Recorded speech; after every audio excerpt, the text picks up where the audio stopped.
Welcome to the Hawks Nest live stream coverage here of the draft. Going a little bit late today as we are already behind a couple of picks here right out the gate. But thank you for everybody joining in yesterday. That was an awesome stream. I appreciate you guys making me your spot to go to as this live coverage is going on. I know there's a lot of folks out there you guys could be watching, but you're watching me. Appreciate it. We had some great discussion going on yesterday. I think we're going to have some more going on quite a bit today as Seattle is actually on the clock and going to draft. We'll just jump right into it here since I'm a little bit late going in. We've got the Broncos with a great pick right out the gate, taking Javonte Williams out of North Carolina with their first second-round pick. I got to get to my draft cast here. And I'm going to post here, as I know I was meaning to target this a little bit before we started, but here's a couple of my guys that are just sort of, these are my Brandon's big board. Now, this isn't the best value on the board. There's other guys, other positions I know we could point to, but these would be just kind of my guys as I look at in this second round date that I'm interested in. And this is sort of the order in which I'm most interested in them. I don't think JOK was going to last to us, but I put him not on there nonetheless. That's why I was a little bit late. Just got lost into kind of putting this list together. But let's catch up on these picks and see what's going on. My goodness, come on. So it looks like with the first pick, we've got Tyson Campbell out of Georgia in the second round going. Why does it not say who they went to, though? This is dumb. Boy, yeah.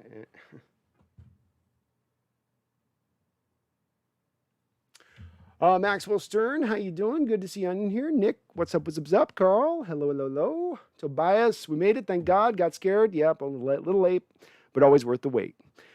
Jason McEwer, let's go Seahawks. 56, here we are. Make it worth every minute. We are to wait. You know we're going to have to wait every last minute. You know those Hawks are going to take every last minute they have to take. Eagles get Barrymore, please. 18 picks left. Yo, yo, yo, yo, yo. Your boy Michael. Go Hawks. How you guys doing? Everybody having a good day, I hope? It's an awesome day here. Finally, the sun's out here in Washington. That's always nice. That's always a good thing. It does look like instantaneously off the board, I'm seeing some of my guys getting taken here in the draft. I don't know why I can't seem to find a, let's just do it this way. Man, they still are coming along on those mobile apps, aren't they? Still kind of figuring it out. All right, so let's look at this here. Draftcast. Why doesn't it say who picked? All right, so we've got Tyson Campbell, Elijah Moore, Javonte Williams, Javon Holland, and Landon Dickerson all off the board here. I'm not surprised to see Javon Holland go as the first safety off the board, not at all.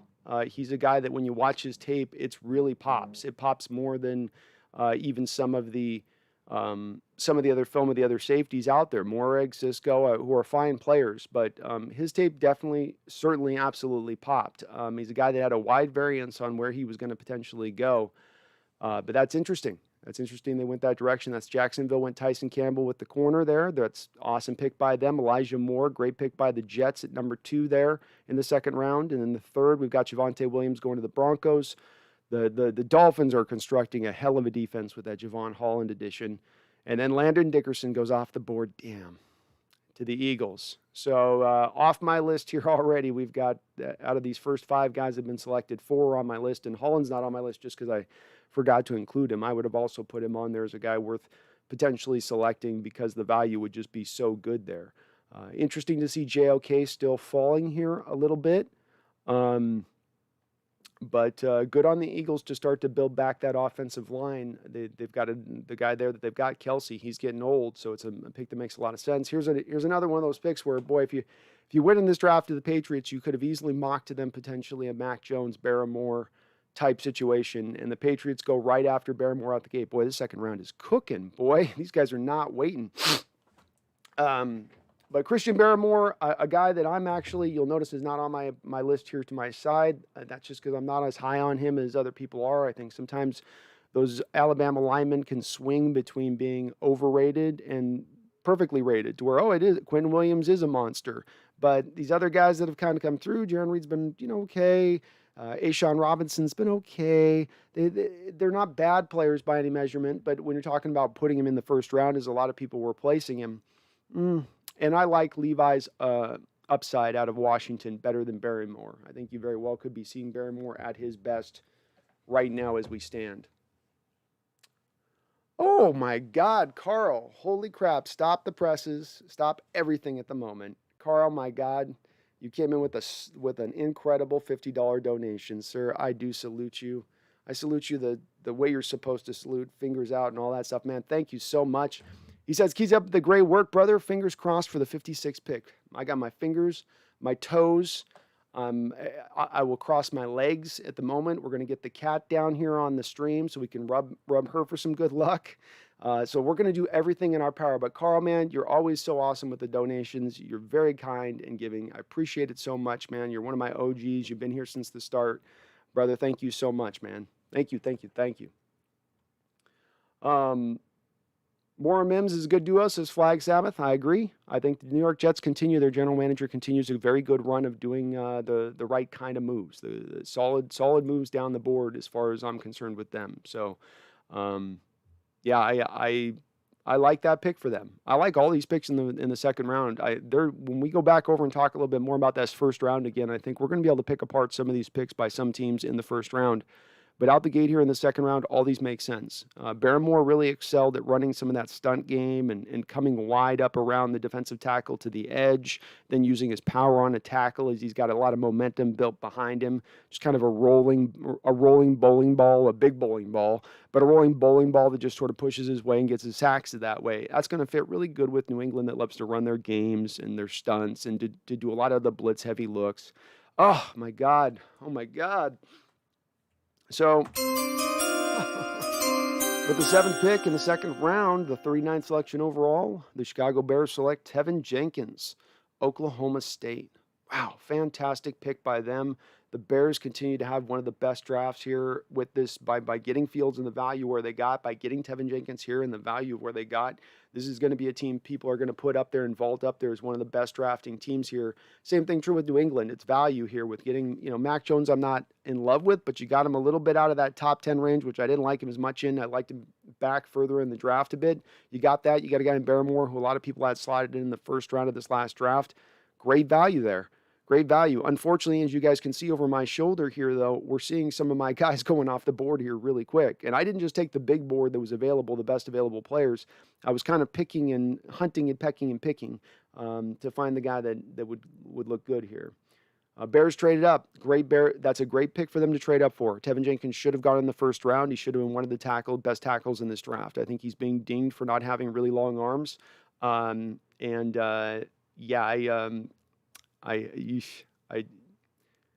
don't know. He shows you everything you could want in a tackle: brute strength, nastiness, maybe one of the better finishing offensive linemen in this entire draft. Good technician as far as in pass blocking, but then you're going to just ding him for the arms. I don't quite get that. Will Asante drop?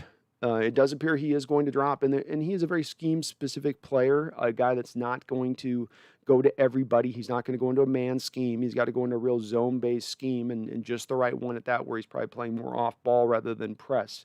So that starts to, bring it down a couple lines as far as where his proper placement's going to be. Maxwell says Dickerson's gone.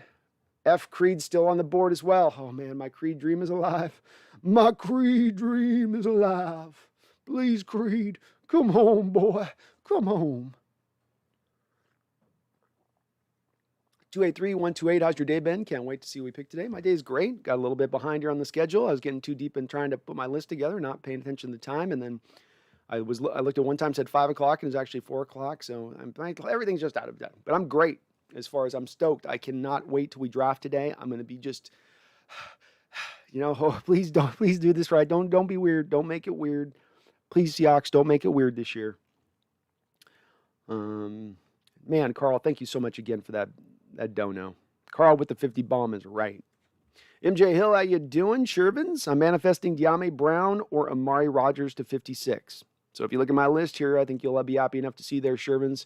I actually have De'Ami Brown as my number 3 on my list. So if we go at it right now, JOK and De'Ami Brown would actually be my number 2 of my active guys if we're just talking about best player available on the board for what I'd want to select for this team. where we stand right now with the guys on the board, Diame would be my guy. And that is ahead of Terrace Marshall. I know people are going to go, Terrace Marshall is the first round pick. What are you doing? Why you go, duh, you're an idiot. I'm glad you're not drafting. Terrace Marshall has some kind of medical situation, and I've heard it's a heart-related condition. The heart-related condition stuff with Coach Carroll in the past, throughout his coaching career, going back to college, when players pop up like that, they do not like to take those type of risks on those players. They don't like to take any kind of risk on a player that has serious medical issues. So Cam Chancellor retires early, Averill retires early because of the neck situation. They had a linebacker a few years ago that they didn't want to deal with because of the heart thing. The kid I think out of Georgia, I forget where he came from. But anyway, that's why I'm putting him down just a little bit. And I also just like Diame Brown that much more for his fit in this team and his chunk ability. He's got great chunk ability. He's a chunk play waiting to happen. Mark Eppercorn, I say Seattle does the first pick as stupid as usually, but I want a wide receiver or center. Well, you can see on my board, man, I think we're all pretty much in alignment here. It's kind of scary sometimes is just how much we are all sort of in lockstep, which makes you hope that our front office can also find that lockstep formation, because I think that this stuff is, we think it through, we talk it through. We have a variety of different places we all come from with our own predilections towards what we prefer and want on our team. But there's certain things that just stand out to be very obvious to us, as is where the value is there. You are able to select best player available on the board, and it could be a center or it could be a wide receiver. You could be getting the sort of two birds with one stone in your drafting technique here, which would be fantastic. Just fantastic. Randall says, just because a cat has kittens in the oven, it doesn't make them biscuits. Best value is rounds 2 to 4. I like that, Randall. I like that a bit, man. I like that quite a bit. Nathaniel Parks cost me is still there. Yep. And I've got him on my board there. So he would be number, right now, since we've gotten we've had a bunch of these guys off here taken. He would be sitting right there about number 6 on my big board available. Richie Grant, another safety, goes out of UCF to the Falcons. Interesting pick by the Falcons. They went offensive heavy with the left field Pitts pick being going for the super offense. They got to do something with that secondary. You know, it's A.J. Terrell had a relatively okay freshman year there, rookie year there. Now you're starting to maybe rebuild your secondary a little bit. I liked Moreg better, but I mean, Grant's a good player. They all fall in about the same value for me. If you're taking Moreg, Grant, and Cisco, you're kind of getting around the same value of player. They're not the same kind of player, but the same kind of value at safety and all those guys. Which is one of the reasons I had the safeties dropped way down on my list. I do think that there's a possibility Seattle looks to that position just because they've drafted so heavy into it over the last 5 years. They have some sort of obsession with it, so I have to keep it on there in consideration if just for that reason. If we don't get Miners, Rams will, says Flag Sabbath. Yeah, there's already here out the gate, we've got San Francisco taking Lance, which was a shot for me. I'm not as worried about the Zevin Collins pick by Arizona. I think it's an interesting pick. He's going to play the inside. Some people were scratching their head as I was listening to some people, pundits, in their reaction after we had our deal here and just kind of listening to some of the other reactions out there. As you go linebacker back-to-back years like this, and aren't they both going to play the same position? But they are going to move Zevin Collins inside. I think he's going to be able to handle that. I still kind of like it as a pick for them. It's not a pick of scares me like if they had traded up and gotten the Jalen Waddle, and now you got DeAndre Hopkins and Waddle you're pairing together. It's not going to freak me out that much, but a solid selection by the Cardinals nonetheless. And I can't help but think that the Rams, who've drafted really well with the few picks they've had recently, will do pretty well as well in who they target here. And Miners would definitely, he's going to go off the board here soon. I would actually be a little bit, at this point, almost surprised to see Miners last to our pick. Nathaniel Parks, your voice already sounds dead. Day 3 is going to be rough. Man, I'm here, though. I'm a soldier. I'm here to ride with you guys. So I don't care if I got to speak with one of those voice boxes that they give those people that smoke cigarettes too much throughout their life. I'll be here just pressing that box going, I don't like the pick. This one was completely off. This is a left field selection. I don't understand it. So if that's what it takes, that's what it takes. I'm hyped by this day. I love this stuff, dude. I had so much fun yesterday with you guys on this, and just what a wild first round.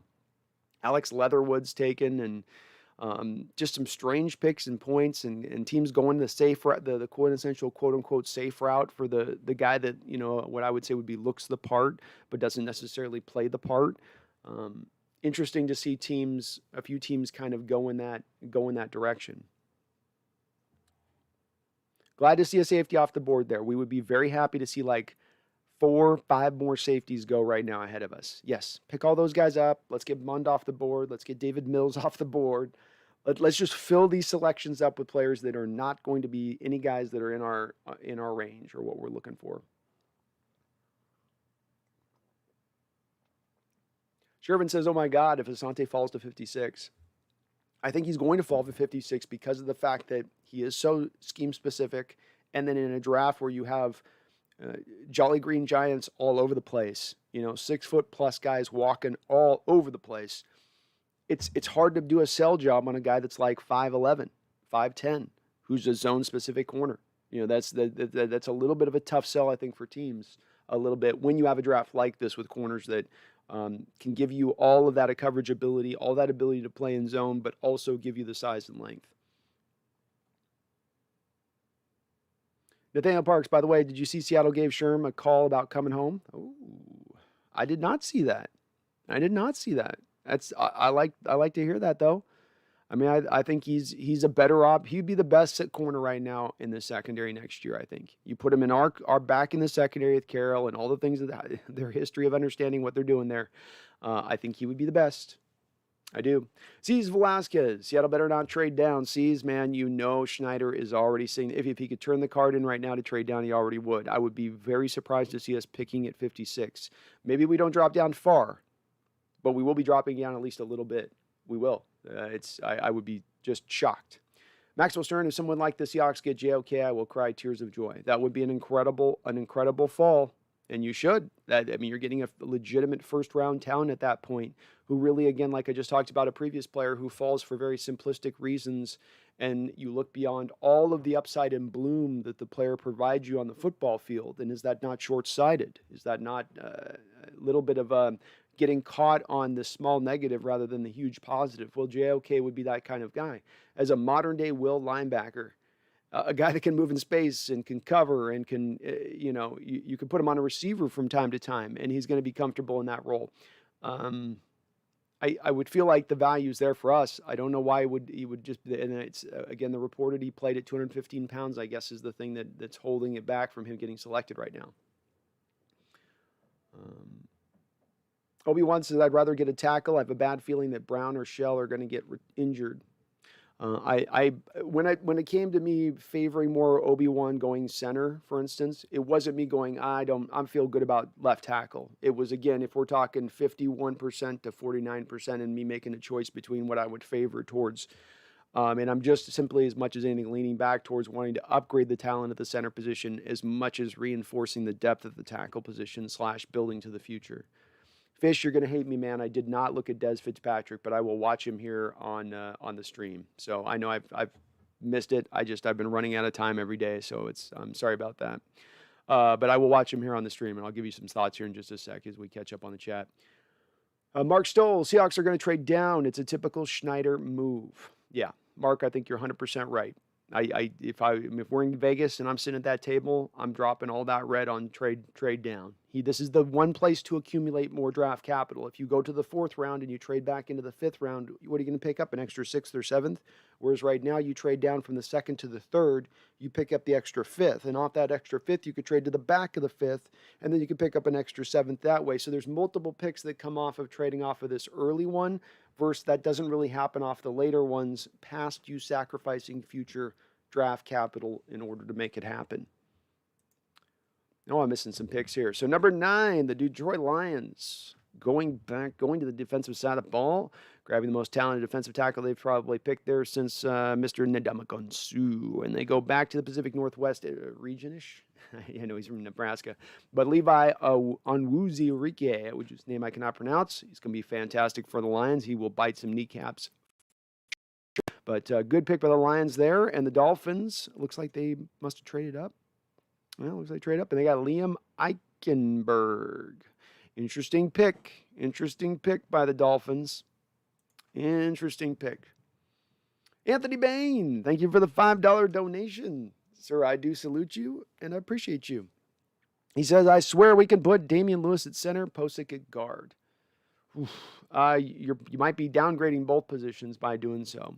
The thing that and I appreciate the $5 donation. The one thing I really fall into with Damian Lewis, and that I hope that the front office and the coaching staff just keep this at the forefront of their brain. You've gone basically 10 years since drafting and developing a talented young offensive lineman that you currently have on a rookie deal. You've gotten fanatical almost in the past with moving offensive linemen all across the board on the offensive line in order to create versatility. And I really hope that this one time now they just hold him there, let him sit the right guard, let him continue to develop. Let's see if we got an all-pro in this guy down the road. I'd rather just go, okay, the right guard position's taken care of. I can understand that's not the most important position necessarily on that line, but it's handled. Now we can go concentrate on other things. And I think just because Lewis did hold up in that Cardinal game at playing center doesn't mean he's going to excel there at the same rate and same level that he did over at the right guard role. He very well could go backwards at a player. And if you're going from getting an upper level, Pro Bowl level right guard to getting a league average center, is that a worthwhile transition to ask him to make? Oh, I guess, Anthony, you were joking too. I probably missed you were joking in that. Yeah, I could see them low-key doing that, Anthony. So now that I think about it, sorry, I misread it. I'm just getting warmed up here. Go Dogs, Brian says. Levi, go Dogs. Levi, congratulations. Cat just knocked down stuff. Sorry, one sec.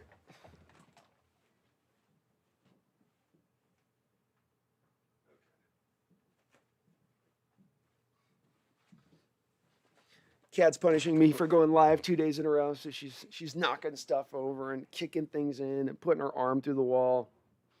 They're passive aggressive, these cats. But Awuzie is interesting because Levi was really played as this one tech up over the center and taking on double teams, playing and play out in this 3-man front that Washington would run. And you can't help but look at the guy and go, man, he's a pure 3 technique. He's so good off the ball with that quick first step. Just get him one-on-one more in situations, because he would turn into this guy just sort of pinballing around between the blockers, trying to utilize sort of his speed and quickness. And I thought he was kind of, they played him and he was all right in the role. But he's going to be so much better when hopefully Detroit puts him at just the pure 3 tech and just lets him go and run. Anthony Bain says, Kelvin Joseph's a beast. I hope we can get him on our corners right now. Our massive liability outside DJ Reed. Yep, Joseph's right in that realm. I would probably argue on my list, and I do have Kelvin Joseph on my list. But you could pretty much take any of these corners on this list. I don't know right out the gate if they'd all be as good. But Tyson Campbell, Afante Melifonwu, Asante Samuel. I should have him on here too. I don't know why I don't have Kelvin Joseph on here, because he should be on here if he's not. But I must have left him off, but that was my mistake. He should be on this list. So if he's in that same realm, you put him in and he's definitely is. The thing with him is it's character concern stuff. So is it, from a character standpoint, is he all in? Is he all about ball? Seattle tends to gravitate towards those type of players. But as far as the talent goes, he's as talented as any cornerback in this draft. This is why he's fallen at this point.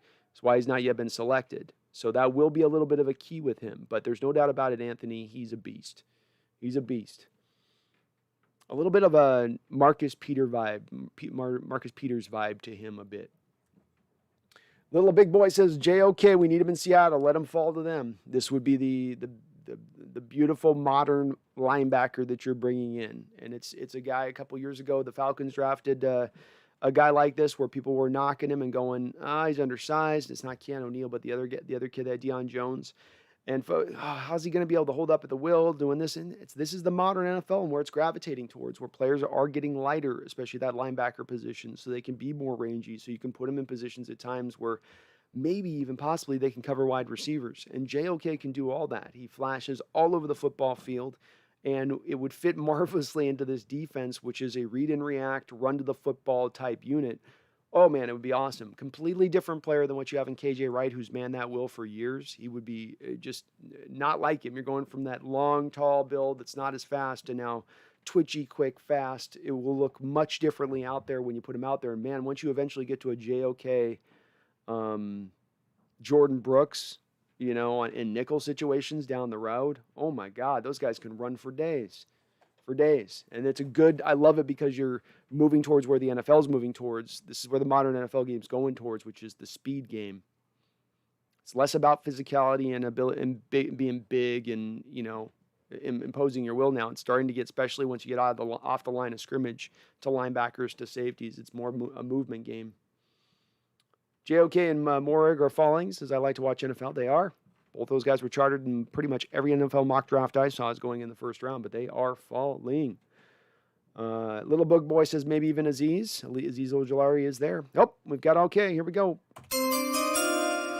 With the 11th pick in the 2021 draft, the Las Vegas Raiders select Trayvon Morig, TCU. Good selection by them there. They finally get a little bit of value. The Raiders have been busy crapping the bed here lately with some of their picks. Alex Leatherwood was an overdraft. I think the biggest overdraft in the first round yesterday, by pretty wide margin. But this is not. This is them actually going out and grabbing some value. So I like the pick. I like the pick quite a bit. The Eichenberg pick for the Dolphins, who've had a really good draft up until this point, I don't like that pick as much. That one is not as, to me, Eichenberg, I watched a lot of film in my Seahawks scouting channel. I did a full breakdown on him. He's a guy he's kind of a guy caught in in-between land as far as the left tackle goes. He doesn't quite have the athleticism to handle the edge rushers if he's at left tackle, but then he doesn't quite have the power to be good over at the right side as a right tackle. I imagine they're going to swing him over to right tackle and try to see if he can develop that power. Maybe. Maybe. He's technically very good. Not a mobile guy. Glad to see him off the board. You'll notice I do not have him on my big board, and that was not by accident. I did not like Liam Eichenberg's tape. Again, a guy looks the part. He's got some tenaciousness to him, and again, holds up well in pass protection overall. He just gets it done, even though he doesn't have that athleticism, but not a fan of that pick by the Dolphins there. Seahawks HNL, Kelvin Joseph going to Dallas, cornerback off the board. This definitely seems a place, and they've got to feel pretty good about that. They had a tough spot yesterday where I think their top two guys, J.C. Horn and Patrick Surtain, were off the board, and they were caught in no man's land, and that led to them to grabbing Micah Parsons, which is another pick where I like Micah Parsons, and if they can work him in as a pass rusher there and turn him into a Julian Peterson type, then it's going to be a good pick. If they're just turning him into a Will, that's not good value. He's not like Devin White a couple years ago. Not the same kind of player, not the same kind of instincts. Ranginess, yes, just not the same kind of, not that same guy. And you picked him right around the same kind of selection point overall. Boom Shakalaka, what pick is it? We're at 15, so we're currently roughly about 9 picks away as we stand right now. Maxwell Stern, thank you for the $2 donation, sir. You guys are being very kind today. Appreciate you. Says, set your prayers for a great draft. Well, let's do it right now. Please God Almighty, let our Seahawks draft well today. Let them grab a man who we've heard of. Let it not be someone who's considered a 6th round reach, and let him be a superstar. Amen. All right, let's roll. I feel it. I'm feeling good here. Let's go. Guys going off the board. Look at my big list. We're good. Creed Humphrey sitting there. De'Ame Brown sitting there. Terrace Marshall sitting there. Dylan Radden's a great right tackle. Could be an immediate upgrade over Brandon Shell sitting there. Walker Little opted out last year. Freakish talent. Played great tape in 2019.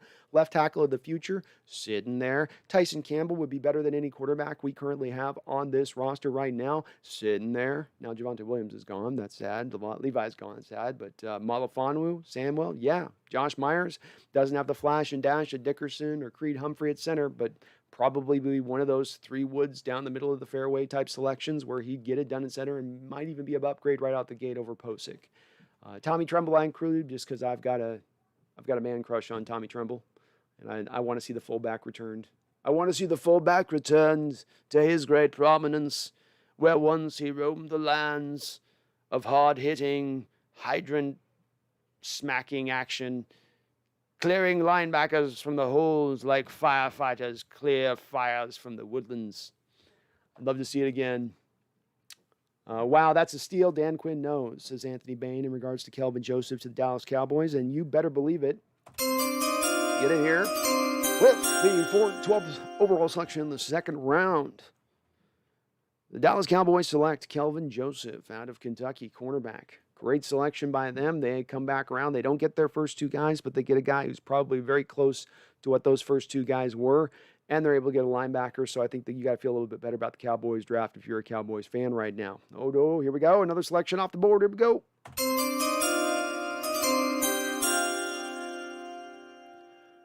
With the 13th selection in the second round, the Jacksonville Jaguars select Walker Little out of Stanford, left tackle.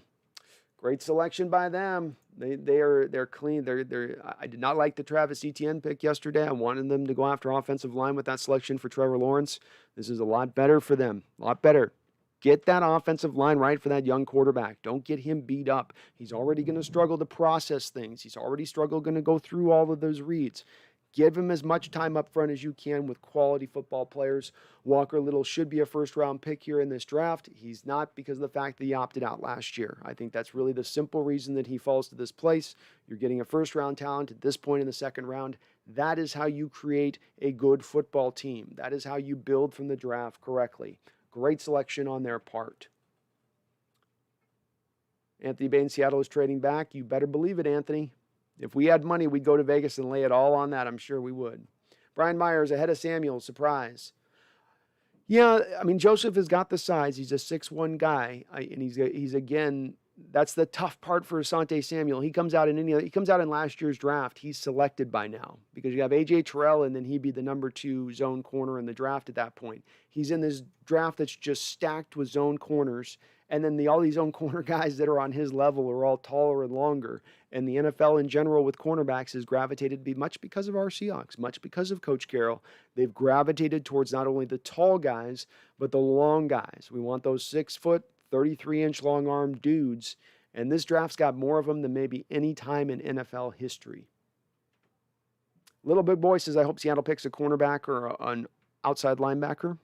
Well, Little Big Boy, they've never drafted higher than the back end of the third round at the back of the 2017 draft, grabbing a cornerback. That's as high as they've gone for a corner. So they've never once delved that high. But this may be the year that they look to do it. Oh, my God, somebody else is blowing this thing up? You guys are coming in. I'm going to start crying here with these donations, Fat Daddy Stacks, coming in with the big Fat Daddy $50 dono. Oh, my God. Oh, my God. Thank you so much, Fat Daddy Stacks. Damn, so kind, you guys. Thank you. I appreciate it, and I salute you, sir. I know you're always so kind with those donations, so thank you so much, buddy. It says, YOLO. YOLO indeed, my guy. Let's go get some players up in this mug. I'm with it. Let's do this. Let's get our guy. Let's cement this offensive line. Let's get ready to take off. Aaron Rodgers is about to retire, Fat Daddy Stacks. He's about to go away. All we got to deal with is Tampa Bay and their elderly unit there at the quarterback position. He goes bye-bye, and it's all ours. The yellow brick road just stands wide open in front of us. But we've got to get it done today. You've got to take care of business now. There is no tomorrow. Now. Strike, Seattle. Don't get cute with this pick. Don't get cute. I don't want to see it. Let's do this right. And we're going to have a good guy on the board. You got 1, 2, 3, 4, 5, 6, 7, 8, 9. So we're about 11 picks out. 11 picks out. Still a lot of my guys on the board there. And Creed's just sitting there. He's just tantalizingly sitting there. Just, come get me, Seattle. Come get your center of the next 10 years. I'll be an all-pro for you. Me and Damien will create holes larger than the Red Sea when Moses parted it. Please, God. Thank you so much. Fat Daddy Stacks, Carl, you guys are awesome. Anthony Bain, Maxwell Stern, appreciate you guys. Jackson Carman to the Bengals. Thank you. Thank you, Cincinnati. Appreciate you. You guys will notice as well on my board, I do not have Jackson Carman. Much like Liam Eichenberg, that was not by accident. And oh my goodness, we are going to maybe have some selection of guys. You got San Diego, who already went offensive line. They'll probably go maybe wide receiver or defense here. San Francisco is going to they're a threat to go with their offensive line. They might create a super offensive line now with that kid. So they're like a Quinn Miners there. Probably not a center, but they definitely are in it there for the guard. Same thing with the Cardinals behind them. Yeah, there's some teams here. There might be a run of offensive linemen ahead of us. Titans might go. So it was still a threat. It's still a threat as far as the offensive line stuff's concerned here with our big board goes. But Jackson Carman his tape did not do much for me. That didn't do much for me at all. Brian Myers, Creed Humphrey to the Chargers. No, don't say that, Brian. Don't say that. Please don't say that.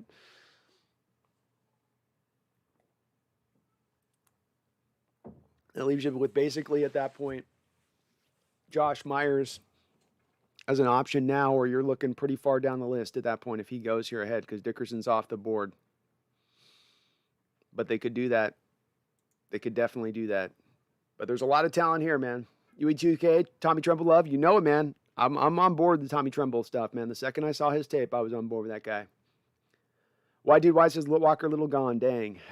That one hurts. You would have hoped maybe he could have just lasted a little longer to Seattle, where teams, we just don't trust the tape. We just don't trust that he opted out. He would have been the perfect, ideal franchise left tackle of the future. Sorry about the noise in the background. He would have been phenomenal. Just phenomenal. Anthony Bain says if Seattle takes another linebacker, they better cut or trade BBK or Barton. Potentially. I mean, that's the thing with it. They could easily come back to us and say, well, Ben Burkervin's our backup middle linebacker. Barton's our backup Will. We drafted Sam, who can play coverage stuff on Will like KJ did after we lost KJ. They could come back and go that route with it, Anthony. I didn't include linebackers as much on this list as I should have. Part of this is me trying to will the Seahawks into not taking a linebacker with their first pick this year. So it's me just emotionally unwilling to consider that they're going to go back to a linebacker. Though JOK would be my exception because he is the difference maker from the other linebackers currently available out there right now. He really is, and he fits into a need where he's a better will than Jordan Brooks. He's a better will than Jordan Brooks right now. You could even do the flip thing where you go Jordan Brooks on run down situations and JOK on pass down situations. And you're going to get value out of both of them, and you'll get snaps out of both of them. You could use JOK in a rover role where you move Bobby Wagner off the field on third downs and dime. Bring him in as your middle linebacker at that point. So, yeah, there's so many things you could do with JOK at that point. You need to find a role for him. That's sort of the key with that guy. But find a role for him, and he'll be just fine. Just fine in that respect. Please, Chargers, don't take Creed Humphrey. Brian, why'd you put that in my brain, man? Now I'm just thinking they're going to go for Creed Humphrey. They might. They might. Maxwell says, okay, cool. So Asante Samuel's going to the Chargers. Makes sense. They lost Hayward there, or didn't lose Hayward. They cut Hayward this offseason. Going back for them to need at that point. So that's beautiful. Beautiful. We're seeing with like Cincinnati needs to take a tackle, took a tackle. It's always good when we're seeing these teams going for need. Pretty much every pick here in the second round, you guys will notice, is to a pick of needs.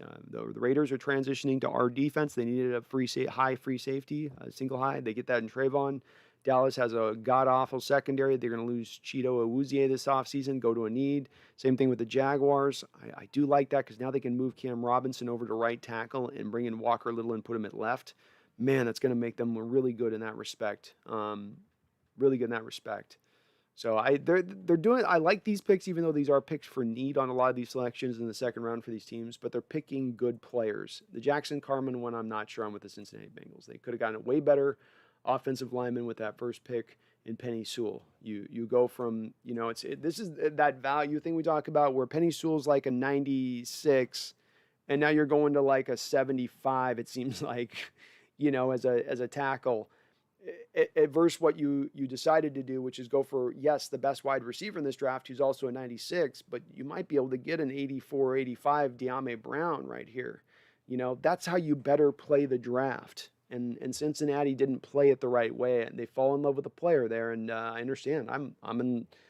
He's my favorite maybe player in this draft outside of Lawrence, Jamar Chase. So I get it, but you're trying to protect the guy whose knee you saw get shredded last year. Shredded. So Asante Samuel goes to the Chargers. Good pick by them. That's a good spot for him in their defense. They do a lot of ball stuff. They don't ask their guy to get in there and play a lot of press up on their guy. So he'll fit really well into this. The kid's tape is outstanding. He's a lot like his father was, where his dad could just. He played in that blitz heavy 3-4 scheme with the Patriots. The senior did, and he could stay off ball coverage, and then he could just jump on a route. He knew he could route read, and he knew when to kind of take his hit. And he's a gambler. He was a Kenny Loggins type. And his son is not as Kenny Loggins. His son plays a little more in control and not so wild and freelancing. But Asante still gets his moments of getting his picks, and he knows how to again, read those routes where he can come off his route. He can come off that D. I speak to it, especially when you're playing that cover 3, where your first responsibility is to play cover 3 or the deep end of the field to your side of the field as a cornerback.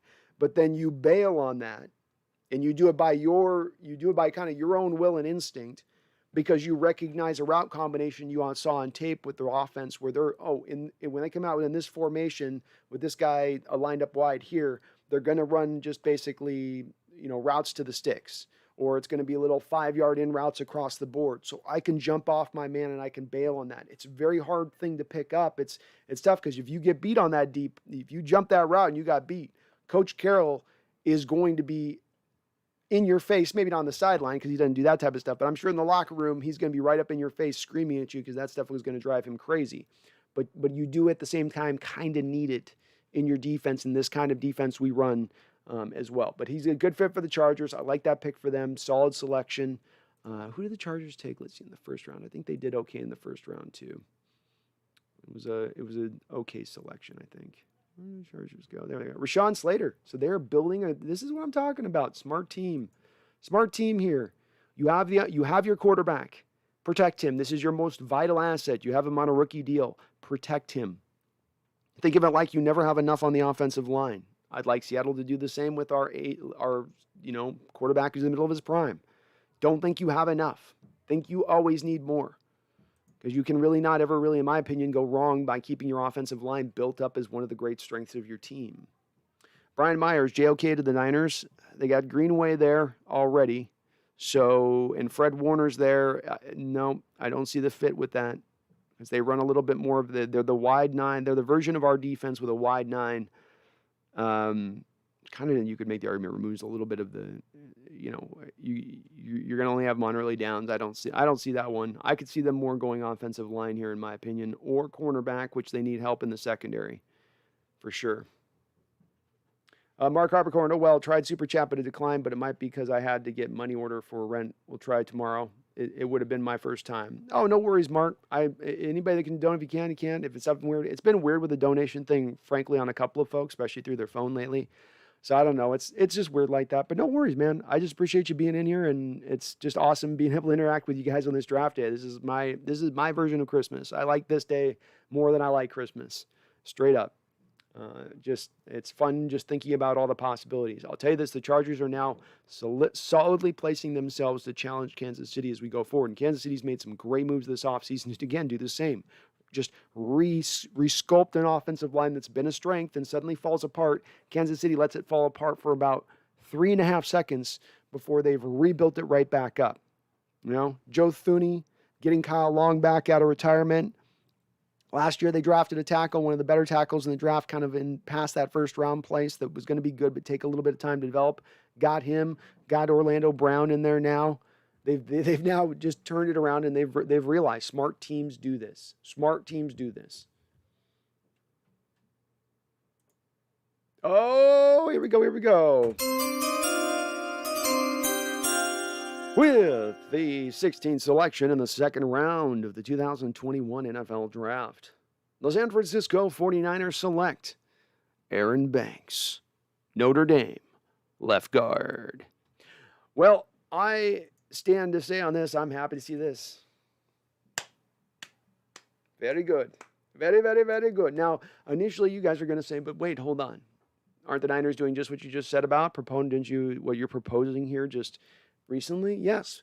But you will also know is that though Aaron Banks He is a highly rated player on most big boards right now. He is missing off of my big board. Because my big board's my big board. It ain't somebody else's big board, it's my big board. And why? Because I watched tape on Aaron Banks. I watched tape on Leon Eichenberg. I watched tape on Robert Hainsey, the three guys that are going to be selected off that Notre Dame offensive line. And you know what? I ain't scared to say it. I didn't like his film. I don't think he's very good in pass protection. And he's another look the part, but don't show me it. Don't show me that. It's the guy who's going to talk the good game, but then he gets out in there and he doesn't show you nothing. And Brooks looks the part. Didn't show me a whole lot on tape. Maybe I needed to watch more tape. But I watched a lot of Liam Eichenberg. I watched a lot of Robert Hainsey. So you're already watching him as your eyes are going to everybody all on that line. And there were times where he flat out whiffed on plays. Can't get down to the second level. Let me see if I got my notes on him here.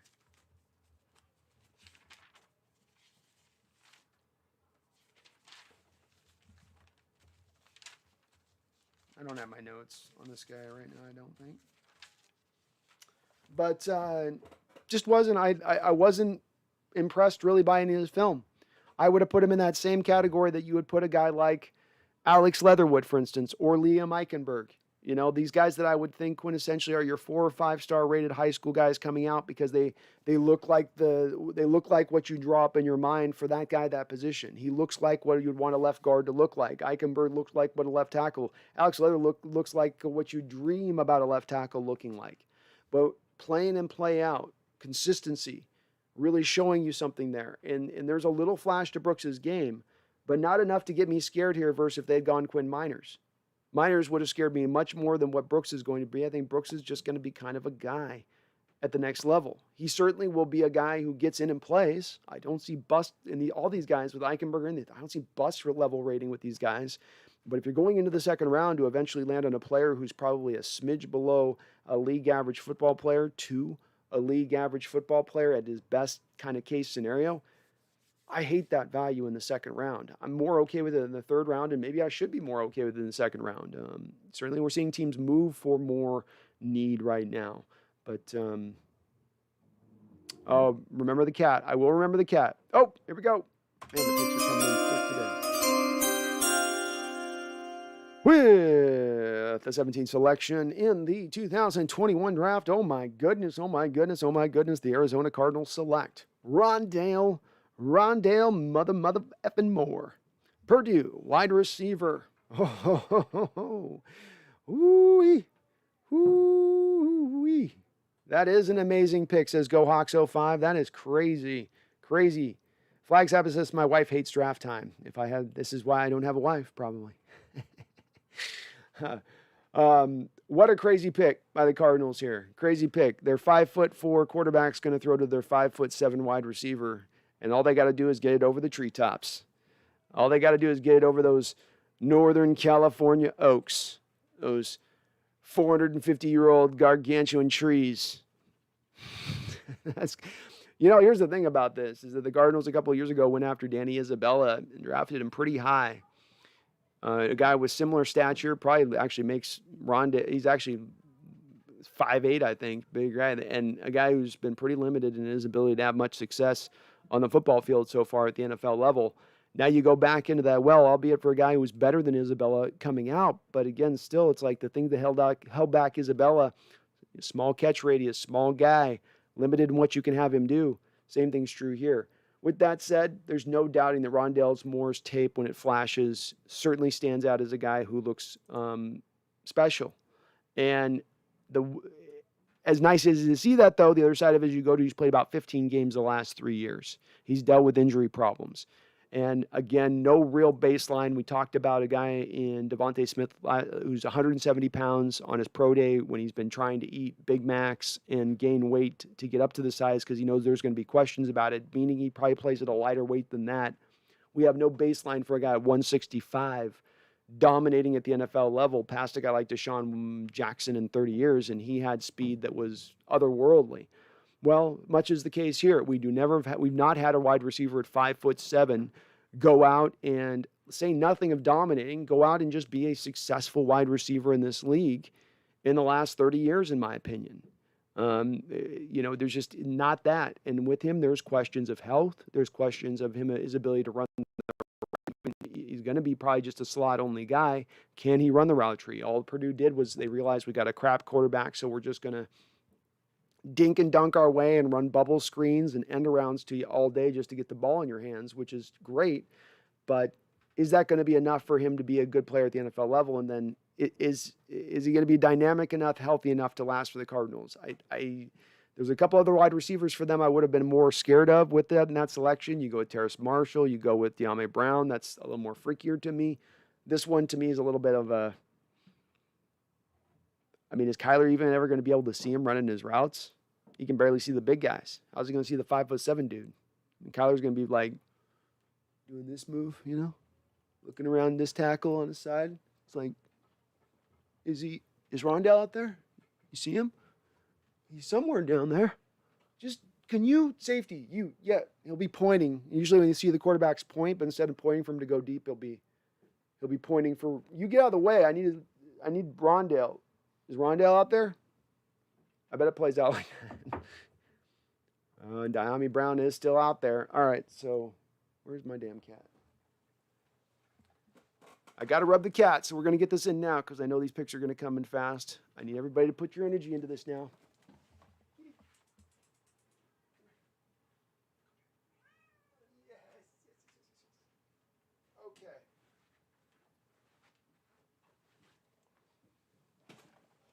Okay, we've got a cat. We're doing the rub of luck. Last year we did the black cat. It was not very lucky. This year we're going golden orange, baby. Golden orange here. Can you say De'Ami Brown? See, De'Ami Brown? De'Ami? Can you say De'Ami? She said De'Ami Brown. Did you guys hear that? It's going to be De'Ami Brown. The cat has spoken. The cat has spoken. It's going to be De'Ami Brown. Good girl. Good. Well, you very good job. Very good job. All right, I'll put you back on.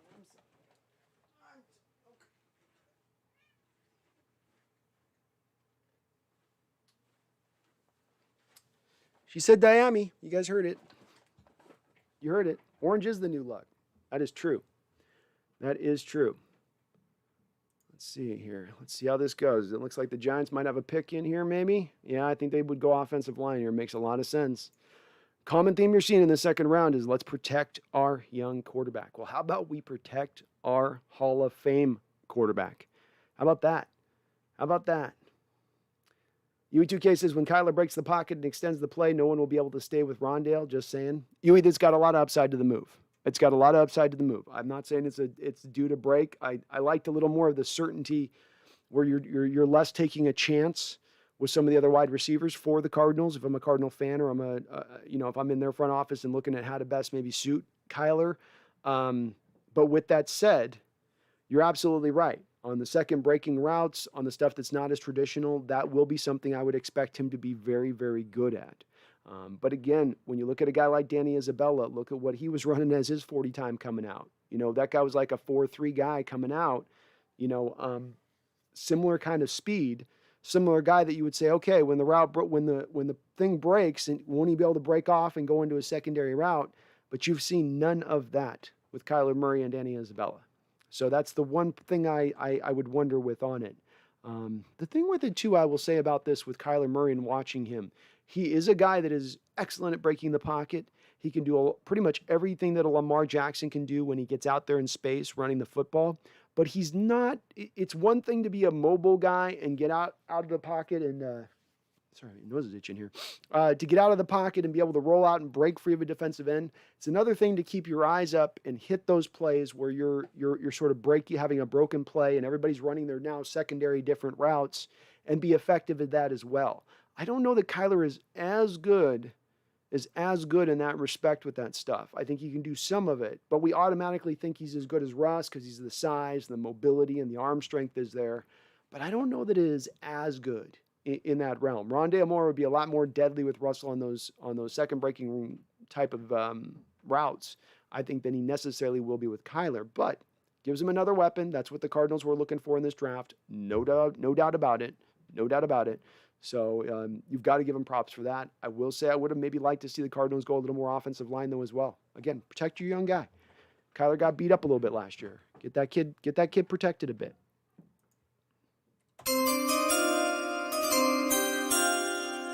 With the 18th selection in the 2021 NFL Draft, the New York Giants, that blue blood franchise of old, takes Azeez Ojulari, Georgia defensive end. Great pick by them. They build on a defense that was one of the better units in the NFL last year. They needed some help out on the edge with a pass rusher. There's a lot of Azeez Ojulari. When I see Azeez Ojulari, when I see Azeez, the guy that comes to my mind when I watch him play is Chris Clemens. He looks a lot to me like kind of a Chris Clemens type out there in how he wins and what he does. Very good against the run as well, not just the one-trick pony of just a pass rusher. Pretty complete player. I think that's a good fit for New York overall. Another one like the Cardinals, though, where if you're looking at interior of the line, looking at guard center place, this would have been a spot where I've said maybe this is a place where they would go instead there. It's a little surprising, but not a bad pick. Good value there. Some people had this guy up in the top 32 picks in the first round. One of the better edge rushers. There's a lot of edge rushers in this draft like Onaway or Rousseau, who've got big-time question marks about their ability and whether or not they can be productive next year and moving forward. They might be guys with a huge bust factor to them. I don't think there's that same thing with Azeez. He should be, at the very least, his high floor is being an effective pass rusher, or at least on a rotational basis, and probably pretty immediately once he walks onto the scene. Fish says, sad. I wanted Rondale. There was a part of me that kind of wanted Rondale too. I mean, I had my trepidations with him. I did. But some of the stuff I was talking to Uwe about there with the ability to break him, you wouldn't need him to run his route tree at that point because he could break off into those secondary routes and Russell would be right on with it. And he's got that speed to just get free. Oh, another pick is in. With the 19th selection in the 2021 draft, the Washington football team, to be determined later, select Samuel Cosmi, left tackle, Texas. Great pick by Washington. Very good selection by them, and it is a pick for need. It is a pick for need, and I like it. I like it. This is Samuel Cosmi was the best run blocker in football last year, best run blocking left tackle in football last year in college football, according to PFF. Very strong guy. Athletically, maybe a little limited, but his downside would be an upper level right tackle in this league if he can't play at left tackle. He's got that to his game. So there's a lot to like in this selection for them. I thought Washington football team was building back up more of their defense with linebacker. I think in the first round is where they went. This is a good selection. Another one of my guys on my big board coming off the board here. So we got Cosmi off. He was my number 9 guy to start the day on my big board. He's off now. So we still got JOK. We still got Creed Humphrey. We still got Diame Brown. We got still Terrace Marshall, Dylan Radins. Quinn Miners is there. Tyson Campbell is there. Fonte Melifonwu's there. So we've got some of my top guys still are sitting there looking us in the face here. But we know in Seattle this is going to be a left field pick, by the way. So I've already acknowledged it's not going to be my top guys. But people always ask, well, which way would you go? What would you do? How would you do it? Well, you guys, that's why I'm showing it for. And the Browns have traded up here, and I agree with the chat who are saying this is probably JOK. A guy a lot of people had charted to them in the first round. It's kind of another one of those things like the Jacksonville Jaguars getting Walker Little where they did, where you draft Travis Etienne there and you go, boy, you guys should probably have gone tackle instead of that. That's where I would have rather have gone for you for that young tackle when they did and they passed, but they're able to come back and double back around and get the tackle that's fairly equivalent. Likewise here with the Browns, they were slated in the end of that first round to take JOK. They come up here and they grab him now, and then you were able to also get Greg Newsome, who might very well end up being the best cornerback in this entire draft when it's all said and done. Fantastic value. And you've continued to do what you needed to do this offseason if you're the Browns, which is take those steps forward. You've gotten better and better and more talented as a football club over the last couple of years. now you're really putting yourself in that position here if they go out and they make this selection where the linebacker position is really one of the weaknesses of that team, has been for years now. Make a lot of sense for them to go after JOK. UB2K says, don't sweat Rondale. Amir Smith-Marset is still available. He's the adult size Rondale. Nice.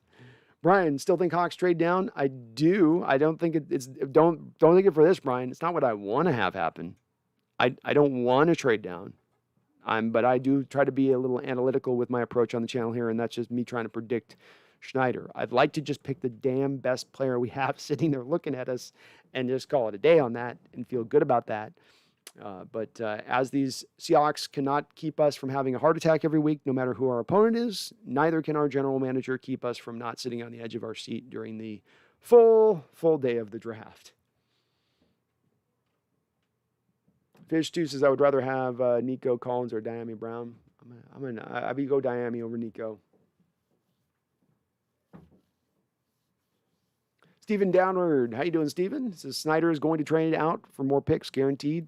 I think we're all pretty much on that point of consensus. I would expect him to be back into the third round. So I wouldn't expect them to leave out of the third round and do something where they, trade out of the second to like the fourth to gain like 5 bajillion picks from the fourth to the seventh round. Cappy McCappy, could this be a trade for Julio for 59?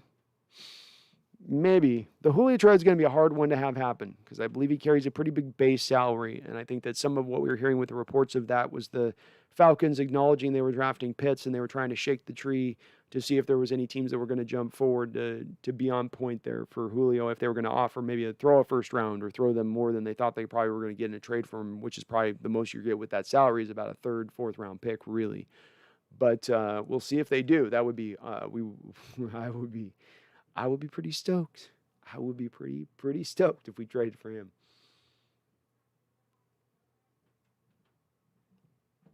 Adrian D, do I think Rodgers will pull a Gronk? I think he's serious about it, yeah.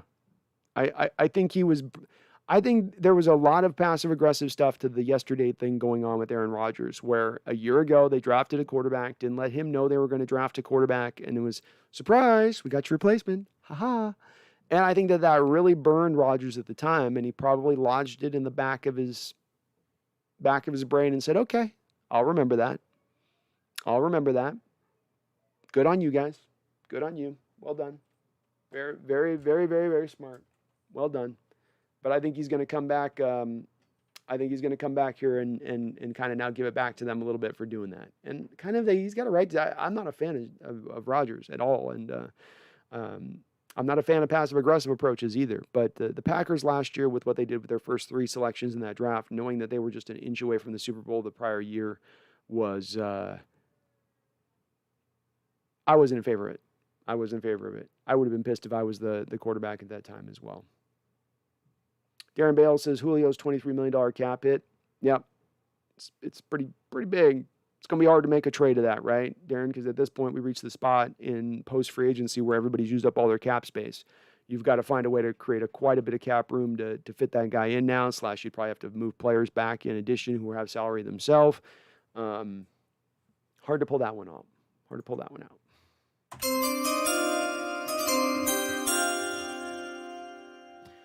With the 20th selection in the 2021 draft, the Cleveland Browns trade up to select Jeremiah Owusu-Koramoah, Notre Dame, inside-outside linebacker.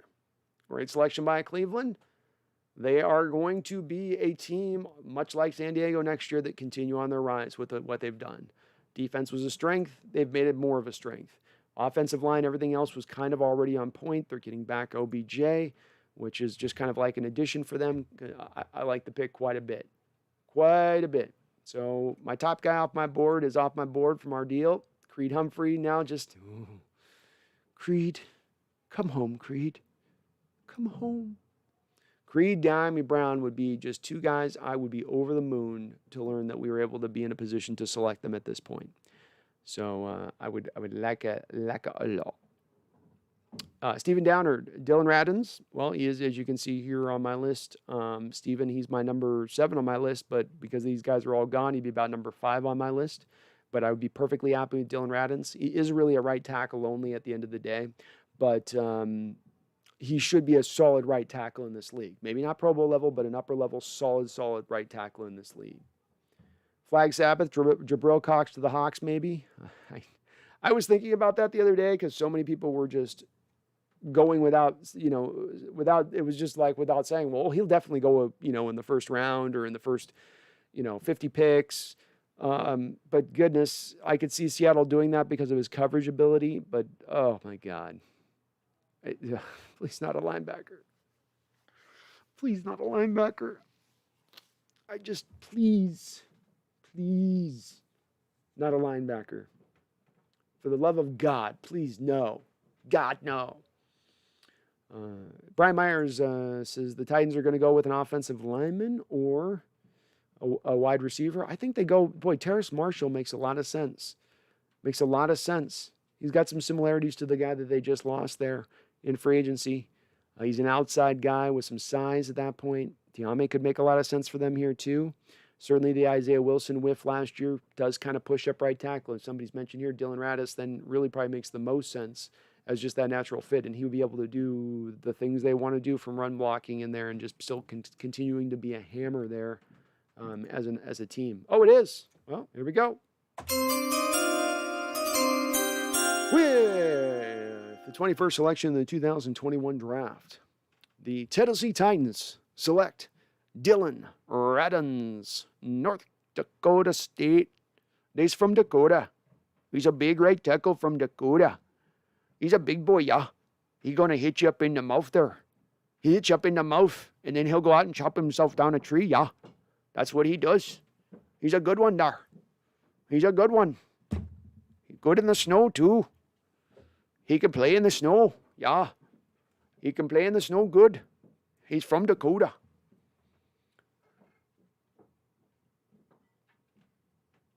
Flag Sabbath, if it's Cox, I cannot wait to see Rob Stanton's reaction. Please don't. You're creating energy right now to Cox. You guys are creating the Cox energy right now in the chat with this. I'm going to put that evil on you when it's selected. I'm putting that evil on you at this point. I've not been thinking of Cox. He's not on my list. Purposefully left off. But you're putting it out there. You're sticking it out there, my guys. You're going to make it happen here. I'm telling you. So Dylan Radins, another one of my guys, is off the board. That was one of my dudes. So we're down to, of my top guys, Creed Humphrey, Diame Brown, Terrace Marshall, still available. From there, most of these other guys are off. Quinn Miners, Tyson Campbell, very good cornerback out of Georgia. I actually liked him low-key better than Stokes. 14, Ifante Melifonwu out of Syracuse is still there. Josh Myers, the third best center in this draft, is there. Tommy Tremble, guy could play both fullback and tight end. I'm probably a little early to go select him here in the second round. But a guy remember that my big board's not based upon the value of guys. My big board's just based on what I like, what I dig, what I'd like to see on Seattle's team. If you do happen to be liking what you're watching right now or listening into post-draft coverage on this, please do slam on that like button for me. Please, please, please. It does help me out quite a bit in showing up on all those search results for Seahawks fans looking for draft coverage. Cappy McCappy, any news about Aldon Smith? No, and I would expect us to probably not hear anything for still good on about another month or so before we'll probably get anything really back on him. There's no investigation. They're going to let the police thing play out, and all the wheels of justice tend to spin slowly, so it probably will take a little bit of time for this to all really get figured out. Luckily, Seattle at any point in time, Cappy can get off the hook from Aldon, can get out from under that contract at only a hit of $137,000. So that makes it manageable at that point. Manageable. Anthony Bain, Seattle picks Chuba Hubbard. No, I can guarantee it's not going to be that selection. He is not. He is the anti-Pete Carroll back. He is the antithesis of what Coach Carroll looks for in a running back. Absolutely the opposite. Maxwell says Seattle has Creed in their hand. They get Quinn. They would have the option, and remember we talked about yesterday, we said they're going to have the option of one of three guys. Dickerson, Quinn Miners, and Creed Humphrey. One of those three should be sitting on the board. All of those three, in my opinion, are fairly certain bets to be very solid pros as their floor, with some star potential on each of them.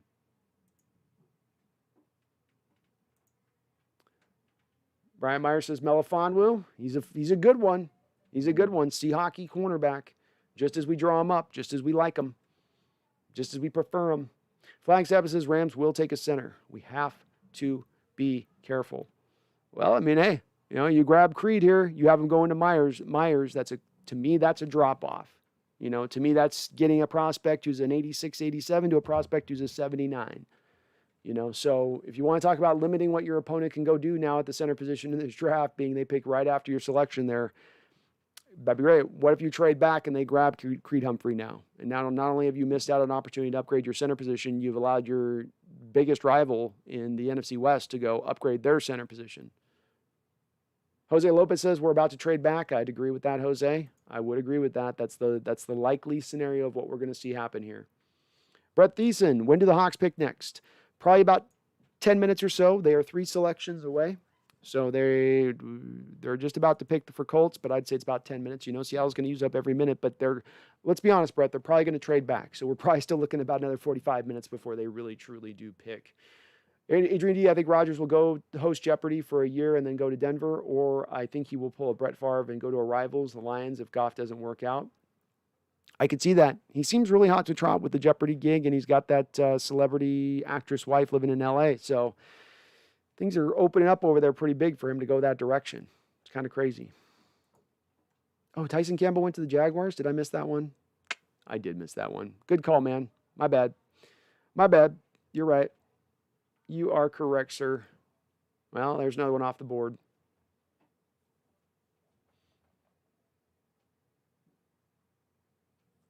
Go Hawks. Terrace Marshall, De'Ami Brown, or Creed are going to be on the board. Yep. Facts. Facts, man. You tell me before the draft that we've got the list looking at us of the guys available right now.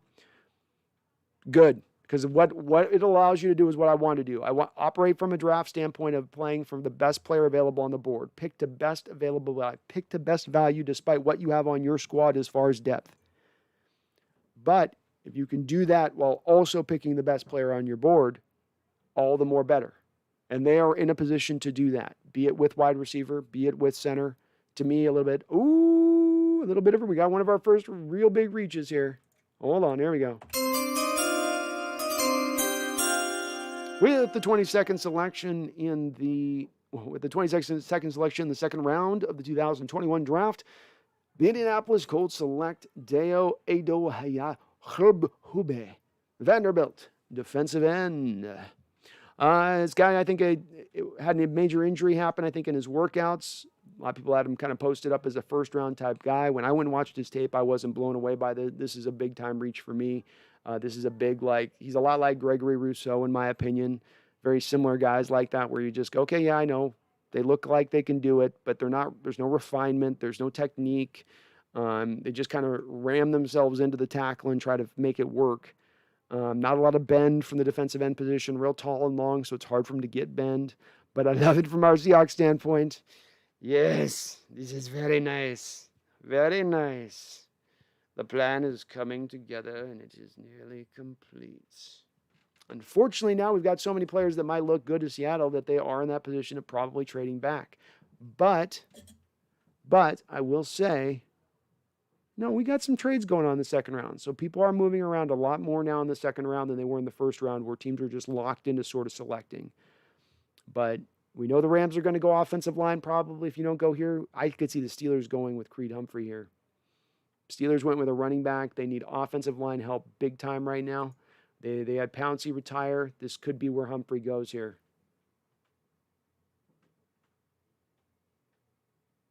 Seattle's on the clock. Who did the Steelers select? Seattle's on the clock. Steelers are still on the clock, you guys. Oh, the pick's in. Pick's in for the Steelers. Okay, I see what you guys are saying. Please don't be Creed Humphrey. Please don't be Creed Humphrey. Please don't be Creed Humphrey. Please don't. Steelers, you don't need offensive line help. You know what you guys need? You guys could use a linebacker. Jabril Cox is there. Why don't you go get him? Go get Jabril. Go get Jabril. How about a safety? Pair him up with Minka. Or tight end, Fairmouth. Good. Yes. Okay.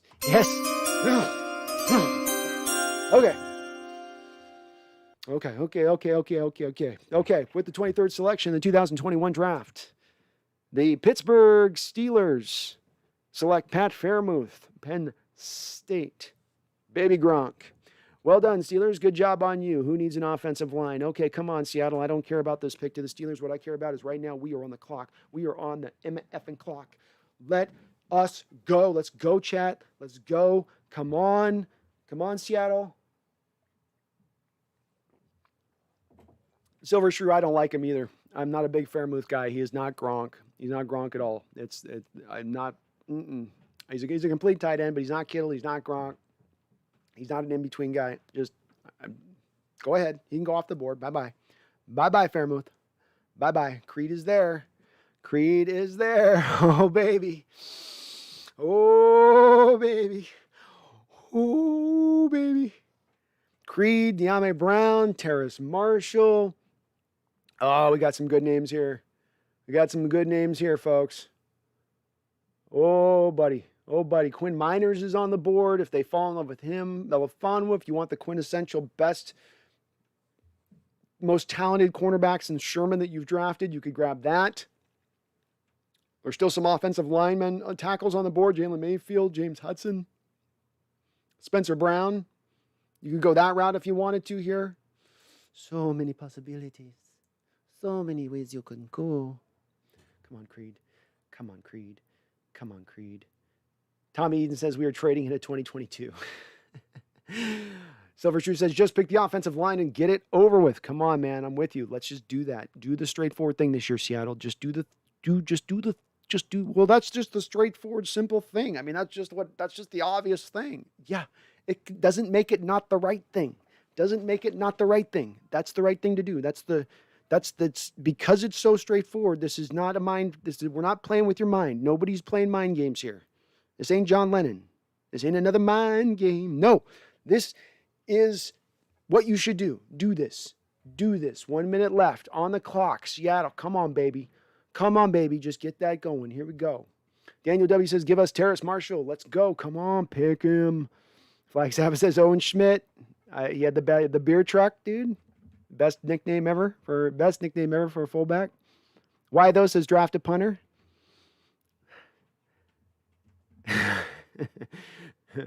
Oh, come on, Seattle. Just do the smart thing. Just take it. Just take the pick. Sarah says, and the Seahawks pick none of those and reach incredibly to fit their scheme. Facts, Sarah. Facts. Absolute facts. Oh, God. Come on. Come on, Creed. Creed Humphrey. He's solid. He's boring, but he is going to be awesome. He is going to be awesome. Yeah, that's right, Jason. Max Unger, Creed Humphrey. Just that's what you got to think of. Just two sides of the same kind of coin. Two sides of the same kind of coin. Come on, baby. Do the right thing. Do the right thing, Seattle. Please, God, do the right thing.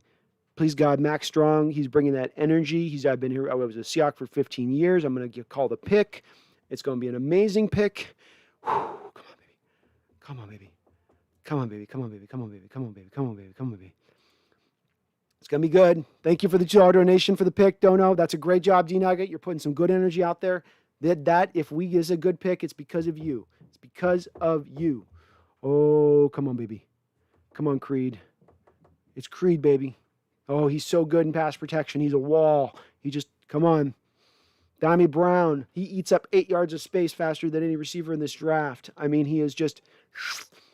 Terrace Marshall has absolutely got another gear when the ball is in the air. It's unbelievable. He goes from one speed to a next and gets that separation with the ball in the air. Imagine him with a deep ball throwing Russell Wilson.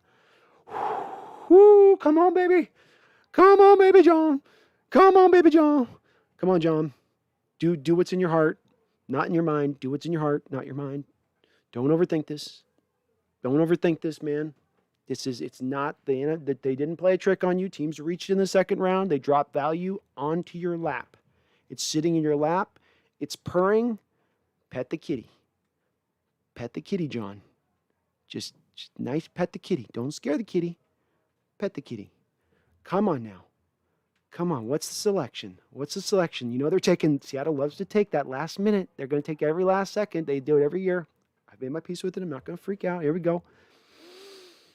John, you don't need the fifth rounder, man. You don't. You could get Creed right now. That fifth rounder, it's okay. Your 3 picks is okay this year. We'll get him back next year. We'll get him back next year, John. Don't say Dwayne. We made the Dwayne Eskridge. Please not Dwayne Eskridge. Please not Dwayne Eskridge. It is going to be Dwayne Eskridge, I bet. Oh, no. Is it Dwayne Eskridge? Here we go, Dwayne. You guys can't say just Dwayne. You got to put the whole thing. Tobias Dwayne. We got Dwayne. Wide receiver. Is it Dwayne? Dwayne Eskridge, Tobias?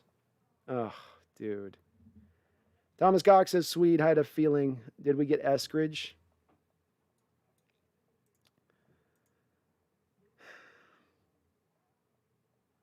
Wow.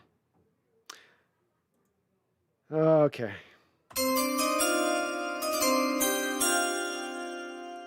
We got the 24th pick in the 2021 NFL Draft. The Seattle Seahawks select Dwayne Eskridge, Western Michigan, wide receiver. Well, we knew it was going to happen, so I'm not even going to be emotional about it because I knew they wouldn't select my guy. That was just me hoping they would, but no. All right. Well, I did scout this guy. So let's see what my notes have to say on Mr. Dwayne Eskridge, shall we? God. Well, I have a lot of notes on him, so that's good. That's great. So I call him the easy release and acceleration. He's very good at getting separation off the line. He's adept at shimmying the defender backwards before breaking inside. He could almost get open at will with this move. He played in just 6 games. He's a former All-State track guy. He played outside mainly. Held up well against the pass for his size, but he is 5'9", trying to play outside. He had 16 drops on 123 balls. His hands, in my estimation, were not very good. I'm not a scout. I'm not trying to say I'm better than the Seahawks at scouting. I thought his hands were bad. I thought he was a body catcher. I don't think he consistently catches the ball out away from his body. He instantly gets his pedal to the floor after the catch, so he's a good yak guy. Combined with smooth catching ability, he gets away from people really quick, and he creates yak this way. He has smooth speed. His smooth speed sort of gives him a lot of cushion with defenders. They really play a lot of off-ball with him. My bottom line is that the size and level of competition is the only question with him. Unlike other 5'9" receivers in this draft, it does appear he can play outside at the next level. He is not just a slot guy. The potential is there to be at least a slot at the next level and maybe more. He does have only 30-inch arms, which will make it tough for the Hawks for him. Ball skill missing, and he's another prospect that's 24 years old.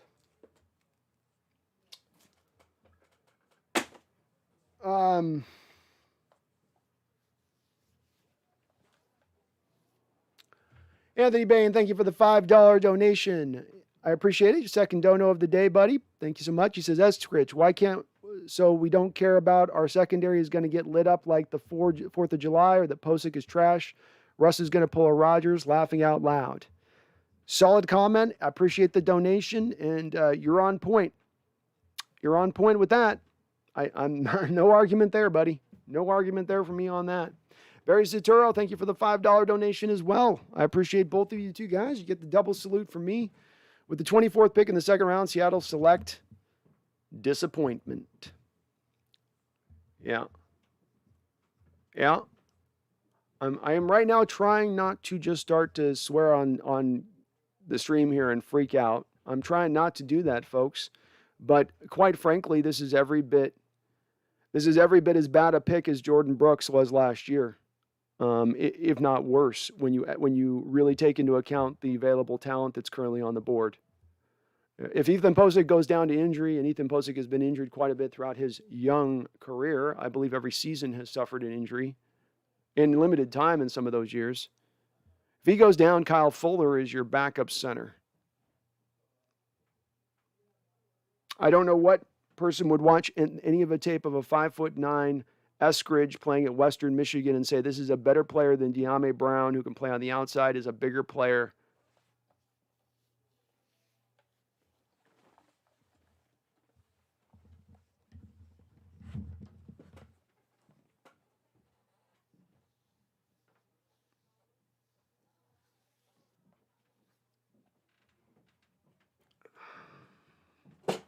I'm assembling my thoughts here. It's my job here as I get on the stream to talk and give you guys reaction right now, but I don't see a lot of upside here. You've just drafted basically what I think will be a slot specialist as I went through my notes on that and rethinking this. Nobody who's going to be able to play on the outside with 30-inch arms at 5'9". That's not happening. That's not happening. That's not happening. So you just went and got a slot guy in the second round who there were better slot guys available right now. For a guy who plays against lesser competition who can't catch. Isn't that kind of a problem? 16 drops and 123 catches? 16? That's a high drop rate. And I would have to maybe wonder, when you are 5'9" with 30-inch arms, if you happen to probably have small hands as well, and if maybe that doesn't impact your ability to catch out away from you.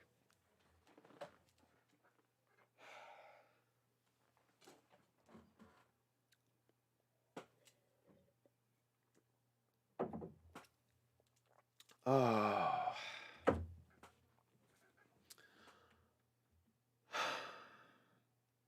Flag Sabbath says, too much doom and gloom. Maybe. I can't dress up on this channel, though. I'm very bad at not just being pretty authentic, even if it's not the best thing. If I'm supposed to just wave pom-poms or, say that this is an amazing selection, or the Seattle really unearthed a diamond in the rough on this one. Unfortunately, as Sarah mentioned there above, this is more of Seattle proving that they're just not very good right now at the draft, and especially early on in the draft, frankly. They continue to overthink it, and I don't really understand this pick at all. At all. If the guy had good hands, if he had 5'9" but long enough arms to play on the outside, if a variety of different if things, maybe I could wrap my head around it. But the detractions that run with this guy to pick in the second round at this point don't make a lot of sense.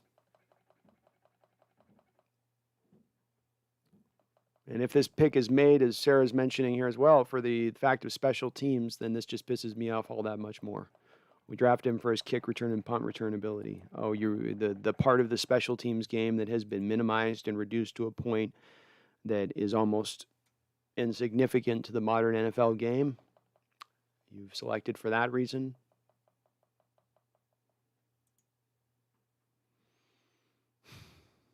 Yeah, at least the Rams take Tutu Atwell. It's not that much better. At least Atwell can catch. Dylan Wright says Creed Humphrey was right there. He was right there. He was right there. I don't know what you're thinking as far as Seattle's concerned. Postic's on a one-year deal. You don't have him on a multi-year deal. He didn't give you any upper-level play last year at the center position. He certainly has not flashed at any point in time in the few years since you drafted him in the second round. You don't have an answer there. You don't have a long-term answer also at left tackle, which you're going to have to deal with next year. You also don't have an answer at right tackle, which you're also going to have to deal with next year. What is the plan there? What is the plan for the offensive line?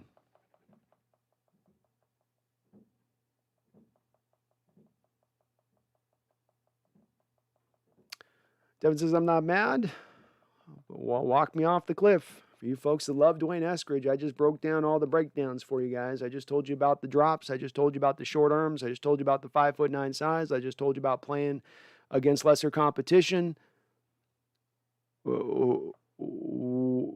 There's much better wide receivers available on the board. Much better corners available on the board. Much better linemen available on the board. You don't pick again to the fourth round.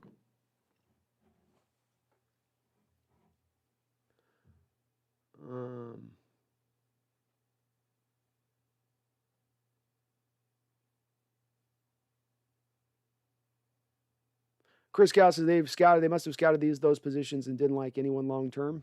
I guess not. I guess they looked at it and they didn't like any of the dudes that are out there. They must have loved something about Eskridge. Must have just been amazing for them. He's got some things that he does good that are nice, but again, somebody mentioned in the chat here as well, third, fourth, fifth round, late third, fourth round more where he should probably go, probably even a fifth round range of things. And you're drafting him here in the second round. Again, limitations on what he's going to be. He's not an outside guy. So you just drafted a slot specialist now in the second round, and not the best slot specialist in the draft, not the second best slot specialist in the draft, not the third best slot specialist in the draft. You're getting down pretty far here off these boards of things. Flying Sabbath says Eskridge is going to be good. And again, I'm open to this on you guys in the chat to walk me through this, but please do provide me something more tangible than just generalities with the guy.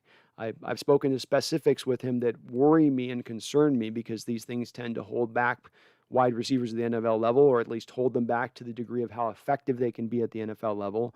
So how is he going to overcome that? What special skill is it that he possesses that allows him to be the anomaly, be the rule breaker, be the guy that can go outside that hardened norm of things? There's not a lot of 5'9" receivers, period, outside of arm size, outside of drop problems, who have been successful in the NFL.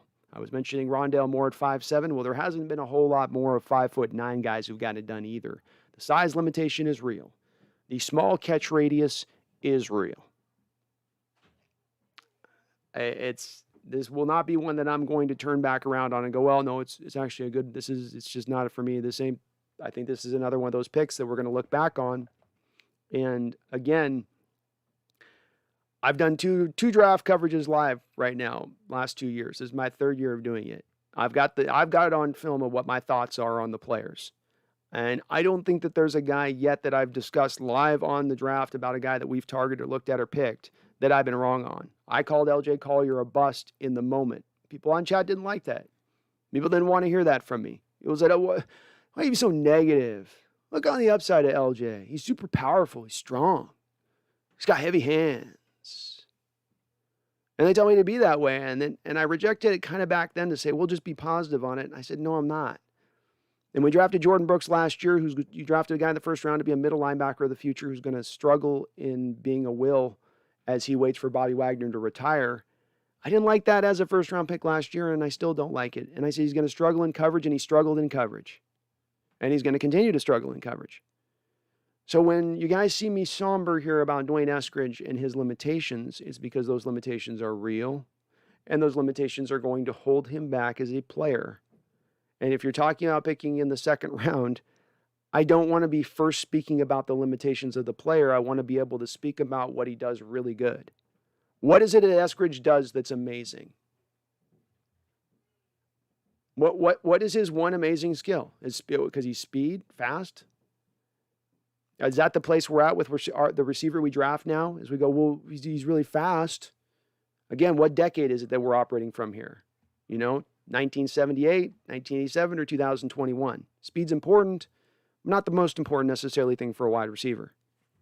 It's good to have, like it, but when your arms are short, your catch radius sucks, and you don't catch well, and you're only going to be a slot specialist.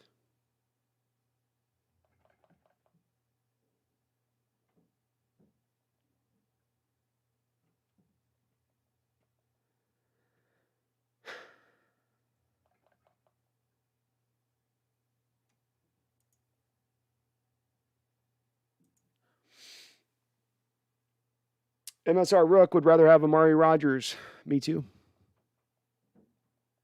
I at least know Amari Rodgers can catch, and he's not going to have problems with drops. This is another thing with wide receivers that you want to talk about the one skill with me that will drive me crazy in getting a wide receiver that will piss me off is you get a guy that can't catch the ball. That's your job as a wide receiver.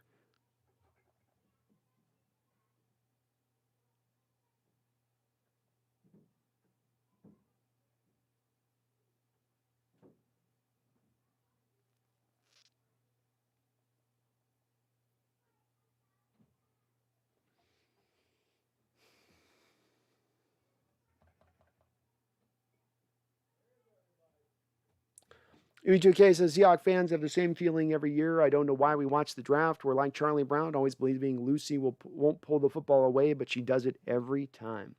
She does, Uwe. You're right, man. I mean, you're correct. It's happens every single year, kind of like this way. I was at least encouraged last year because there were signs of them doing things better in the draft and not kind of wholly whiffing in that way, where Darrell Taylor at the time looked like at least the pick who was going to give you instant production on the football field as far as that goes. I didn't understand that the medicals and all that at the time. Lewis was a great pick, solid down the line there. There was at least a few signs that maybe they were kind of moving a little bit in the right direction, even though I didn't like the Brooks pick out the gate. But this is worse to me than the Brooks pick, but not quite as bad as the LJ Collier pick.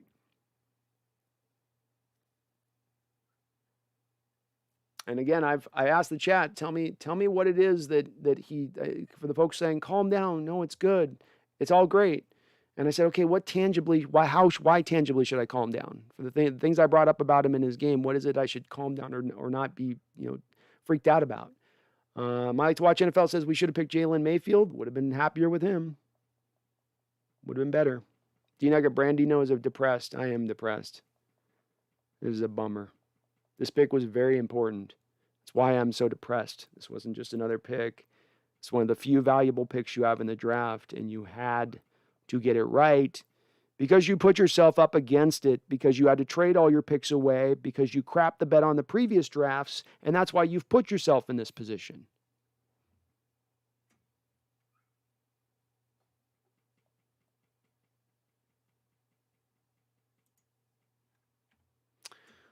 All right, let's get back to this. So we've got a couple picks in here we'll announce. 25th selection, the Rams took Tutu Atwell out of Louisville, 150-pound, 5'9" wide receiver. 26th pick in the second round, the Kansas City Chiefs take inside linebacker Nick Bolton out of Missouri. With the 27th pick in the second round, the Carolina Panthers finally do address their needs of wide receiver and get Terrace Marshall out of LSU. Fine picks there for those teams, I guess. Tutu Atwell I wasn't big on because of that 150-pound size at 5'9". Wonder how he's going to hold up at the next level. Mark Parker says, a punt returner that can catch. Genius. Yeah, isn't it? Just outsmarting everybody. Carmine Burkhardt, does the Seahawks pick again today? Nope, that'll be it for us today, Carmine. We are done. Obi-Wan, did the cardboard cutouts make the pick? I guess they must have. I don't know. I don't know. Good pick by the Panthers with Terrace Marshall. That's good value for them. Whitey White, I'm not mad about Eskridge. I'm more upset that we did not get Quinn or Creed. If Eskridge was the best wide receiver on the board, I'd be not upset about it. But there were better guys on the board available. Terrace Marshall was available as a better wide receiver than Eskridge. And I do believe that De'Ami Brown is De'Ami Brown with his chunk ability alone. Say nothing if he can never develop as a full wide receiver and he's just that one-trick pony of a deep guy, deep ball threat guy. Like that does not work with Russell Wilson's skill set tremendously, which I don't think he is just that. I think he can do a lot of different things. But, they didn't assess it that way. They like tiny little receivers, They like little tiny itty-bitty guys. Flag Sabbath, he's a gritty, explosive wide receiver. Oh, I love gritty. Gritty is one of my favorite words in prospect evaluation. It's like intangibles. Yeah. What does gritty mean? What does gritty mean with this guy? I don't know what that word means as it ever pertains to a football player. I really don't. I'm not being obtuse. I don't understand what gritty means. It's the thing that when you say to a baseball player he's gritty, you know what he is? That's a 200. It's a utility player who hits 200 with no power. That's what a gritty player is. It's a way to buffer up. It's a word that doesn't mean anything to make a player sound better. But explosive, yeah, he's fast. He is fast. He's quick, sure. But he's also really small. And his catch radius isn't really big, and his hands struggle. You've got to pair more than just one skill of I've got good legs. My legs are really good. Okay. How's your route running? How's your catching? How's your catch radius? Can you high point a ball? Can you catch the ball out away from your body? Because we know Russell Wilson, when he throws deep balls, he tends to throw it on receivers. Can you get up and catch it out away from your body? No, he can't. He doesn't have those skill set, and he's 24 years old. It's not going to come along now. As we have seen with LJ Collier, in a lack of real development there, when you get to be about the age of 24 years old, the die is cast. It's pretty much you are what you are at that point. But I hope you're right, Flag. I hope he is the most explosive 5'9" receiver this league has ever seen. I truly do. I truly do.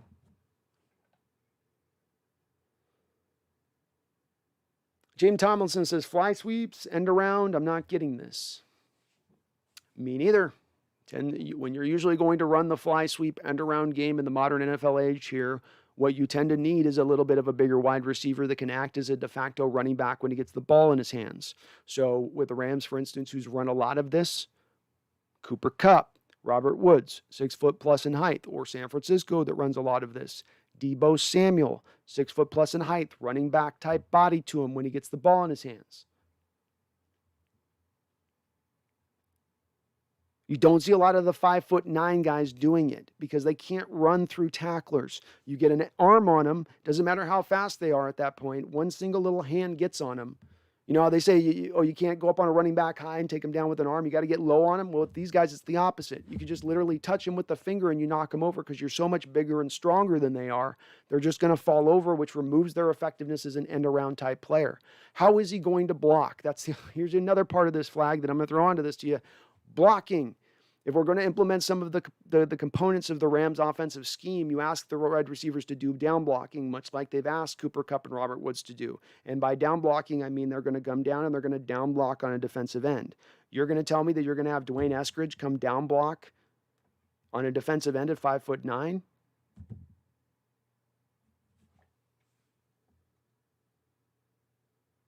Maxwell Stern says John's taking acid. Maybe.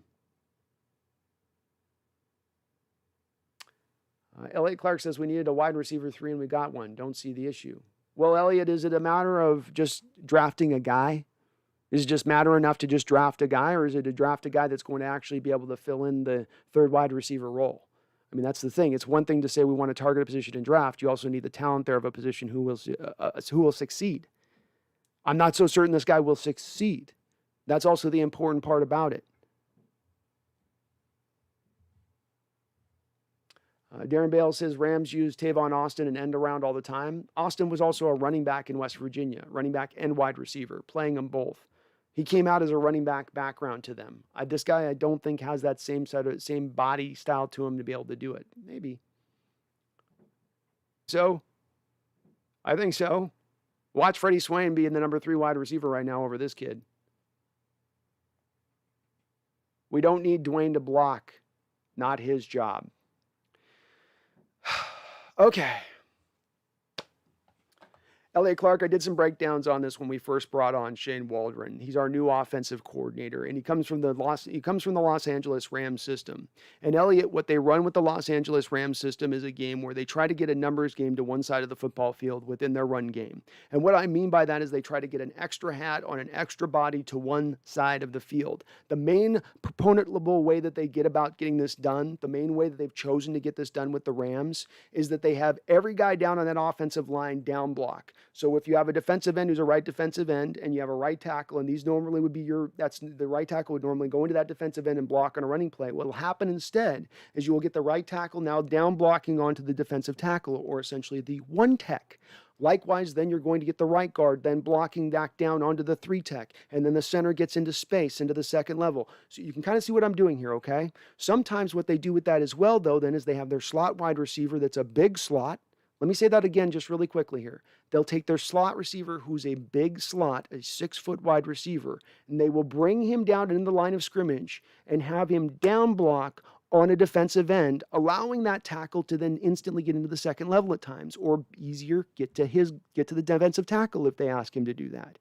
This is a part of the Rams scheme, a very big part of the Rams scheme. It's how they got those alleyways with Gurley back in the day, is because what they will do now is you've got an extra guy blocking now. You've got an extra guy to get into space on a linebacker at the extra level you wouldn't normally have, because that guy would be held up at with a defensive lineman. Okay, so when I say it's important for him to block, because you're implementing that scheme, as evidenced by the fact that you brought in Dickerson from the Rams, who was their offensive line coordinator. So you're going to implement that into this team. So you can't toss it away and say it doesn't matter. It does matter. It's going to be now a part of this offense, and it's not a part of the offense he can do. He's not going to be able to pull that block off. This is why I'm frustrated with the pick. This is one of the reasons I'm frustrated with the pick. On top of the lack of hands, lack of catch radius, small size, stuck as being just a slot-only type wide receiver, and as well, you had wide receivers that can do other things available, more talented.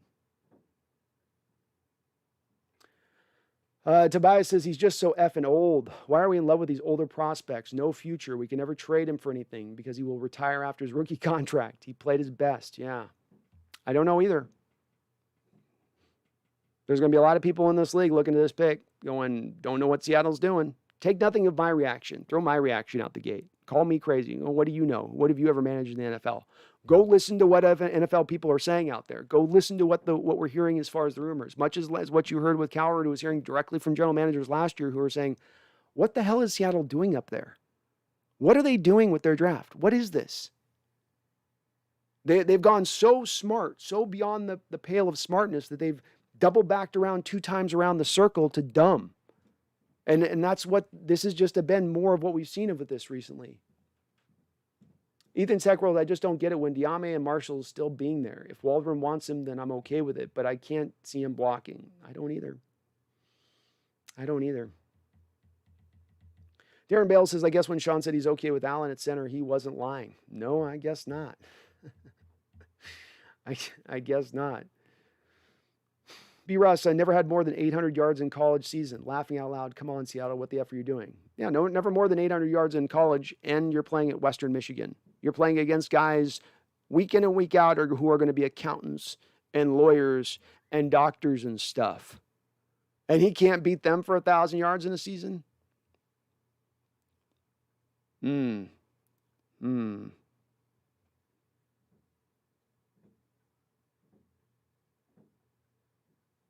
Brown says, we didn't change our free agent philosophy. We aren't changing our poor drafting. Why is everyone expecting Pete to adapt his offense? We're effed. Get out, Russ. Yeah, this. When Russell Wilson's, for those folks right now telling me this is a good pick and that this is a solid selection, when Russ is getting hammered up the middle again next year, when that's happening again, when Dwayne Brown goes down and we don't have a very good backup tackle and play with Cedric Abuje's out there trying to take blindside snaps, and Russ is getting wrecked, and then Russ succinctly then goes the next year and says, okay, I'm done, guys. Now I run out for real. Now the dead money hits down low enough. You guys can push me out. Look back at this pick. Look back at this selection. Don't wonder why at that point. You took a 5'9" slot receiver in the second round. That's why Russ is moving on now.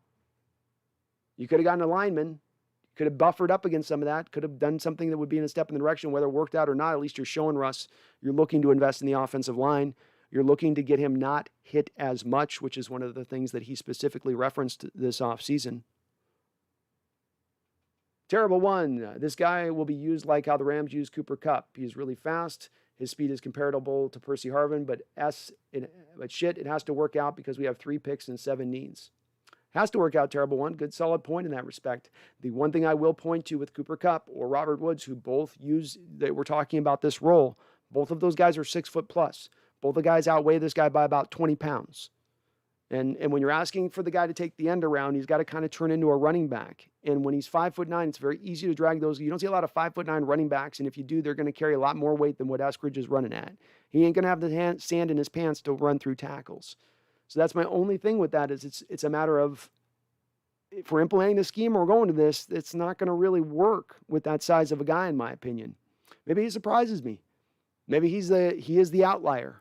I just always hate trying to count on the outlier when there's a lot more certainty to the other side. Bear with me one moment. I'm going to get some more coffee. I'll be right back. Thank you for watching. If you do like what you're watching and me throwing a hissy fit here, please do slam down on that like button. It does help me out considerably.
Where are we with the chat here? The Chiefs got Creed Humphrey.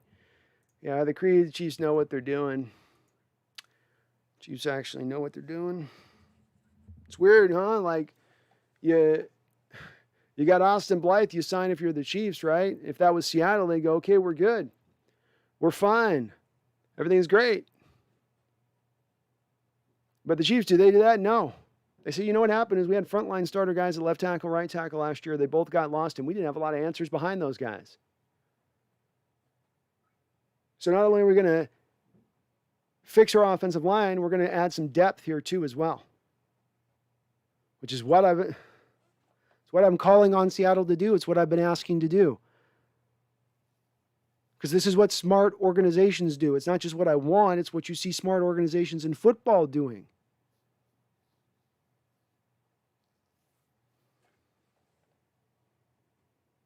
Alfred Demby, John and Pete just killed my momentum in watching the draft. Now Russ has all the right for leaving us next season. Absolutely right, Alfred. Absolutely correct. That's part of also why I'm bummed here, folks. Like, this is, you guys understand, like, none of this stuff is just happening in a vacuum. It's just a single one-off pick. This is all happening through the lens of, does Russell Wilson stay here long term? Is it important for Russell Wilson to stay here long term? Is it important to keep a Hall of Fame quarterback in the middle of his prime long term? And that quarterback specifically pointed to things this offseason that he wanted to see addressed. You've added Gabe Jackson. That's what you've done for the offensive line. You've done one thing with a guy with eroding skills. Tell me that that's not pushing Russell out of town at that point, if that's what it seems like to me. As I don't buy this as being Russell's best friend is Dwayne Askridge at this point. I'm not buying it. So I'm kind of bummed out because this is sort of a not just a one-off of, well, it's a pick I don't agree with. It's also, damn, Russell's going to get beat up again next year.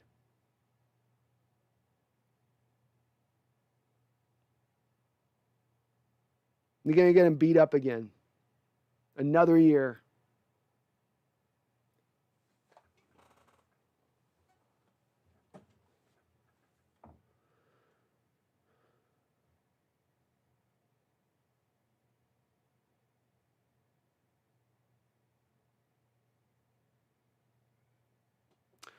Micah Clark, he's super well balanced. You guys don't see the talent, you guys. I'm going to say I legit just was on another Seahawks channel and all of them liked him, and the dude specifically broke down Eskridge.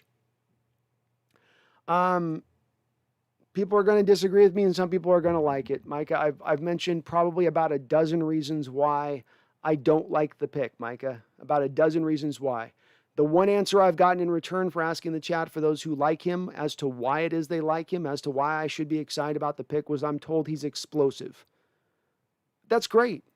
He's explosive at 5'9", with 30-inch arms, at 24 years old, never eclipsing 1,000 yards in college football, with questionable hands. You know, it's... I don't, again, if somebody can point to me more specifically, like, well, he runs in routes better than any college athlete in this draft. Well, his yards per route were better than any other college receiver in this draft. Well, he had no quarterback he was playing with who could throw him the football, so there's that. Those would at least be reasons. Those would be actually something tangible I can start to wrap my mind around.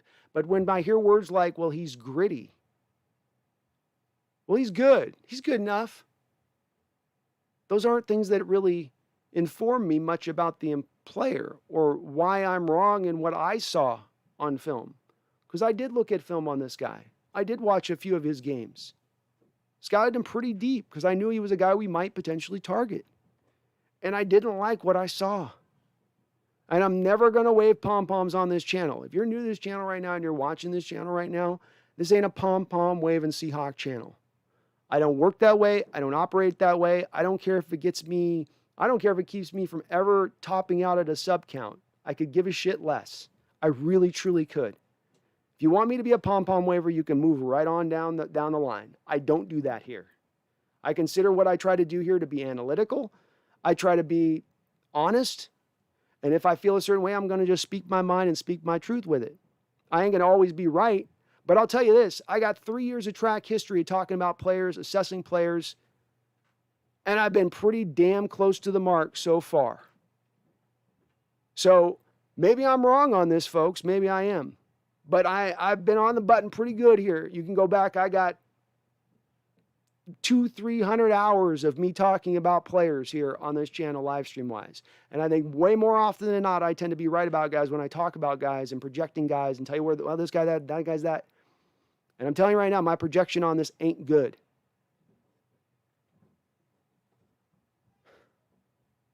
Ain't good.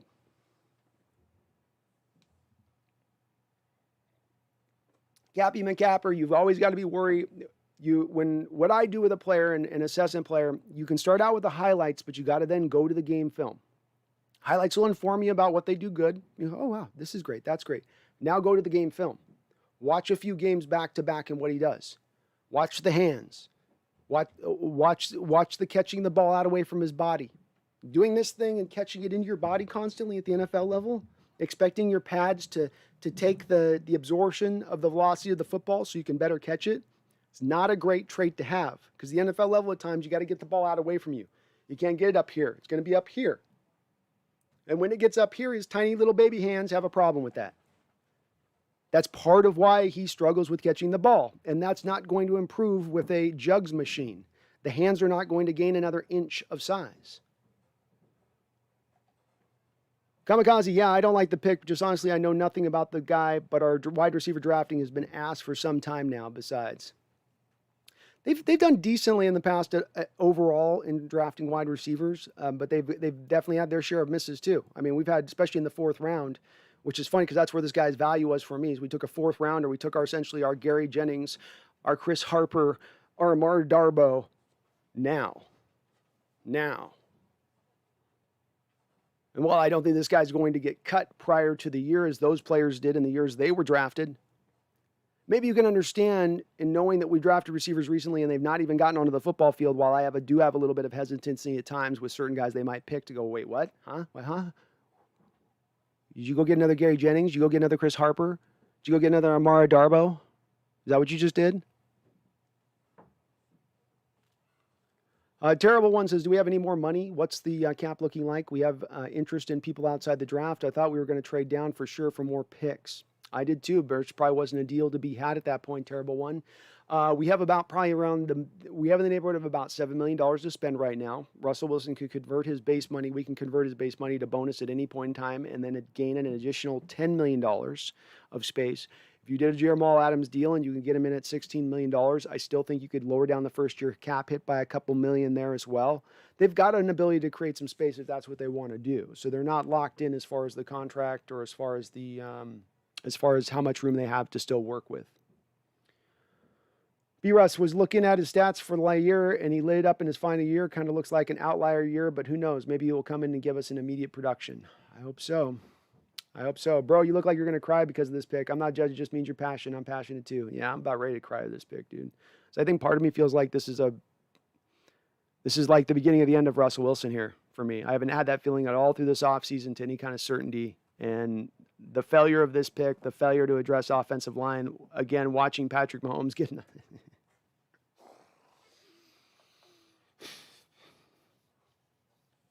RW3 undercut for GOAT. Was really feeling the Creed pick, though. I was hoping for a center for our pick and then draft a cornerback scheme fit that can be groomed by Pete. Who knows, for a great defensive coach who's known for being a great defensive coach. Yeah, I'd hope for that too, RW3 undercover. That's what I hope too. Randall says the drops would be my biggest concern, but the size doesn't scare me. I haven't dug into enough specifics to be down on it. The size wouldn't scare me if the arms were longer, but this is all kind of one thing.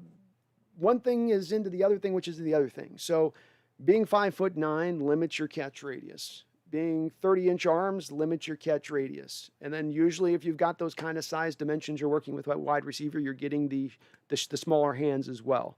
Small hands are going to be anybody that's out there when you're a young kid and you got your tiny hands versus when you're an adult, bigger hands, easier to catch a football, right?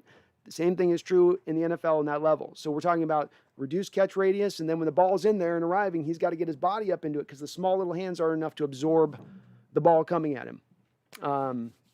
Again, could be wrong on all this. I'm open to being wrong on this. I certainly have been wrong my share of times too. But just this is my first initial blush at it.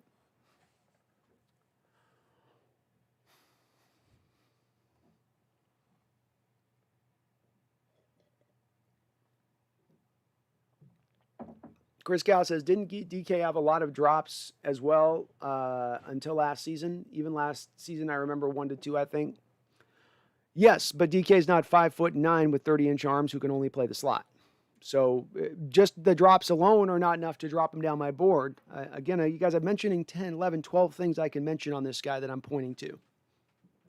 I can point to these things right down the list with him. But DK's got, okay, drops is about the only thing you can really pick apart in DK's game. He's kind of rounded out his route running. He's still a big play threat waiting to happen. He's still good off the line of scrimmage. He can catch the ball out away from his body. So despite the drops, it's not that he's a guy who's trying to constantly catch the ball into his body. Sometimes it's a matter of he'll have a drop happening with him trying to catch it away from his body. So while DK does have a little bit of still struggle with dropping the ball, he's got all the other things. He's 6'4", gargantuan, long arms, huge catch radius. These things that I'm pointing to on Eskridge and N. But you actually just picked Eskridge higher than you picked DK Metcalf. Let that one sink in for a moment. You just selected him higher than you selected DK Metcalf.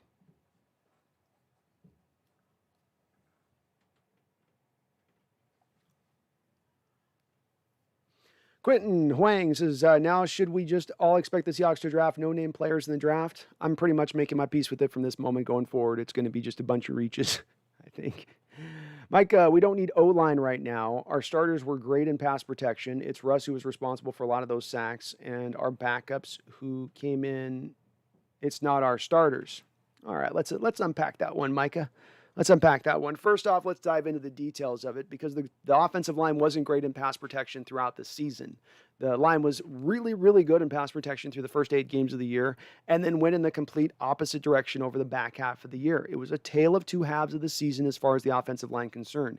You are correct in that there were a lot of those sacks that were on Russell Wilson and holding the ball and whatnot, but there was also very much a tangible drop-off in the level of play.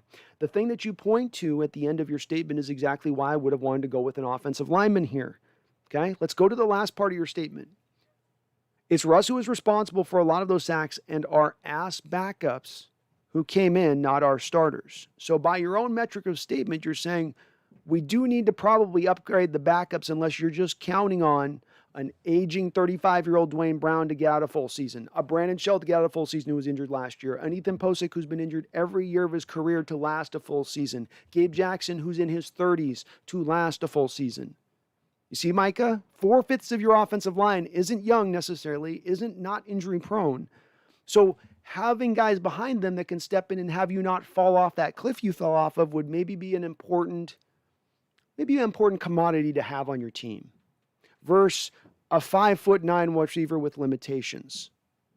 This is about value as much as anything else and adding to your team to best improve and get your team better to next year, as well as understanding through all this that this is on whether or not you want to keep your quarterback or not. Because if you're gonna do the piss it away approach, if you're gonna do the plateau approach, if you're gonna do we'll do just good enough on the offensive line like we've done the past 10 years, as Russell's gotten the ever-loving crap beat out of him, as he's on pace to be sacked more than any other quarterback in NFL history.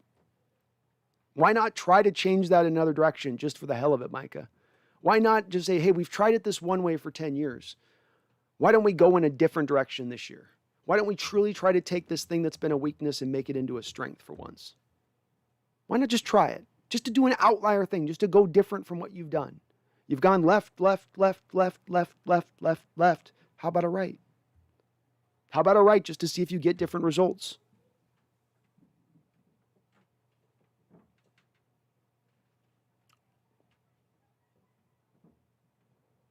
Boy, Michael says we could have gotten a better wide receiver. Agreed. Elliot Clark says Ethan Posick is trash and can't be our center. Looks like he's going to be, Elliot. Looks like at this point this is your guy now. You know, there's not a lot of options, Elliot. There's not free agent options out there that are going to improve it. They're gone. Even your Austin Blythe types are out, gone. So there's nobody else unless you go and make a trade. Micah, if we need backups, but that's because Iapati was in, Gabe Jackson just played a whole season, and Dwayne Brown almost played the whole season.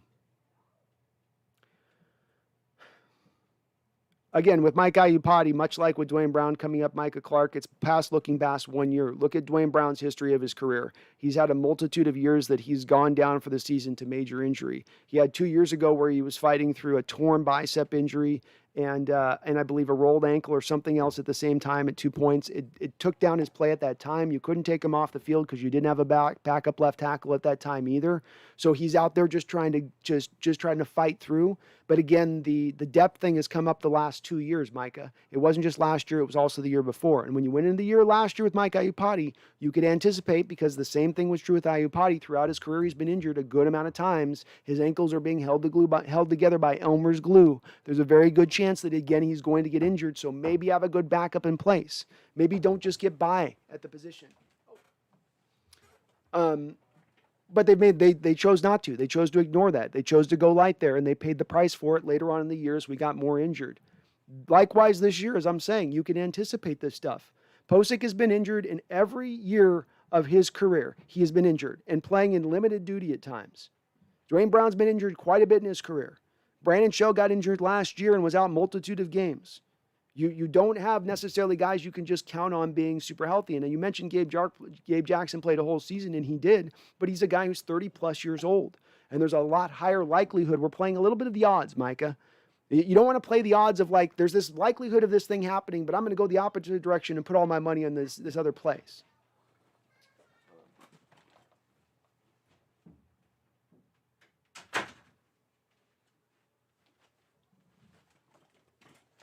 And right now, there's a high likelihood, Micah, that at least 2 of those 5 starting offensive linemen you have are going to go down. And the options behind them right now are not great and have a high likelihood of repeating the same thing that happened to you last year, the same thing that happened to you the year before that. You lose your front line guy, you fall off the cliff, the offensive line falls apart, the offensive collapse. Wash, rinse, repeat. Michael Parker, can we salvage anything with our next 2 picks? You could get, there's still going to be some linemen. You could maybe get some linemen somewhere in there. A center, there'll still be a cornerback available there. So there is a chance to upgrade the team, certainly. Certainly. Go Hawks 21. I might have missed it, but why did Marshall drop? As far as I know, why didn't we take them? That's from what I know. He's got some medical issue. Go Hawks 221. Terrace Marshall does. I don't know the full extent of it, but that was the late scuttlebutt just before the draft, was there was going to be some medical thing that was going to cause him to fall. Chris Cal, for the record, I'm as upset and depressed as you. I'm just trying to rationalize their decision making, but I thought they would get a cornerback considering how many we have. I understand, Chris, and I'm trying not to be too negative. It might sound I'm just being super negative, and it's just, this is where I'm an emotional guy. I'm an emotional fan. I spend a lot of time and a lot of hours grinding on this tape prior to this draft. A lot of time. I pointed to you guys yesterday. Last year I looked at this many people. Okay? This year I looked at this many people. This is just handwritten notes, just grinding hour after hour. Just handwritten notes, hour after hour, grinding on these guys. So I watched a lot of dudes this year, and I looked really deep into them. I tried to watch a lot of these guys, a few of their games, so that I would be in a position to tell you guys and be educated on what type of player we were getting when we got him. So I wouldn't be sitting here going, he's good, I guess. He's fast. He's explosive. He's really fast. I wanted to give more than that and be able to give an accurate assessment. And it sucks, but it just is what it is. Unless it's the big conferences like the SEC, I don't care about receiver stats. They ain't going up against NFL starter talent most of the time. Terrace Marshall dominated against pro-level corners. Very good point. Very good point, and he did do that as well. He did that very much so. Rodney Burr, they're hard-headed and they got to go. John Schneider and Pete Carroll got to go. I'm going to arrive quicker and quicker at that standpoint when I watch these kind of drafts. You guys they've messed drafts up over the last 5 years pretty badly. They've done it by being antiquated in their thought process, valuing positions that should not be valued to the extent that they're valuing them as highly as they're valuing them. And it's costed them. It's forced them into situations to have to make last-minute trade after last-minute trade prior to the season, because they realize at the last second they didn't do enough, that their great hopes will not come through. So you have to make a last-minute deal for Jadeveon Clowney. You have to make a last-minute deal where you have to give up so much draft capital to get Jamal Adams because you've not drafted well the prior few years. We give these guys the benefit of the doubt. There's many of you who do this out there in Seahawk land, in Seahawk fandom, giving John Schneider and Carroll the benefit of the doubt. And you can talk to me about the 2012 draft, and you can talk to me about the 2013 draft. But you can't talk much to me about what they've done over the last 5 years of drafting, because it has been some of the worst in the league. And they've had as many selections as anybody else in the league to take those swings. And it's miss after miss after miss, miss, miss, miss, miss, hit, miss, miss, miss, miss, miss, miss, miss, miss, miss, miss, miss, miss, miss, hit, miss, miss, miss, miss, miss, miss. That's the way this has gone. And it's frustrating and covering it now for the third year and watching them seemingly put themselves in a position to do the very same thing once again. How often do you need to keep doing the same thing over and over and watching it fail to only go back into the well the next year and do it once again? We're watching right now at this moment, Aaron Rodgers is going to retire potentially from the sport because that front office couldn't take its head out of its ass to figure out how to take advantage of the second Hall of Fame quarterback that they've had in succession there for the last 30 years. Organizations will continue to make the same mistake over and over again, and there's fans out there, the more of you that are out there that excuse it, and don't call it for what it is just that much longer you're going to get to watch and deal with it and see it play out and continue to go and swirl and swirl and swirl and swirl. It takes more people of finally stepping up saying, this is BS. This is not good enough. This is mediocre is not good enough. Just a little bit better than average is not good enough. That's what this channel's about. That's what I'm about. That's what I stand behind. It's good to be a consistent winner, and that's fine. Let's get some Super Bowls. Let's try to hold on to Russell Wilson. We've not had a Hall of Fame quarterback prior to Russell Wilson in our 30-year career, 40 years of history. Now we have one. Let's piss him off, have him go out the door. He was this far out the door this offseason. You think these moves have been enough this offseason to seriously bring him back into the fold?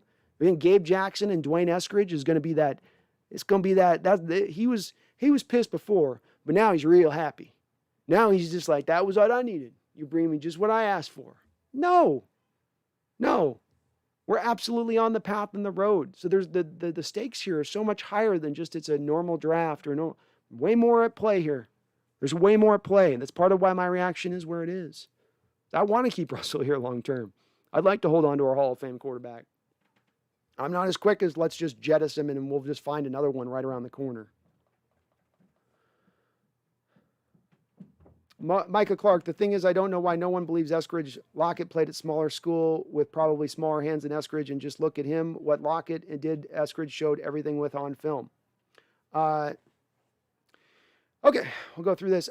Yes, both of them are smaller players that can play on the outside. True. I understand Lockett had smaller hands. Lockett was also drafted at a time when the special teams rules that have been implemented since Lockett got in the league were not implemented at that point. So the kick returner, punt returner game aspect of what he provided was a very high value to what he was bringing into the fold of him as a player, which that's no longer as much the case.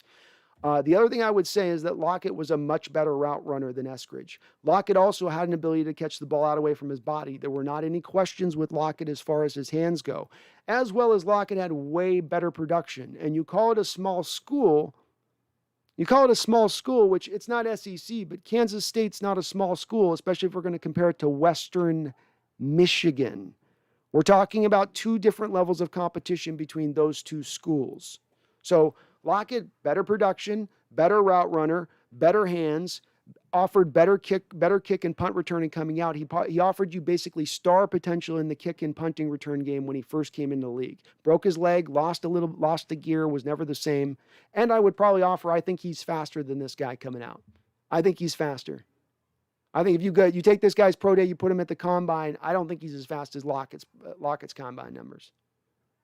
Alex Lasky, our depth for wide receivers sucked. We had Swain at 3, and if he gets injured, we were down to Hart. I'd rather another receiver, but I'm sure Russ and Waldron was in on this. I was okay with the other wide receiver. There were just better options available at that pick. Chris, we did pick up some experienced players for the offensive line in the draft as well, didn't we? Huh? I don't know what you mean on that, Chris. We did pick up some experienced players for the O-line in the draft as we did as well, didn't we? I don't know what you mean on that, Chris. We haven't picked any offensive linemen in the draft.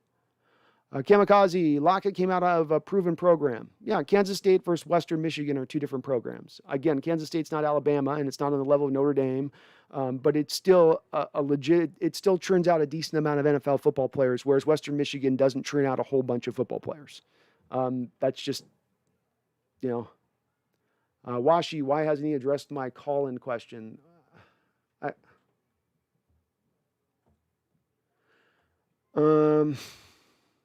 Crazy Loner says, Pete and John seem to think they are outthinking the whole league. They need a reality check. Big time. Big time. We need an owner that can hold their feet to the fire for these choices. Or a fan base that's willing to jump up and say, we've had enough of this. You guys are flailing right now. John Schneider and Coach Carroll. James Tomlinson says, I'm afraid this pick means Lewis is getting moved to center. That makes more sense than picking tiny hands. Thank you for making me laugh, Chains. Maybe so, man. Maybe so. Washi, I don't know if I'm doing the call-in portion right now. I'm trying to get through my emotions of the situation right now. And right now I'm running red. I'm running red fire engine hot right now. I am a fiery red fire, and it's going to be about blue flame state here shortly. So I'm not doing better with the time that I've had to sit here and think about this. I'm kind of annoyed at the moment, so I don't know. I'll try maybe. I'll see if I'm up for it.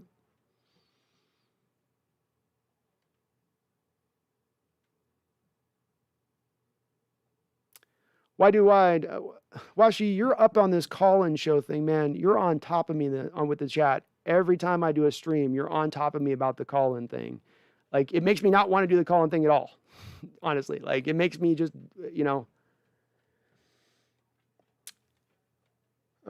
Tyler's faster than this guy right now, says Rodney. I would bet on it probably too. I'd bet on it. Somebody will give you the pro day that he had, which is, inflated numbers. Give me this is where it sucks not having the combine to go off of it. Elliot Clark, y'all got a real rough schedule this year. One draft pick isn't going to make the difference. I agree. Maybe we could have done better, but he's not that bad. One draft pick can make difference. It can. When I look at let's say the Packers draft last year, you spent three picks on a quarterback that didn't see the football field and a running back who couldn't really see the football field. They were to the conference championship game for a second year. You're telling me if they had two more useful players or one more useful player on that football team, that doesn't maybe put them over the top in that particular game? It can very well make the difference. When you look at Seattle, and I can tangibly explain to you how it can make a difference. Creed Humphrey, who obviously had good second-round value, and then he went pretty closely to where Eskridge went pretty fast after him, right? So he did have second-round value league-wide as far as the consideration of him. They already have a starting center in place, Kansas City did.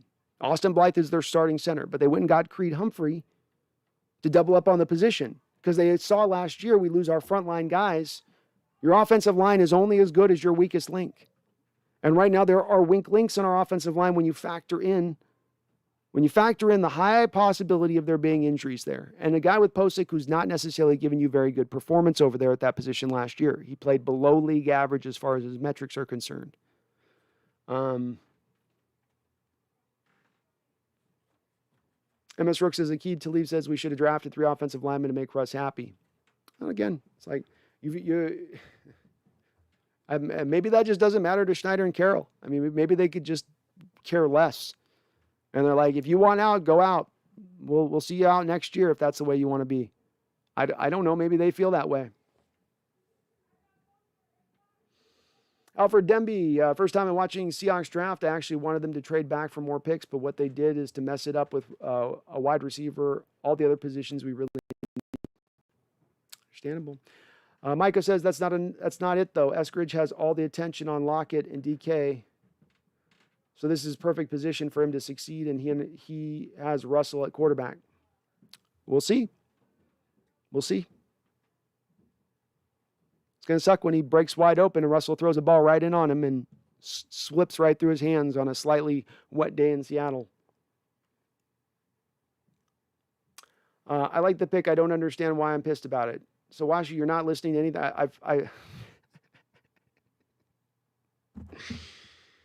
Oh my God, dude. All right. Let's go down the list one more time. For anybody that's hopping in here on this, let's go down the list. Why I don't like Dwayne Eskridge. Played at a lesser program, not against top-level competition. That makes it hard. Kind of limited as far as his total production goes. Okay, Washi, not great production. There were other receivers with better production in this draft and better receivers available. That's my third reason. 5'9", limited his size. That's my fourth reason. Limited as far as his arm length. That's my fifth reason. Limited as probably just a slot specialist at the NFL level. That's my sixth reason. Limited catch radius. That's my seventh reason. Not a guy that's going to high point the ball or be a very good contested catcher. That is now my eighth reason why I don't like the pick. Has a problem catching balls, 16 drops on 123 catches. That is a high drop rate. I have kind of an issue, I don't know, call me a stickler, but I have a little bit of an issue with a receiver who can't catch the football. So there's nine things I have as a problem with Dwayne Eskridge and the pick of Dwayne Eskridge. 10, better offensive linemen and better players available on the board. 11, better wide receivers available on the board. So there's 11 things, 11 specific items, 11 specific things that I would point to say why I don't like the pick. I understand if you do, I don't bemoan those out there who do like him. So I'm not hating on you. If you like him, cool. But don't call me crazy for not liking him when I can bring these specific items down the list and all you can give me is generalities. Well, he's as small as Lockett, but his hands are bigger than Lockett, but his arms are about as Lockett's size. So if Lockett was that, then he can be this. What? Huh? What?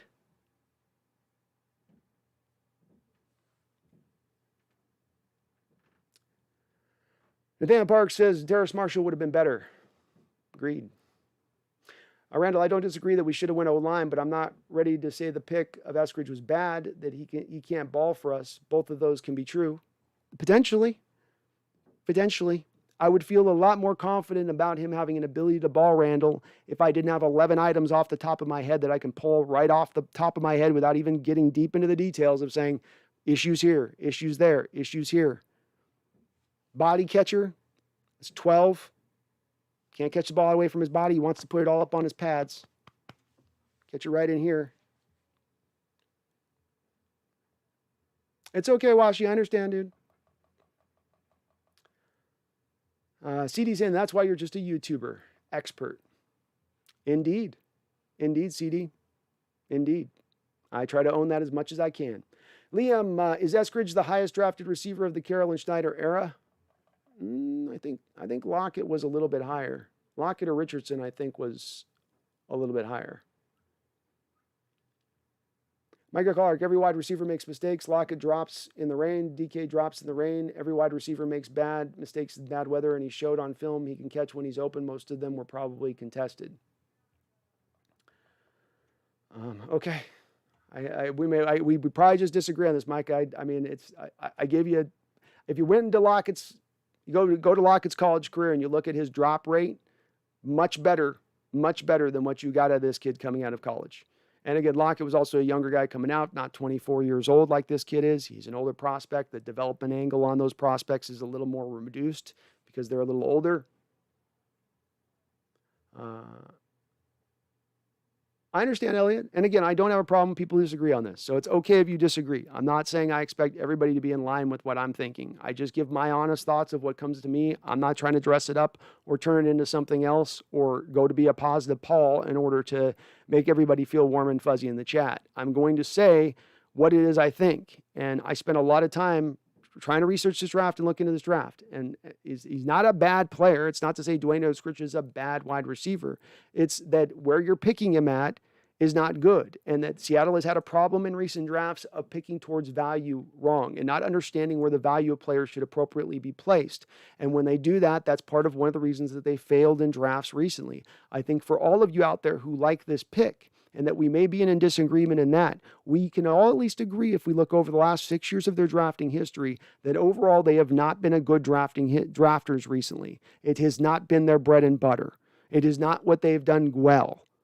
Okay, so if we can agree on that part, right? If we can agree from that base point, and maybe we don't, maybe you all in there think they've been phenomenal over the last 6 years. You're going to have to walk me through that process. But if we can agree that they haven't been good as drafting the last 6 years overall, yes, they can find a Frank Clark. Yes, they can find a Tyler Lockett. Yes, they can find a DK Metcalf. But there are so many misses, so many whiffs within that. And this being a team that collects so many picks within that, meaning that if you look over the last 6 years, they probably had as many selections as anybody in the draft to take those swings and have so many of those misses. So if we can agree that they've not been good drafters in the recent 5 to 6 years of history, then let's find this a place that we can potentially agree on too. Being that, what is it then that they need to do to fix what's gone wrong? Where have they gone wrong? Has it been just luck?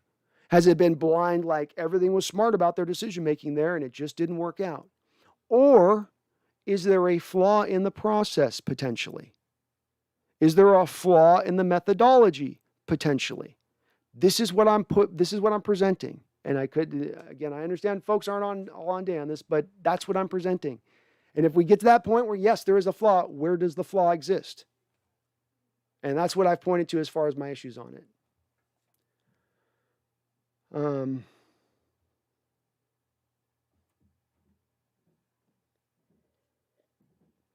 Simple 90 says Lockett had 3 years of production at a Power 5 conference. Facts.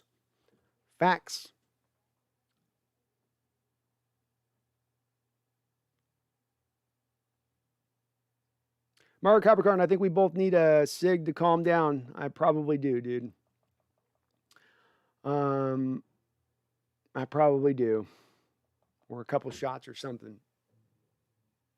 Nathaniel Park says Eskridge is a slightly better version of Freddie Swain. I'll trade Freddie Swain in the 6th versus Eskridge in the 2nd. Value.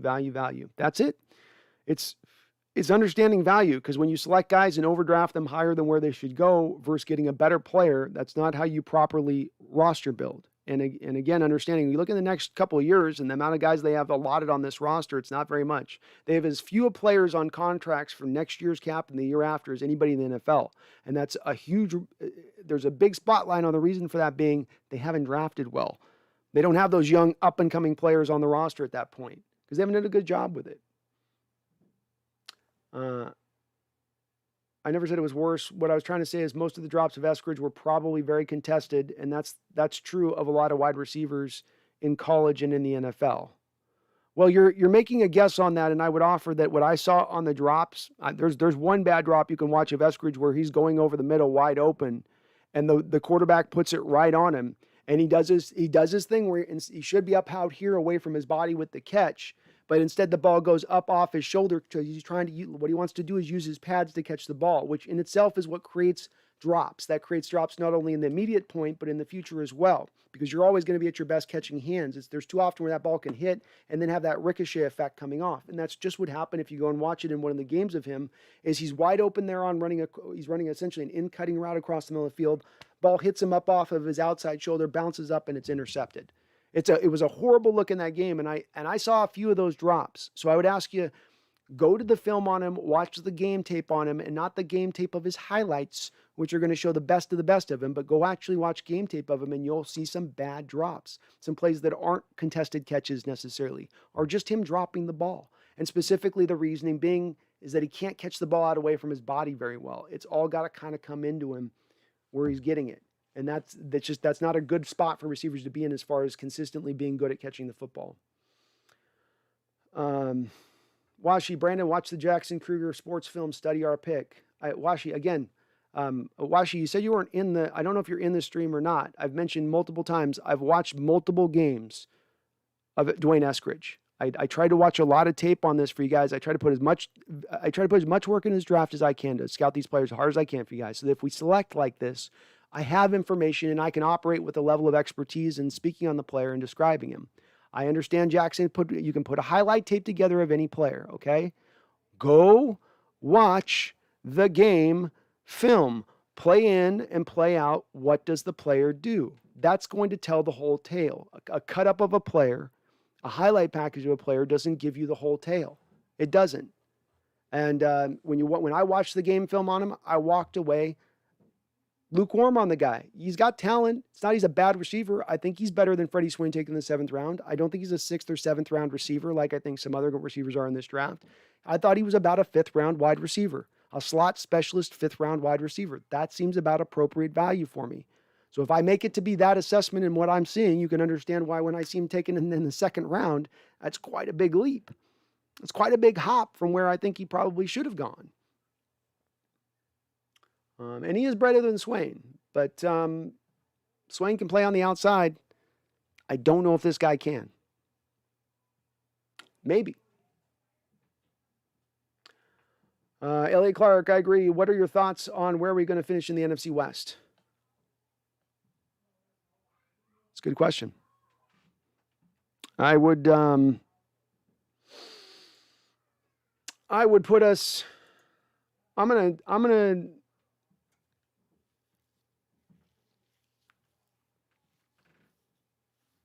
put us at 12 wins right now. So I'll stick us at 12. I got us at 12 wins as we stand right now. But I don't know. I'm going to need to think about this because I think what's going to happen at this point as far as a prediction goes, our offensive line is going to suffer losses throughout the years, happened the last couple of years.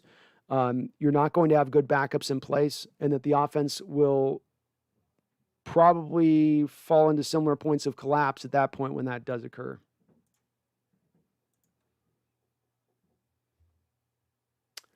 Go Hawks, man, Melifano was slipping. Can we please trade Penny for a 3rd? I wish, Go Hawks. I wish, my guy. Your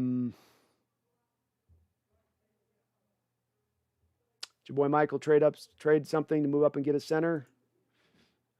I don't know if Myers is up on the board. You're pretty deep into the centers at this point, I think. You're pretty deep into the centers. Ellie Clark, are the Seahawks going to finish first in the division? I think yes, we are.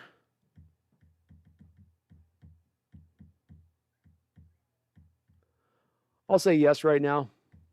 My confidence is shaken at the moment, but I'll say yes at the moment.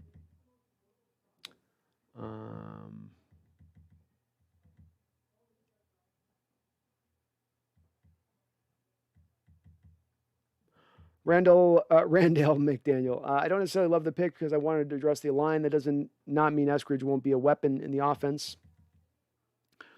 We'll see. We'll see. I'm not as convinced he's going to walk in off the jump here and be a weapon. Maybe.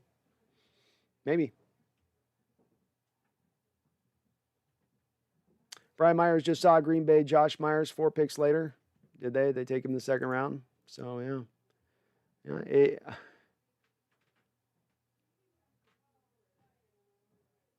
Yeah.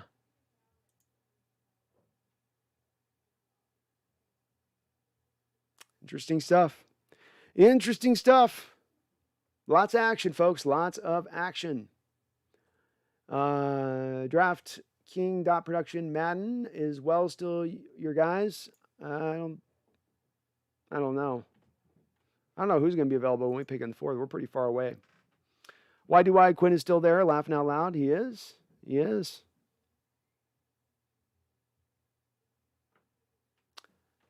Michael Parker says 12 wins without serious injuries. So in reality, 9. Time for reality to set in. Yeah, if you do have major injuries, it will lower you down instantaneously because you're not going to have the depth to go off of to sustain against injuries. Anthony Bain, he won't be used the way they will need to be justified as draft position. If our coach was Sean McVay, Andy Reid, Bruce Arians, I wouldn't have a problem, but we have Pete Carroll who scares easy. He does indeed. Micah Clark, most people think Eskridge is a 3rd round wide receiver. It makes sense to me and a lot of other YouTubers who had him in the 3rd round, and they did breakdowns like you did. Yes, I do not disagree with that, Micah. There are people that are way higher on Dwayne Eskridge than I am. I don't think anybody was super high on him by any measure of it. And I'm not, what I try to do, because I think it's funner to do it this way than to listen to everybody else's opinion and then try to give everybody, well, this is what everybody thinks, and I'll tell you guys what everybody thinks. That's not fun. I'm going to tell you what I think, and I'm going to tell it based upon the back of looking at the tape of the guy and specifically looking at game film of the guy. And the thing that I'll fall back on line of, and this is, I'll challenge the chat right now. I'll challenge the chat, Randall, any of my mods, Emmett, any of my people that are in here in the chat right now. Who's my miss? Who's my big evaluation of a miss? Who's the guy that I've been so off on in my evaluations? Like I said, I've done 300-400 hours of live streaming, and I've talked a lot about players and where I place them, where I'm in. I mean, how many truly big, huge master stroke misses do I have? And because I speak, you guys can hear new people here on the chat. I speak with a certain amount of opinion, right? I'm not standing on a fence with anything, am I? I'm saying pretty succinctly what I think. Go back, you can find it in my live stream. Go back, watch my LJ Collier reaction on the day he was selected in the first round. Go watch that reaction. Was I off on that day? Because people in the chat called me crazy then. People in the chat said, I didn't know what I'm talking about. Well, that's why you're a YouTuber. Well, I got all these other people that tell me that he's great, and you're not telling me that, so you're wrong. Pretty right in retrospect, aren't I? Guy's going to be a bust. And much like Dwayne Eskridge, he was a 24-year-old prospect with limitations, not a greatest way to draft, who is what he was. And so I'm okay with people telling me I'm going to be wrong, but I've been at this now going on 3 years, and I've been pretty right so far. I ain't perfect, but I'm a whole lot more right than I am wrong about what I talk about on this stuff because I spend a lot of my life looking at this very closely. I take it real seriously. Don't take myself seriously, by the way. I'm just a YouTuber, just a talking head here having fun doing this. But I do take the work seriously and try to really dive into this and not give you guys just surface level analytics on a situation. UE2K says it's a terrible value at that pick. Not that Eskridge is a bad player. He might be a good receiver, but it was a huge reach, especially given our many needs and few picks. Succinctly and well put, UE2K. Succinctly and well put. Terrible one. Who do you guys think really pushed for them to make this pick in the war room? Good question. I don't know.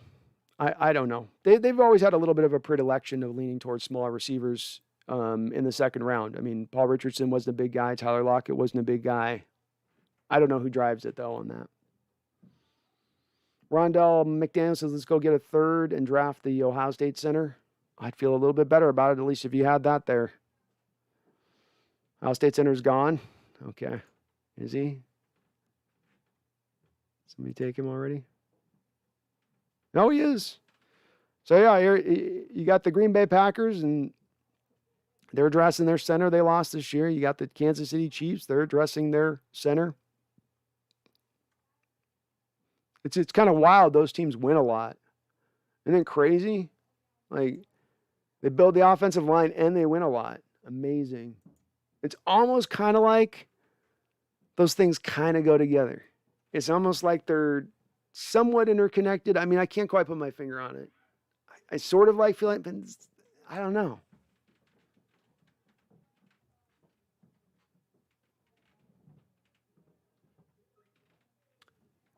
Elliott Clark, Trey Lance is not going to be good. He may take some time to develop. And he's got definitely a high potential of being bust.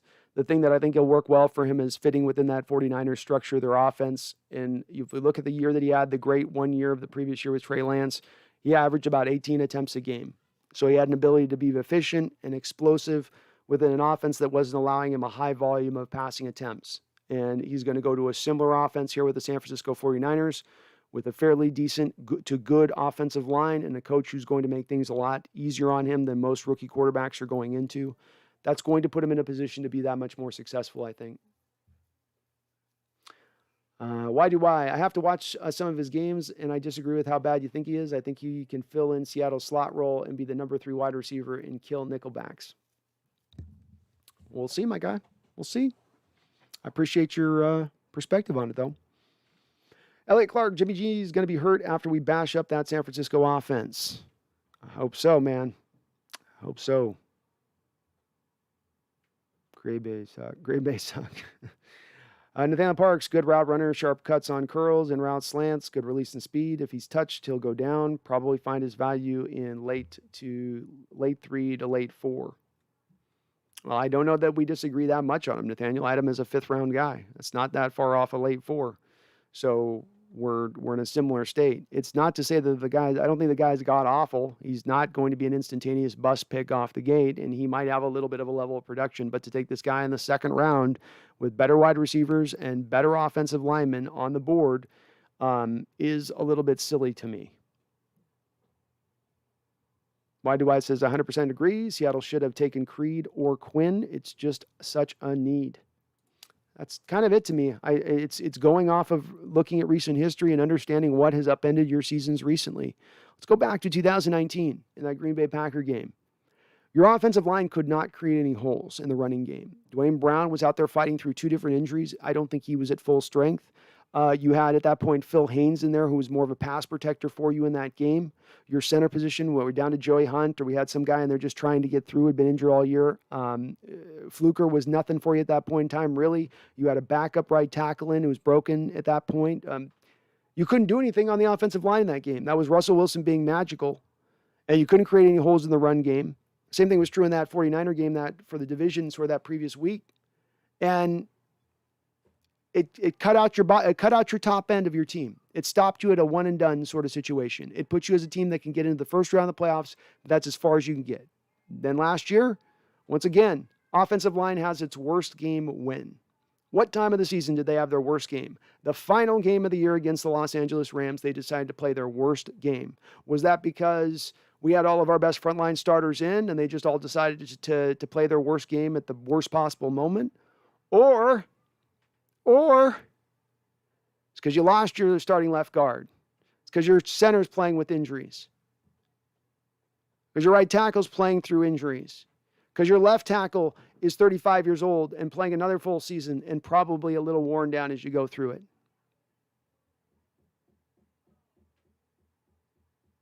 You don't have good options behind them, so you're left trotting them out there. You know it's such a fall off, so you throw the frontline guys out. And it gets very hard to then maybe necessarily ascertain that that's the problem, that's the issue they're happening. But I would point to it as being that. And I'd say go look at the other teams across the league that are the very good teams in this league. From your Kansas Cities, to your Tampa Bays, to your Green Bay Packers. What did they all do down the line but create good offense? They have good offensive lines. And their weakest link is not that weak.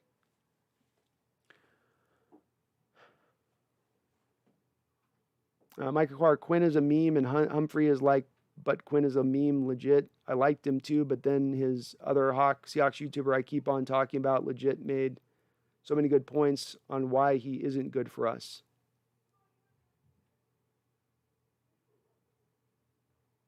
Okay. I'd love to hear what those points are. Michael Clark, I saw that Green Bay wanted him at the end of the round too, but also we took him before they could. Do we think Dwayne Eskridge would bring Aaron Rodgers back in the fray? Do you think Aaron Rodgers like on the edge of retirement, and then he gets the call, hey, we drafted you a receiver. We drafted you Dwayne Eskridge at the end of the second round. Oh, I'll unpack my bags.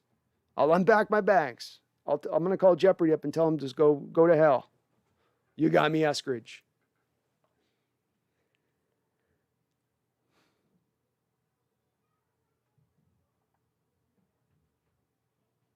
Alfred Demby, Pete's got to realize that without Russ, he wouldn't have a job at Seattle. If he's smart enough, Russ protection should be his number one priority. This I agree with Alfred, but this is the thing that I do not believe Coach Carroll agrees with us on. I agree. I think that Coach Carroll doesn't think any player is truly above the team at the end of the day. I think he is winding down in his coaching career, and that in that winding down process, he has made the determination that he is going to do it his way and his way alone. And that built within that is going to be frustrations from some of us in the fan base because we view it as being detrimental to the ultimate goal of winning the Super Bowl. He may accomplish becoming Frank Sinatra and did it my way, but he ain't going to win Super Bowls that way necessarily. That's my contention with it. You look at this roster right now, they needed to accomplish some hay while the sun was shining in this draft. And getting a slot specialist wide receiver, is that the move that we needed to push over the top, really? Is this what we're all thinking is the one that's going to get us to this promised land? And I know one pick ain't going to be that or is going to be that, but it kind of had to be that way with this pick because of the fact you had, as an organization, put yourself up in a corner with so few picks to draft in this draft.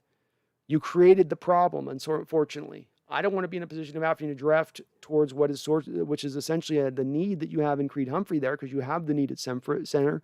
But the Seahawks created that by Posick not developing as a player, by not having another answer there at center. They create that situation, but now it goes unanswered. It goes unfulfilled. And so Posick goes down next year, you're with Fuller. And then all the folks in the chat right now telling me, be happy with Eskridge. Be good with this. Shut the hell up. You don't know what you're talking about. You're not a scout. Why don't you trust him? All of the folks that are in the chat right now telling me this.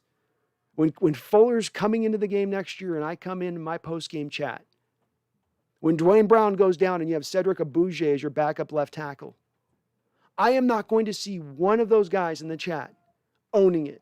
Not one. Not one. It will be a ghost town.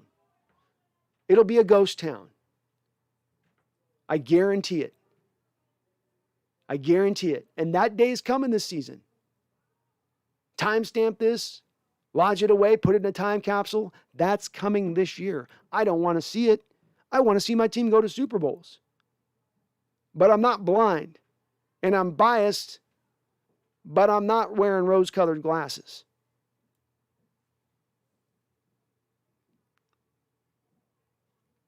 Michael Clark says, I'm not saying you're wrong, but I see that he's special.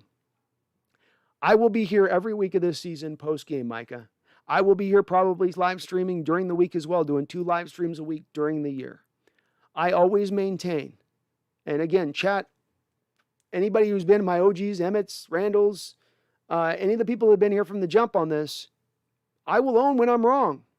I'll stand up and eat crow when I'm wrong, and I'm not going to be right about everything. But the reason I started this channel, one of the reasons why, Elliot, this is a little secret for you. I'm going to drop a little secret for you guys, okay? For years, I had been watching my Seahawks and calling things out and seeing things play out and go, this is a poor thing here. This is going to break wrong. That's not going to go right. And one of the reasons I created this channel is I was seeing myself and my friends, you're right about this at all times. You're right about this at every turn. You're correct. You're on point. You're hitting the bullseye. God, dude, you should fucking be talking about this, man. This is crazy. You're on this every time. So this didn't just happen in the 3 years. I've been doing this for decades. And the reason I started this channel is to put stuff on record. Here's what I think. Here's where the player is. Here's what I think he is. Here's where he's going to be. Proven right. Here's where the player is. Here's what he is. Here's what I think he's going to be. Proven right. Here's the player is. So that if I stack enough of this, if I stack 100 players, I stack 200 players, I stack 300 players, how many does it finally take before there's a level of somebody going, okay, well, maybe there's a validity to what you're saying here on this. Maybe there's some teeth to this. Maybe you're not just pulling this out of your ass. And that's the point. That's a little bit of the reason I wanted to create this channel and do what I'm doing, is because I am passionate about it, because I think I'll also be right about this on it. So if I'm wrong about this, Micah, you'll see me here twice a week going, I am happy to be wrong on this pick. It's amazing I was wrong on this. This is awesome. This is awesome. I will own that. The thing I ask in return, and the thing I hope from you, Micah, is that you'll be right here along with me at that point. You'll be jumping right back in here saying, if it goes the other way, you can be in here if you get it right. You can get in here and just be sitting here and rub my nose in it. But likewise, if it's on the other end, come on back in and make sure you're back in here going, hey, I got to own this. I got to own this a little bit. Because I don't see that happen a lot. I get told I'm crazy a lot. I get told I was watching my pre-draft on thing. We had a couple guys, it was a year ago, where I said, I think Taysom Hill's going to be your quarterback of the future for the Saints after Breeze moves on. He'll be your next starter. And you watch my thing, everybody, oh, you're nuts. Oh, that's never going to happen. They would never do that. The chat roast the hell out of me. Like I get roasted a little bit here in the chat, where people are like, no, I think he's special. You're completely off. What do you know? And then what happens? He's talking a $100 million deal this offseason. He's going to be their quarterback of the future. If I open my mouth to speak on something, I try not to speak on it unless I've really done my homework on it. I've done my homework on Eskridge. I know what he is. In the mortal words of Dennis Green, he is what I thought he was. And we let him off the hook. Crazy Loner, I think the Hawks need you on the staff. Well, they keep making picks like this. I would say over and over again prior to this, I'm not qualified. I'm not good. I don't know what they know. They have so much more information. They're smart. They're the smarter men in the room. But I see many more drafts like this, and I'm going to start getting real feisty with it.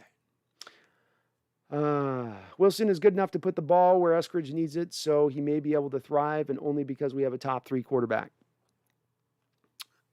Maybe.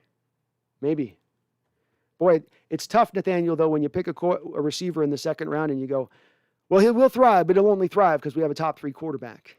Is that a good indictment of a receiver at that point, if you say something like that? Or is that maybe a little bit of a, well, he's... Yeah, I mean, he could be sensational if he's got a quarterback and put it exactly in the right place at the right time. He'll be phenomenal. Maybe you can understand why I'm a little bit like, okay. Miners is slipping, says Go Hawks. He is indeed.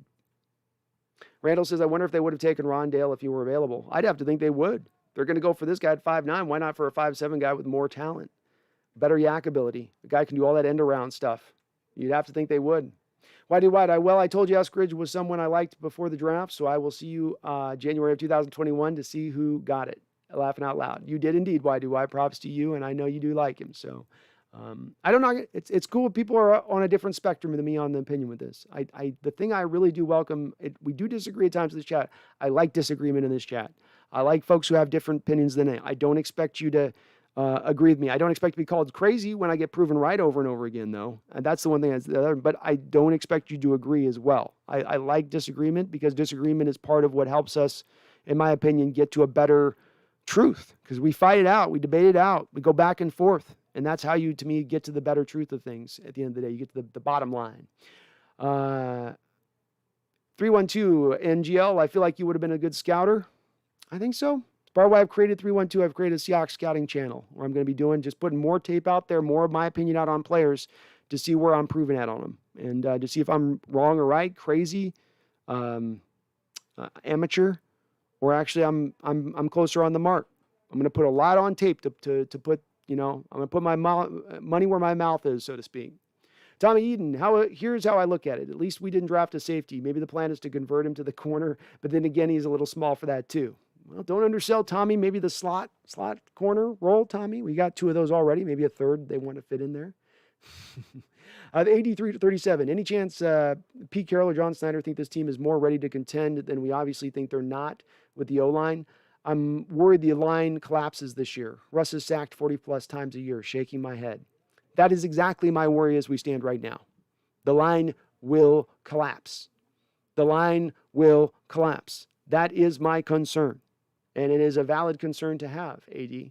So I don't know if it's that they think they're ready to contend as much as they maybe trust the backup talent at offensive line more than we do. I mean, Carroll referenced Cedric Abuji having a good year last year, which he did not. They brought back Jordan Simmons, who was god-awful last year when he came in off the bench. But maybe they do. Brian Meyer says, front office can talk this guy up all they want, but with the cornerback group we have now, it's unjustifiable, IMO. Yeah, better corners, better offensive linemen, better value. It's about picking for value on this. Again, it's not, Eskridge is, again, he's not a 6th, 7th round player. This isn't a UDFA type player. He's a player who should be drafted late 4th, 5th round. Yes, that's the value of him. But you probably, that's the value. The value is not 2nd round, mid-2nd roundish. That's not a good way to draft, because though you may be getting a good receiver, you're also now kicking out off of the much better player at the much bigger, needy, much more position of need, much more valuable position on the football team. Sarah says Minnesota Vikings are killing the draft. Are they, Sarah? Let me take a look what they're doing here. What are they doing? Divine Diablo goes to the Raiders. Hunter Long to the Dolphins. That's a weird pick. It's a weird pick. Benjamin St. Juste goes off the board. Malcolm Kuntz of Buffalo. That's a good pick by the Raiders. It's funny, they drafted a Buffalo pass rusher a few years ago, then traded him. The second Gruden came in there. Now they're drafting another Buffalo pass rusher, but he's a good one. He is a good one. Chaz Surratt, that's who you're pointing at, a linebacker. Yeah, he's a good linebacker. Let's see, the Vikings picked in the 3rd round. What else did they have? Who else did they get?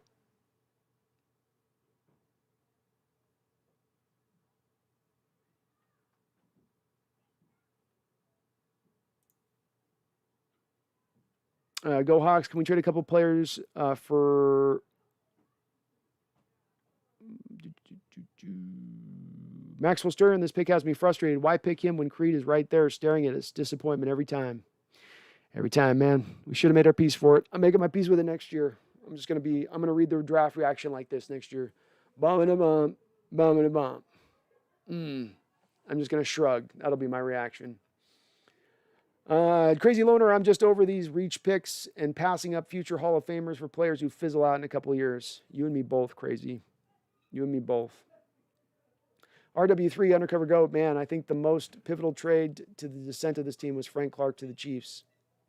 I'm not on board with that as much. Frank Clark's been one of the worst rated edge defenders with the Chiefs over the last 2 years by Pro Football Focus. I think there's a reason for that.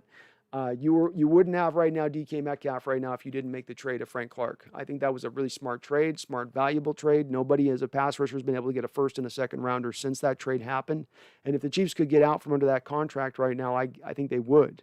Unfortunately, they're reaching the point in the contract where they got to get at least through the third year of the deal before they can move on from him. AI, Schneider is a moron. Instead of getting a starter or corner, these idiots thought it was a good idea to get a non-starter wide receiver who can't catch. Yeah. He won't be on the field in base situations. When you have two tight end situations, he's not going to be on the football field. You drafted a guy that's going to be on the football field for about 35, 40% of the time, best case scenario.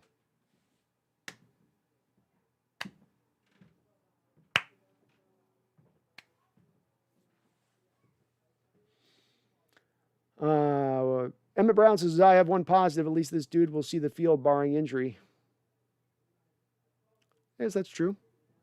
But again, as a slot, not as a starter on the outside. So if you consider 35 to 40% of the snaps, Emmett is a starter state, then yes. Then yes.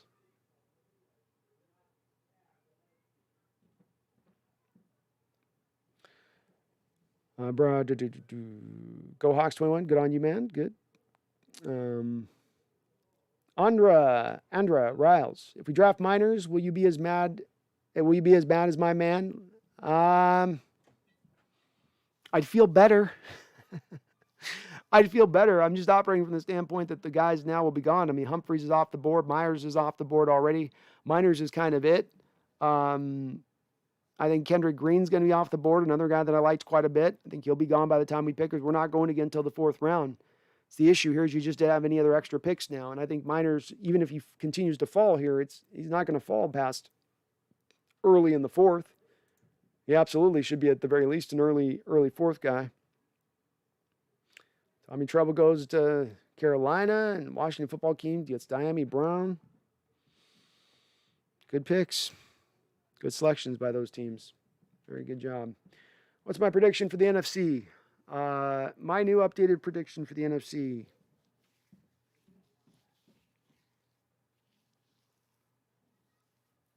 I don't know. I'm really twisting right now. Like I'm almost like ready to dial back off of my prediction with Seattle and be like 10 to 11 wins. I'm at 11 wins for Seattle. So I got 11-6 next year as our Seahawks. And I got the Rams going right now.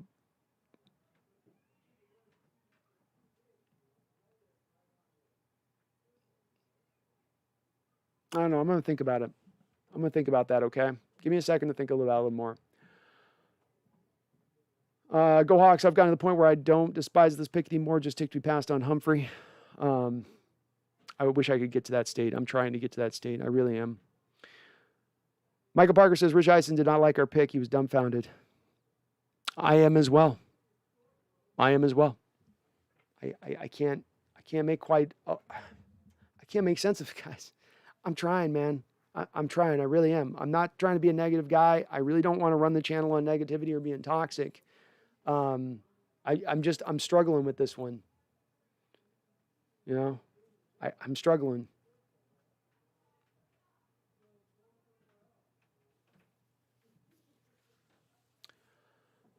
Russell Wilson 3 undercover goat makes you think they don't exactly have a democratic process with the scouts for who they pick and when they're on the clock, picking tiny hands. Yeah, I would tend to think that it's really much there's sort of a dictatorship probably between Carroll and Schneider. I mean, you have to think because already normally you only have a general manager who gets to be the sort of the buck stops here guy where I get to make the final call. Right now you have sort of two guys where they're wrestling for that control with Carroll being sort of the final decider, which will lead at times I think to the scouts getting sort of the relegated to that third wheel on it. They've got a voice, they can make their argument for a guy, but if Carroll or Schneider have their guy that they're infatuated with, then that's the guy that they're going to go with, you know? Anthony Bain, Mina Kimes is crying right now, laughing out loud. Well, thank God I'm not the only one. That's all I got to say. Thank God I'm not screaming into the abyss. Sorry, guys, it's not a good pick. It's just not a good pick. I would love, the thing I would want to do more than anything else this channel right now is to be sitting here jumping up and down and doing fist pumps and talking about how this is the move that puts us over the top. But this is not the move that puts you over the top. And this was a very important pick. This is not one pick that was sandwiched between a first and a third round selection. This is a pick out in an island in the middle of a Pacific. And your next pick ain't rolling around until that globe turns around on a 24-hour cycle. So it hurts. It really hurts. Sarah says they can get redemption by taking Deontay Smith in the fourth. It will help. They got to go offensive line. If there's a guy that's there with decent value at that point in the fourth, they got to take him. You can't trade back. Got to go offensive line. It's almost an absolute must now with that fourth round selection. And let's just hope there's a good guy that's there, Sarah. Let's hope that there's that Dante Smith there. Let's hope that Quinn Miners maybe can be there, or Kendrick Green can maybe be there. My opinion is it's going to be more like an Alaric Jackson type that's actually going to probably be there. Elliot Clark, what's your prediction? Oh, yeah. So I'm still thinking Elliot on the prediction for the NFC.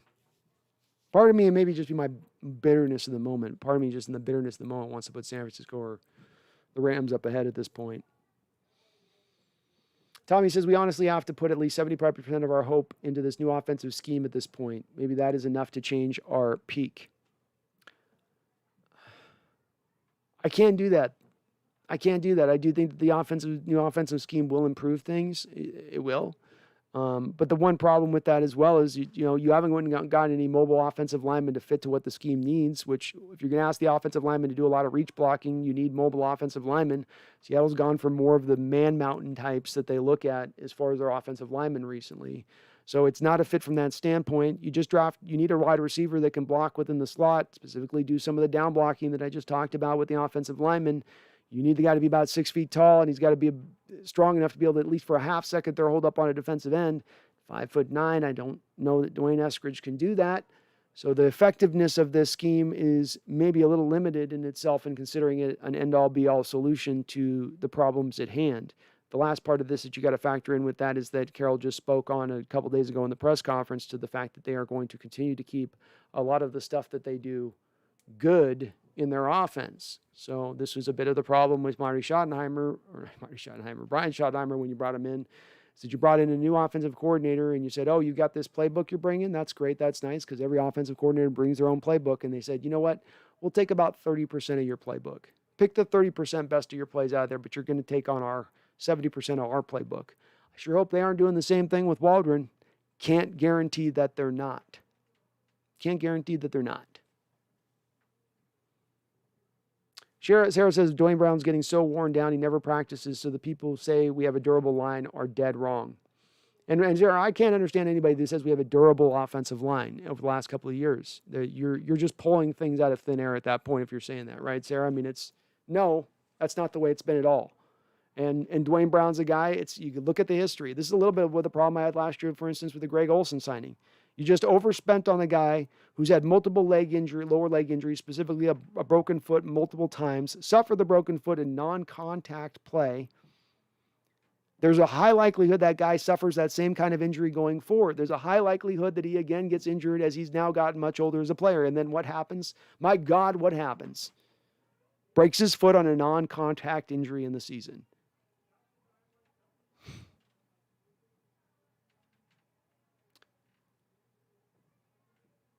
YD Weiss says Brown goes to the Washington football team. That is one hell of a wide receiver group. taking a weakness and moving it around towards a potential strength, aren't they? Why do wide? Very smart of them, very good of them. And that's a much better group right now than it was at the end of last year. Emmett Brown, they'll draft at whoever laughs at their stepbrother's quotes in prospect meetings. Fact. Facts, Emmett. Absolute facts, man. Oh my goodness. Sarah says, I guess we might be able to upgrade the team when teams start to cut the higher end veterans to save cap. Hopefully there's a higher end center out there that they can cut to. L.A. Clark says Mina Kimes is not upset about the pick, by the way. Okay. 9 and 8. 9 and 8 says Go Hawks 2021. I might by the end of the night be arriving there. Give me time. I might eventually arrive there, guy. I easily could. Anthony Bain says Rams defense is going to allow them to win the division, if anything. You can't throw on Ramsey unless you got a top 10 wide receiver. Then there's the game wrecker, AD. I'm leaning towards right now, Anthony, of giving them the favorite status. I've been hesitant to do that throughout this offseason. I've been more on board with saying I think Seattle is the front-running team, but I've also made that prediction with the anticipation that they were going to kill it this offseason, that they weren't going to do a lot of what they did in prior offseasons, which is a little good and a little bad. You know, one step forward, one step back. And that's part of the reason that you've topped out as a football team the last 5 to 6 years.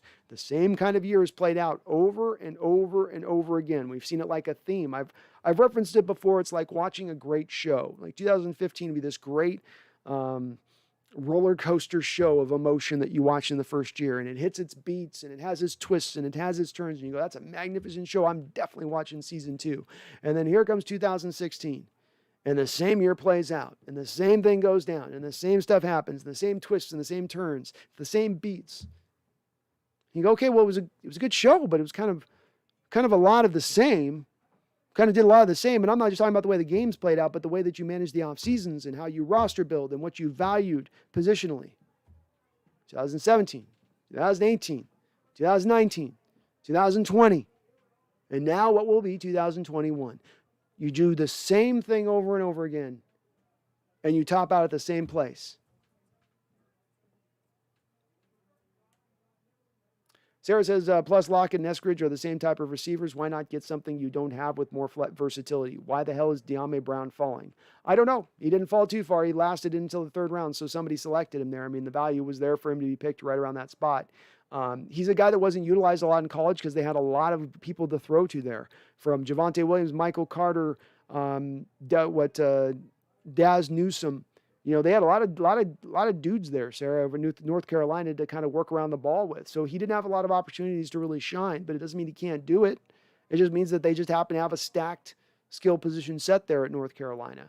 But he would have been the better pick for the reasons that you point to. He offers the ability to play on the outside. He doesn't have to just be a slot guy. And as you pointed out, in Lockett, you already have a guy who can play the slot, who could be one of the better slot receivers when he moves out from the outside to the inside. So why double back in on that particular position there?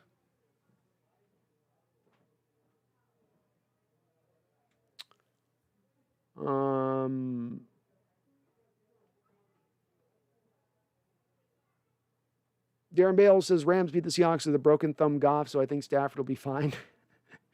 Big Mac just saw an interview to Seattle with Dwayne. Seems like a real good personality. He's got juice for us. I wouldn't expect them not to draft a good personality guy or a guy that's a good character guy. So it's encouraging to hear that sounds like he has good head on his shoulders. Mike Parker, other teams are adding so much talent. We aren't even a top 10 team. The chickens are coming home to roost. Go Squawks.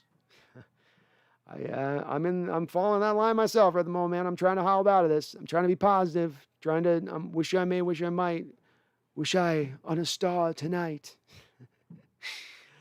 Go Hawks 2021. Hold on. We'll have to see who gets cut after the draft. It's always players that get cut that are a surprise offensive line help maybe coming on the way. It's possible. It's possible, and I will still hold off on final opinion on this team about where they fall. Let's wait for the whole offseason to play out. I will remain patient and let the process go through before I make any sort of assessments. So we'll see. We shall see. Amari Rodgers goes to Green Bay. It's a good selection by him. Wyatt Davis to Minnesota, who continues to build an offensive line up into probably maybe one of the best offensive lines in the NFL. Good on them. Good on them, and I like that Amari Rogers signing. That's a good fit for them with him. He'll be nice for them. He'll give them a good receiver, solid slot guy for them.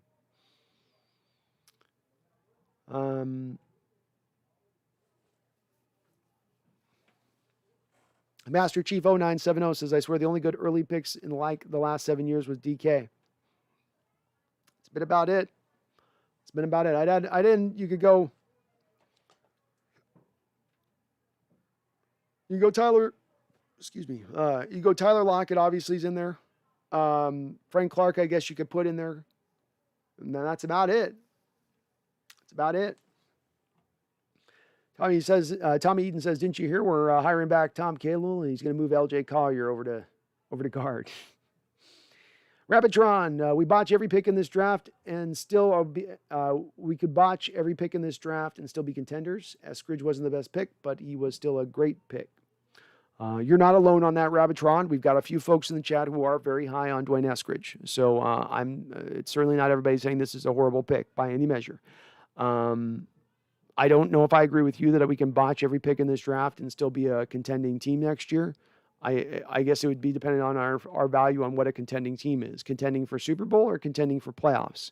Because I think there is a line of demarcation between contending for playoffs and being a Super Bowl contending team. Right now, I think Green Bay, Tampa Bay, Kansas City, Cleveland, Baltimore, Buffalo, those are Super Bowl contending teams. Right now, we're a playoff contending team. Michael, can we still patch some many to be together with free agents trades? Is it too late? I mean, maybe not too late, Michael. I just don't know who you target at this point. The cupboard's kind of bare as far as available options go. I do expect players to be cut after this draft due to the fact that there'll be guys that'll be costing a bit of money and teams are trying to get under their cap. And so they'll move a guy that they drafted and they expect the drafted guy to become a starter. But it's more at different other positions I see that at. I could see that more at a defensive end. I could see that more at a linebacker. I could potentially even see that more wide receiver. I don't know if I see offensive linemen out there that I could point to as being guys that are potential cut guys because they're carrying that kind of salary. I think that's where it's a valuable position. It's kind of my point with all this is it's not easy to find good linemen. It's hard. And when you're in a position to grab one, you need to grab them with both hands and hold on tight. Elliot Clark says, any other Hawk fans from Australia here? Oh, thanks. Yeah, nice to hear you. Coming from Australia, Elliot. Awesome. Sarah, look how Kansas City fixed their line in 1 year after watching Mahomes run for his life in one game. And we've been watching Russ do that for 5 years, and they've done patchwork on the O-line every single year. Solid, absolutely fantastic point, Sarah. This is part of what I've been saying as well. You know, why you've done the same thing over and over to the failing result, to a result where it has cost you in the end by not putting enough resources into it. They did a little bit of this with the defensive line for the last few years. LJ Collier will come in as a rookie at 24 years old, and he'll be our solution there as a pass rusher. Oh, shit. No, he's not. Let's go make a trade for Clowney. Oh, Darrell Taylor, well, the rod will get out of his leg. He'll be our pass rusher next year. Just count on it. Medical evaluations? Who needs those? He looks like a Leo on tape. He'll be fine. Oh, shit, that didn't work. Get Jamal Adams stat. Overpay if you have to. When you make mistakes like this, you end up making multiple mistakes because you have to do something down the line to fix it. And when you're trying to fix it down the line, you're doing that in desperation. And a desperate team doth make a contender.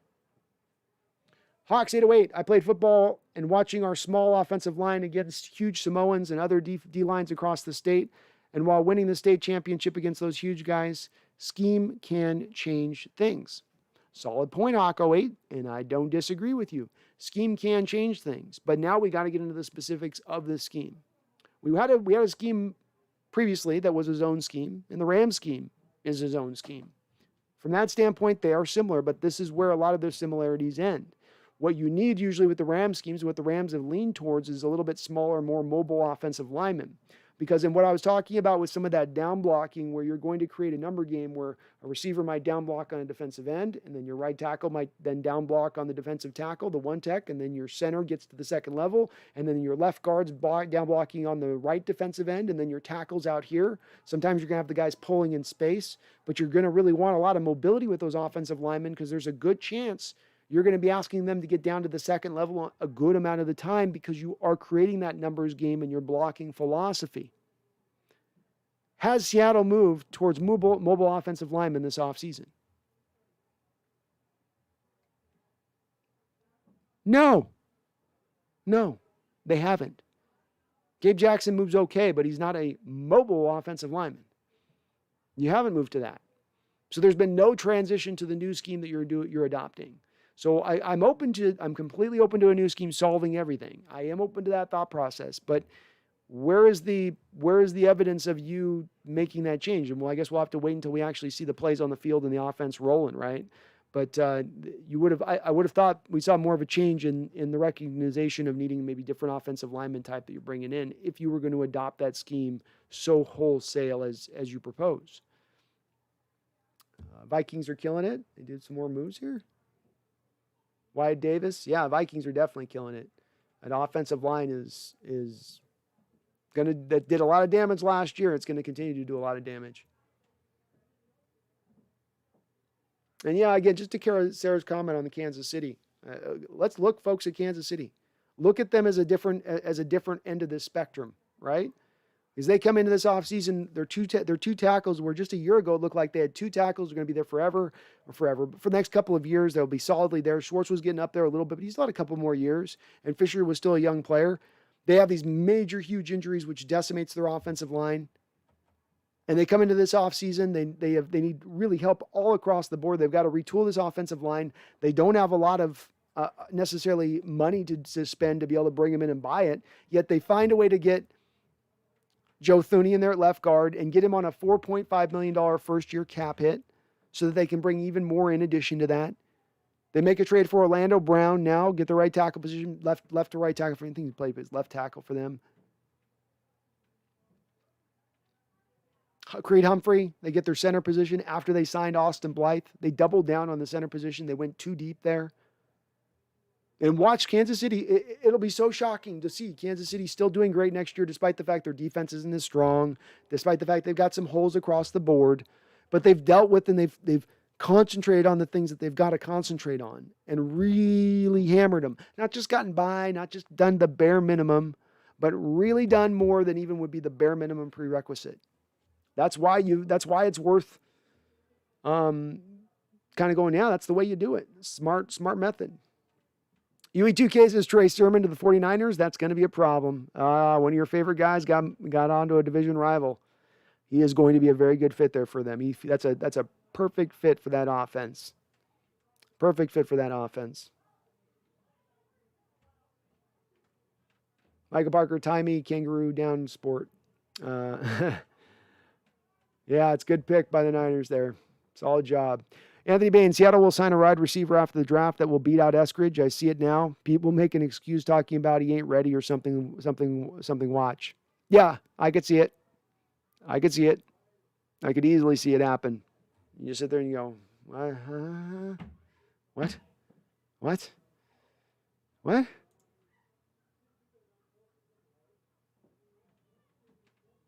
Kendrick Green went to Pittsburgh. Good pick by Kendrick. Man, these teams are doing a good job.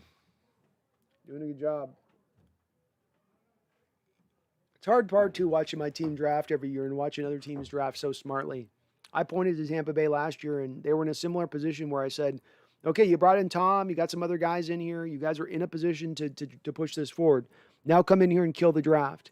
And they went in and did such a good job. They got one of the more solid, safe offensive linemen in the draft in Tristan Wirfs to make sure Brady was going to be clean. They got back in at the end of the first round to go get a guy in Antoine Winfield Jr., who was one of my favorite players in the draft and who I thought was going to completely turn that secondary around. And wow, look at it. The secondary got completely turned around. You know, you can do a lot with a draft when you do things specific and you draft just right. And that's why it's so hard if you miss on it as well. Buffalo Bills fan 165. Hey, shout me out. Shout out to Buffalo Bills fan 165. Looking for some other good content there. He's a good. I know he does some good videos on there. Buffalo Bills fan, I owe you a sub too, man. So sorry I haven't gotten there to you, but I do owe you that.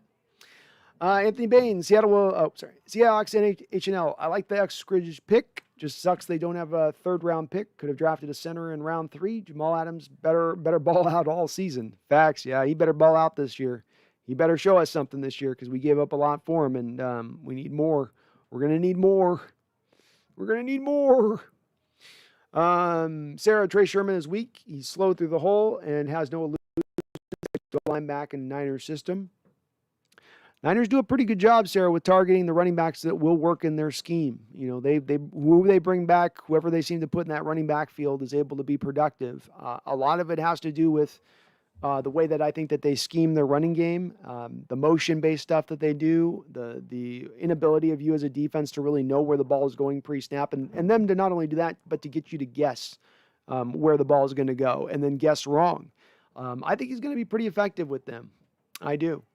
He wasn't a back I was like through the roof high on, and I think this is a little early for me to be selecting with him at that spot. But with that said, I have a hard time going against the Niners when it comes to running backs. That seems to be the one position that they do pretty well.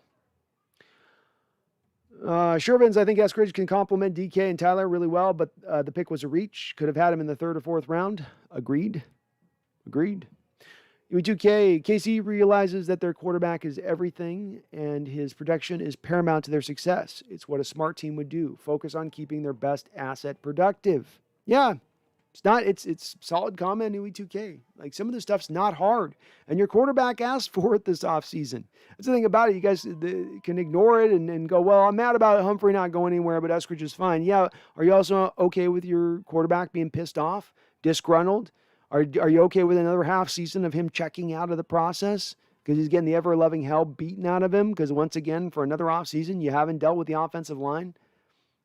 That's the thing about this is this decision carries more weight past just the effectiveness of Dwayne Eskridge as a wide receiver. It carries the weight of hopefully your backup offensive linemen are good enough because there's a real good chance you're going to be calling on them, and they haven't been good enough over the past couple of years. Buffalo Bills fan 165, shouting you out, man. Shouting you out. Sub to his channel, please. He subbed to mine. Sub for sub. Your boy Michael, I wonder what it feels like to draft well. Seems like it's been a long time since we've been there. Hasn't it, your boy Michael? It's been years. We've crossed oceans of time in waiting. Sarah, Brandon, why is all the magic they had in 2010 to 2013 gone? What has changed? Why can't they find gems they did in the later rounds? Why can't they find players, period? I was hesitant to believe this as we were going through the process of this and people were pointing back to this, but in retrospect, I now do believe that this was a very much a big part of why we were so successful in our ability to draft. And that being that Coach Carroll had been out there scouting these guys for years. He had been looking at these college guys, even if he hadn't gotten them to USC. A lot of them he had scouted, a lot of them he had met the families, a lot of them he knew a very wide breadth of their background. And so when he looked at some of these guys that were coming out in those drafts, he knew just the right guys to target with the knowledge base that he was operating coming off. And he was able to use that to his advantage, I think, in a big way. The further, more withdrawn he got from the college spectrum of things, the further he got from the recruiting trail, the worse it seems that the drafts have gone. I don't think that that's causation. I think that there is definitely something there that's connected between those two things. I think as well is that they've gotten real smart with their draft process. They've gotten real, like, we do it a very specific way that's so different than anybody else, and we don't hold anybody else's value to things, and we just look at it through our lens, and the hell what anybody else thinks. And then there's a good spot you get in that mentality, and then you kind of overplay that a little bit.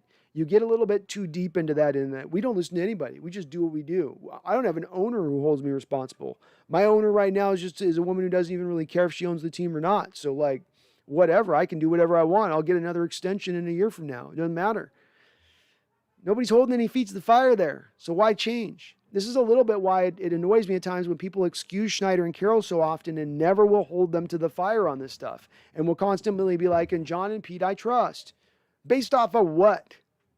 Well, we've been a consistent winner for years, so I trust him because of that. Okay.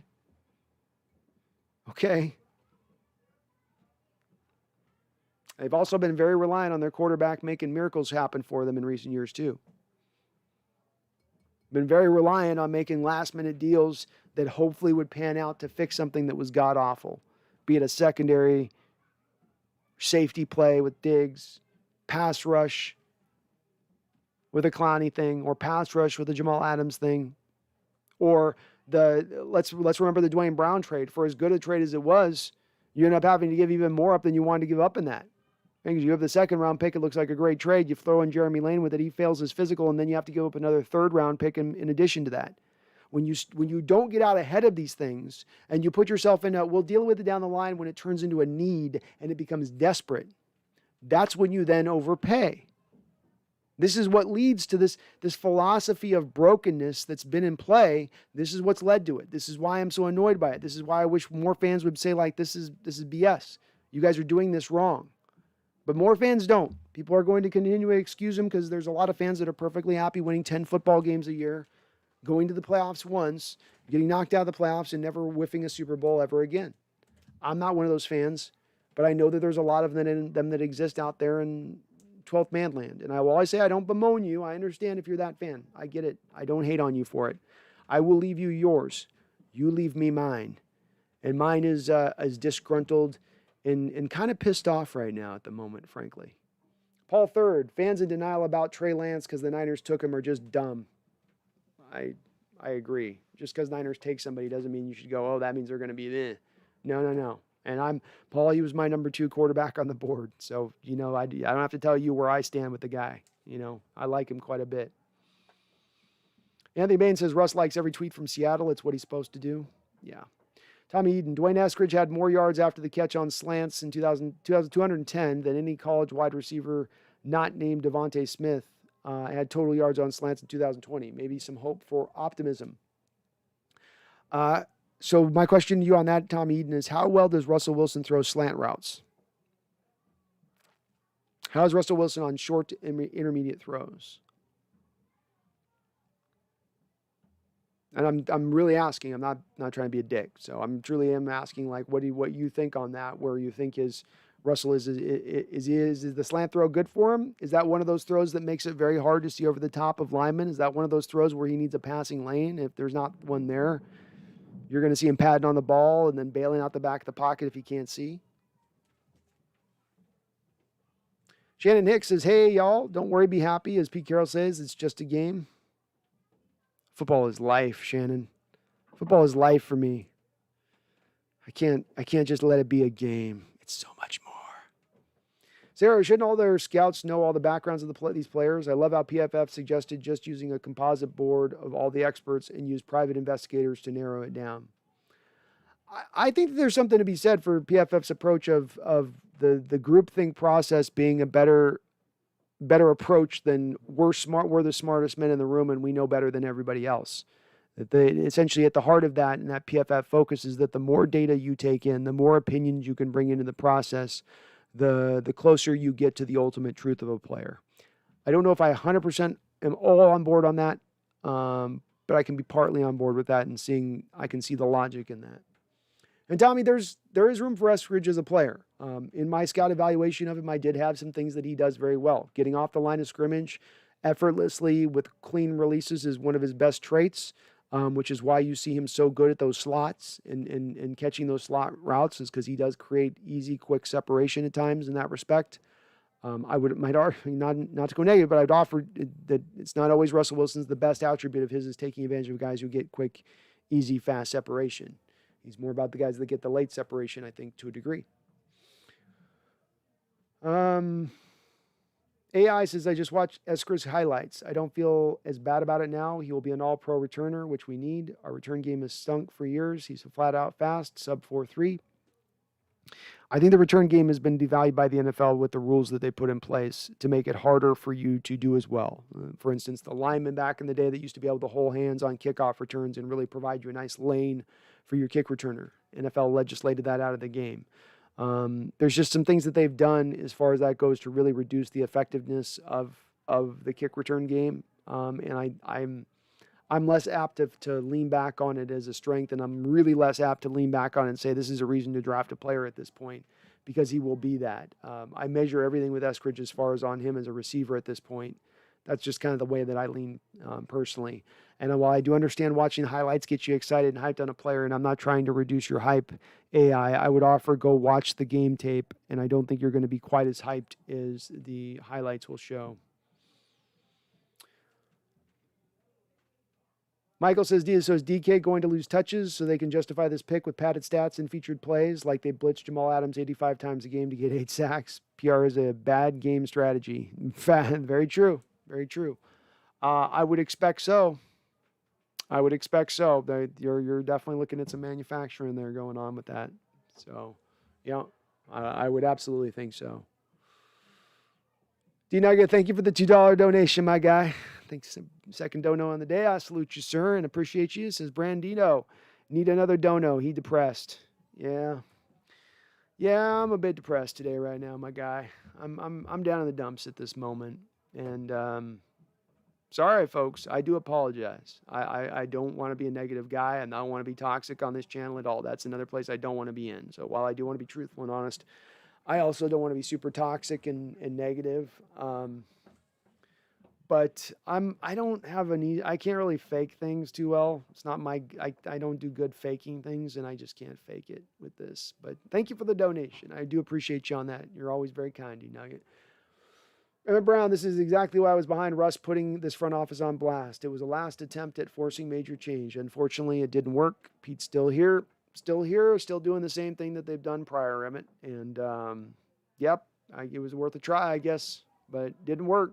You didn't move them off their spot, Emmett. They are going to be who they are, and they're going to be it to the end. They're going to ride it till the very, very, very, very, very, very end. And so be it. So be it. We'll see how it plays out, folks. We'll see how it plays out.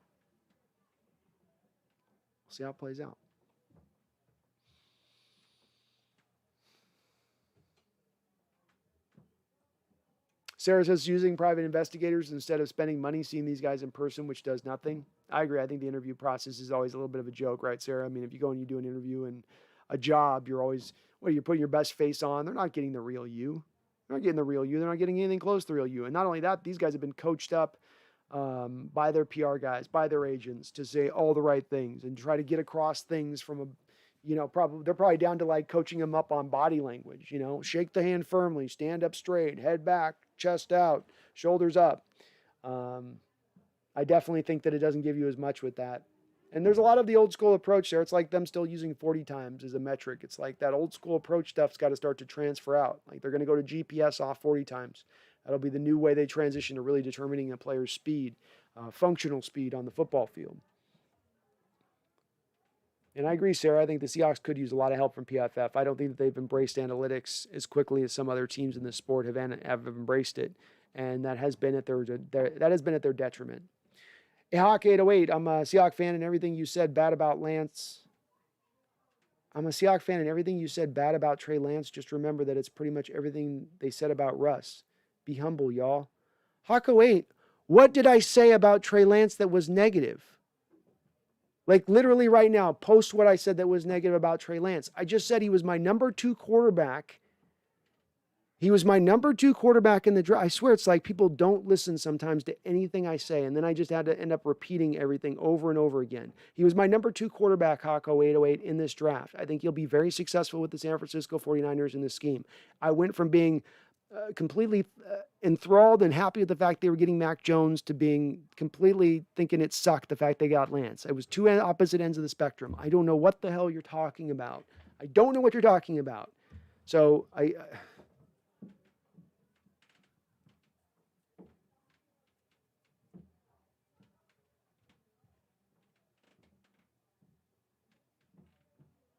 Mira says, I'm not getting his doom and gloom on this one. Maybe the Hawks finally have dropped selecting offensive linemen because they've sucked it up.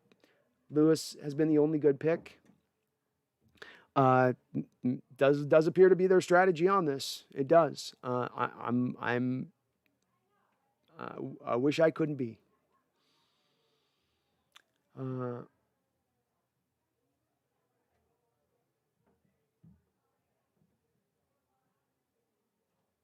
Thomas Cox says, I want a Super Bowl. They make bad picks. I targeted Eskridge, but in the third round, so I get the frustration. Yeah, you don't have 7 picks in this draft to overdraft guys, to take guys a round or 2 higher than they should go. You have a very limited amount of picks, and especially not being able to trade back with that second rounder. You've got to get it right then. And it puts way more pressure on getting it correct. George Brady, Rams wanted Dwayne Eskridge. It doesn't matter if the Rams wanted him. It matters whether or not he's a good fit for Seattle. If another team misappropriately evaluates a wide receiver, doesn't mean that doesn't mean you do the same. Tommy says, you're right. Russ is terrible at slants. I'm just trying to understand this pick, laughing out loud.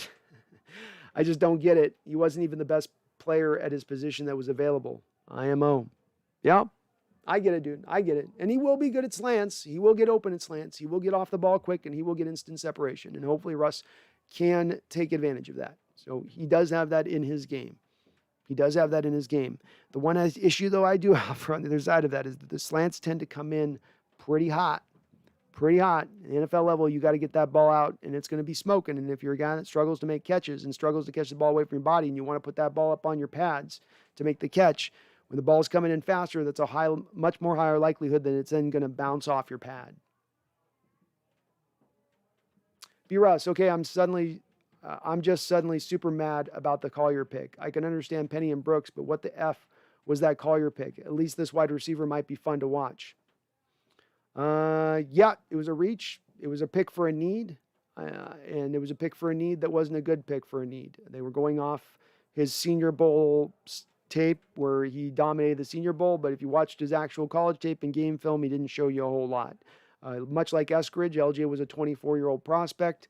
When we talk about development of guys, when we talk about guys coming out and saying, oh, well, he's got a lot of ceiling to him and he's going to go further past what he is right now. What you're getting in Eskridge is what he is. Don't expect him to go miles further ahead in his development past what he is right now. You can expect that with a 22-year-old kid, maybe even a 23-year-old kid, maybe. Gets lesser there, but 21-year-old kid, yeah. 24, not as much. Not as much. The die is cast. They kind of are what they are.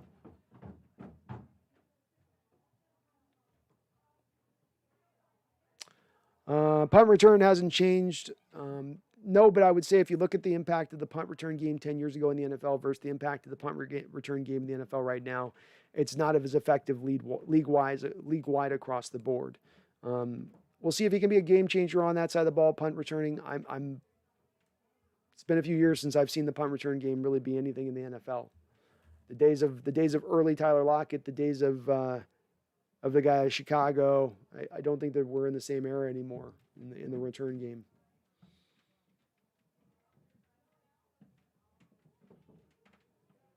I feel like Randall McDowell says, I feel like the entire fan base was frustrated this offseason. I'm not sure the whole fan base was in denial. We talked about trading Russ, wanting change. I think that the fan base was as much as anything to start this offseason, Randall, on board and getting to the place of starting to try to hold some feet to the fire. Carroll's feet to the fire, Wilson's feet to the fire. But I think that they were also very quick to be in a position to sort of let that go at the first sign of something that was optimistic. And that instead of being that way, and it would be nice if we could be more of really holding them all the way through, where I think fans are just kind of looking for a reason to sort of give them that excuse and give them the free pass, which I'm less apt to do after years of this now.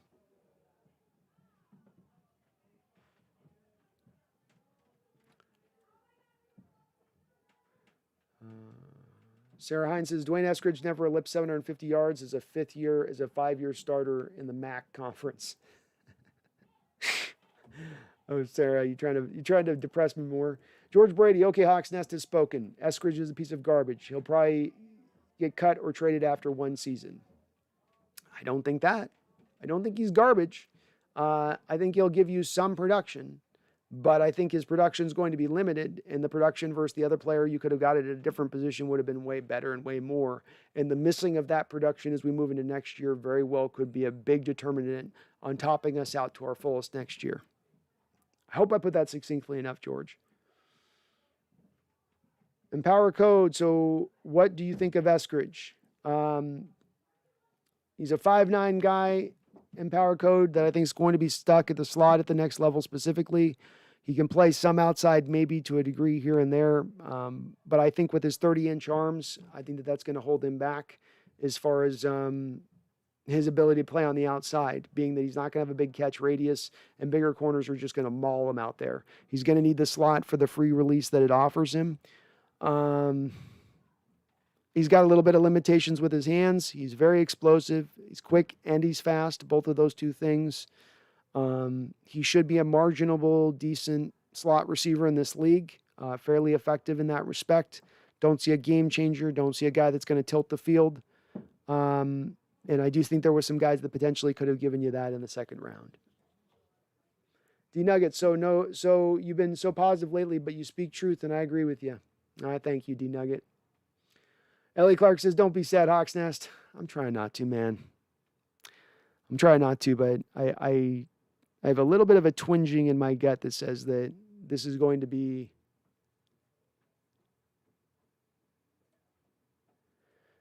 I have a twinging in my gut that tells me that this is gonna cost us down the line. This is gonna hurt us down the line pretty bad. I thank you for donating, D-Nugget. I know you appreciate it. You're one of my OGs. I appreciate your modding and doing all you do here, man. So thank you so much.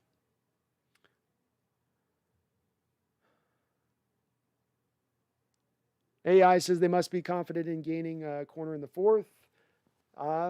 They've got good reason to be confident in that. There should be a corner available there in the fourth, and we haven't seen a run on corners here in the third at least, so we'll see. Randall says context does matter in regards to the 750 yards. It was only in 6 games as they played a truncated schedule last year, being Dakota. Solid point. Your boy Michael, a pick that could make me happy is Israel Mukamuo. Yeah, he'd be a good pick. Be solid. Be solid. Oh, Shannon Hicks, thank you for the $5 donations. I salute you and appreciate you. Says, I very much appreciate all your knowledge and hard work you put into your show. Well, thank you, Shannon. And I appreciate you watching and, of course, your donation. Thank you so much for it. I do love doing this channel. I'm a little down in the dumps right now, but this is absolutely my favorite thing to do in the world. I'll get over this. I'll get over this bitter pill. I'm struggling, Shannon, to just get it swallowed down. It's getting stuck right here in the gullet. Getting stuck right here in my gullet just a little bit, but it'll get down there. I'll eventually digest this and make my peace with it. It's going to take 24 hours. So, I'm going to be getting off this stream and I'm going to go take on the heavy bag for about probably a half hour after the stream, but, that's okay. It's okay. It's okay. Say hello to the bad guy. Say hello to the bad guy. I'll be the bad guy. Randall McDaniel says we drafted a wide receiver who we think can be a game breaker in round 2. Should we have gone O-line? Probably. Draft not done. Offseason not done. As I've said, I'll hold off judgment. I've been usually in the point of holding off judgment, and I'll hold off judgment to a degree, but my judgment's going to start twisting here in a different direction real quick, Randall. My patience is wearing thin. Game breaker wide receiver in the second round who's 5'9". This is the issue I have, Randall. It's just like we're counting on the anomaly. We're counting on the Neo. Hey, we got the Neo in round 2. Oh, that one thing that comes around once every 5 years, once every 10 years. We got the 5'9" receiver that can dominate with short T-Rex baby arms.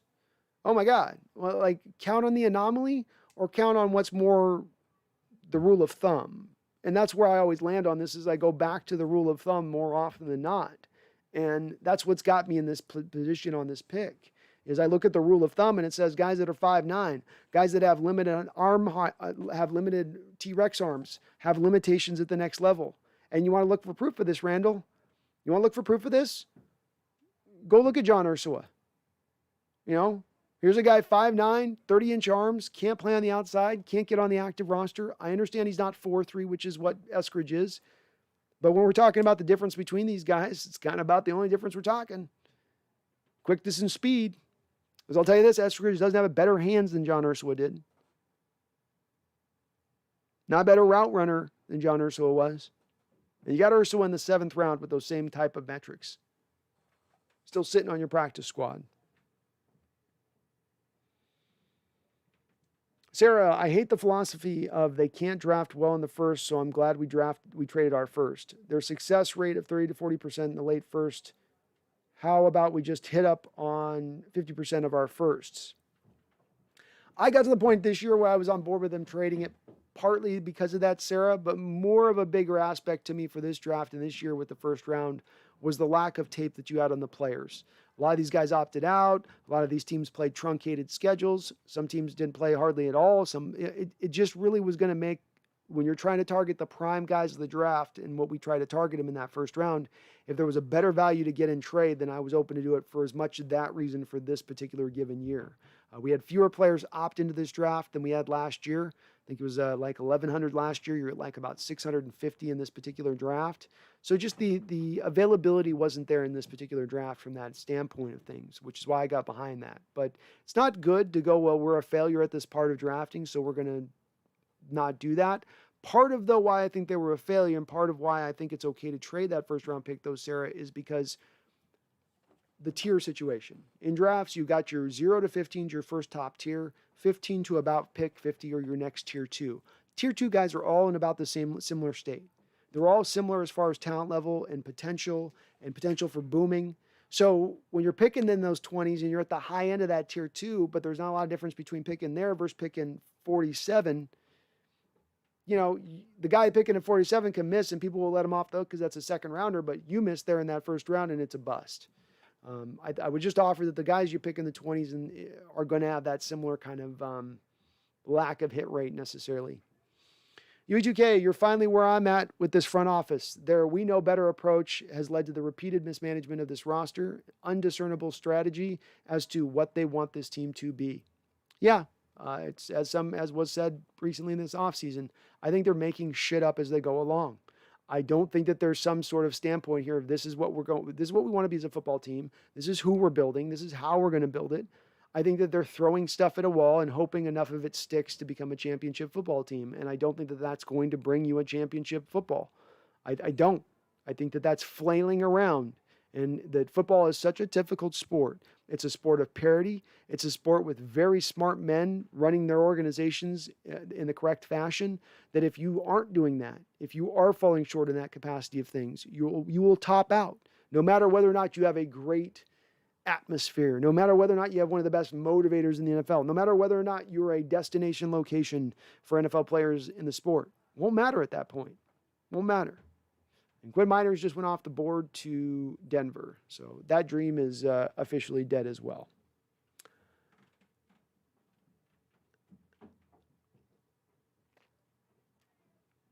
Shervin says, on the bright side, we got speed all over the field now. It'll be interesting to see how Waldron utilizes Eskridge. Will be indeed.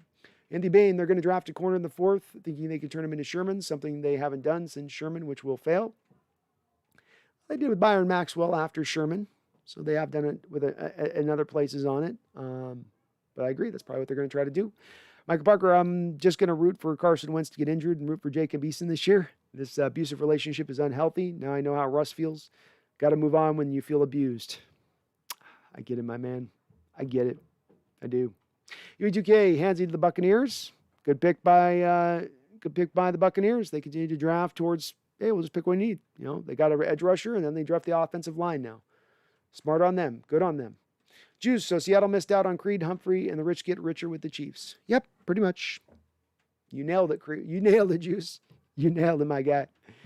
Sarah, in a draft filled with 5'9" jitterbug slot receivers, you reach for one with your most valuable pick. I would have loved them trading back, even if they just got a 5th. Me too. Me too. Anthony Bain, wait, Eskridge is 24? What the F? Yes. 24 years old. 24. There is no team in the NFL that is harder to watch during draft day than the Seahawks. It's like they go out of their way to F with you. It is. It's pulling teeth. I've literally had a tooth pulled in a dentist's office, and it was one of the worst experiences of my life. And these kind of drafts are almost worse than that at times, with just the pain that you feel of just knowing this ain't right. This ain't right. It's not right. Sarah, I can't wait to see the press conference and listen to them talking about watching tape of Jamal for their first and saying they got a de facto first by signing Kimdiche. You know it's coming. I wouldn't be surprised if that's already on tape, Sarah. Brian Roberts just got off work. What'd I miss? Who did we get? We got Dwayne Eskridge out of South Appalachian, Dakota, Ontario State. The Ice Drillers. So yeah, we got a 5'9" receiver with 30-inch arms who can't catch the ball very good.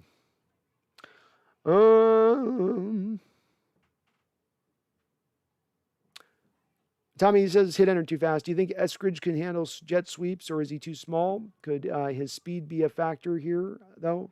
I think he's kind of slight and small to run it very often, so I'm not as on board with thinking that's going to be something he can do. He's got the speed to do it, if that's what is the main capacity of what you need to run end arounds. I tend to think with the end arounds and wide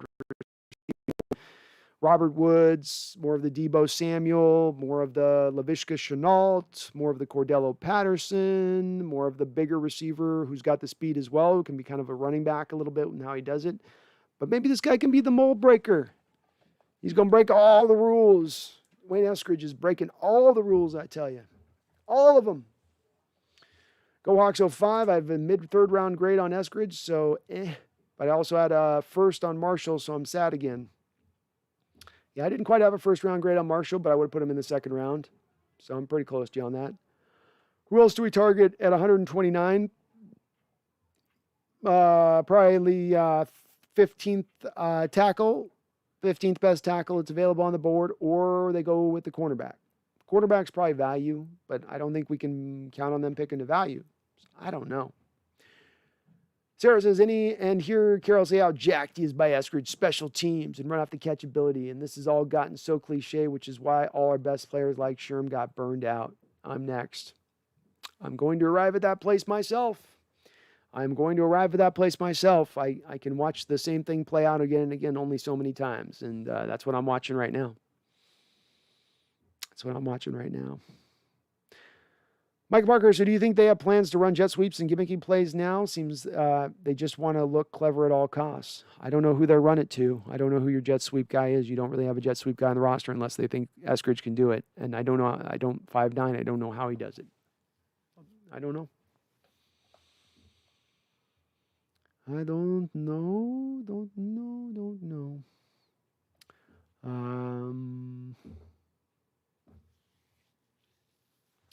JJ Epperly says Dwayne Eskridge is Steve Smith 2.0. Ooh, I love it. 2.0. All right. Who's left that we can target at 129? I don't know. I can't make predictions on what this team's going to do at this point. They have me completely sauced as far as the draft. So, I mean, probably grab the guy, go look at what is probably the best available players for 6th round and on, and find the guy within that, and that's who we're probably targeting in the 4th round, would be my guess. That's where I'm going to lean on. John Robinson, was Western Michigan a high-volume throwing offense? I think they were balanced. I can't quite remember on that. Tommy Eden says they can still have an okay draft if they get one banger. Maybe. Seahawks Gaming, didn't we have Flash Dorsett? Speed don't matter. Yep. He never was able to play. That poor foot just was too bum. Too bum a foot Mr. Dorsett had. J.J. Epperly says cricket is the 9th best sport in the world right now, behind tennis and right before swimming. Sounds about right, the placement.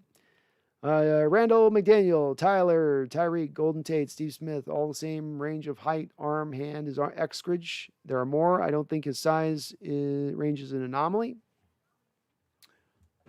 Could be, Randall. Could be. We'll see, man. We'll see. Stay strong. Wow, Seahawks really missed a chance to get Humphrey Miners. Yeah, they did. They don't. Offensive line doesn't matter. It's not that important. It's so overrated. It really is. And our Seahawks front office is unbelievably brilliant. I mean, they're so smart. These other teams that are getting to Super Bowls and stuff and year in and year out, they don't know what the hell they're doing. They really don't. It's our front office that's being the trendsetter here. They're being the innovators. They're being the ones looking forward here. It's just we all just need to get it. We just need to wrap our heads around it and understand it. And I mean, they are doing things that is just amazing in watching their ability to just set the stage. I mean, everybody else is playing checkers. They're playing 4D chess. They're operating on levels of boards that we can't even understand, I'll tell you. It's amazing to watch. Simply amazing. Rosalind Smith says Russell's about to do an Aaron Rodgers move. Part of me's like, hopes he does, almost. Just, part of me almost hopes he does. Rams were going to pick Eskridge. He said the Rams called him. I don't care if the Rams were going to call him. I don't care if the 49ers were going to call him. I don't care if the Cardinals called him twice. Doesn't make him a good pick.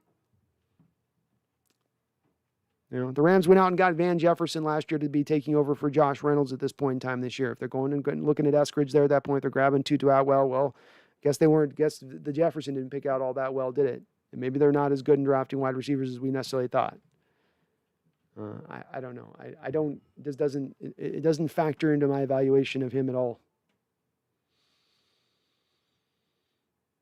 J.J. Epperly says he'll be 29 before he needs a contract again. If he's good, we pay almost nothing. The way it works for guys picked in the second round on, it's different than what it is in the first round.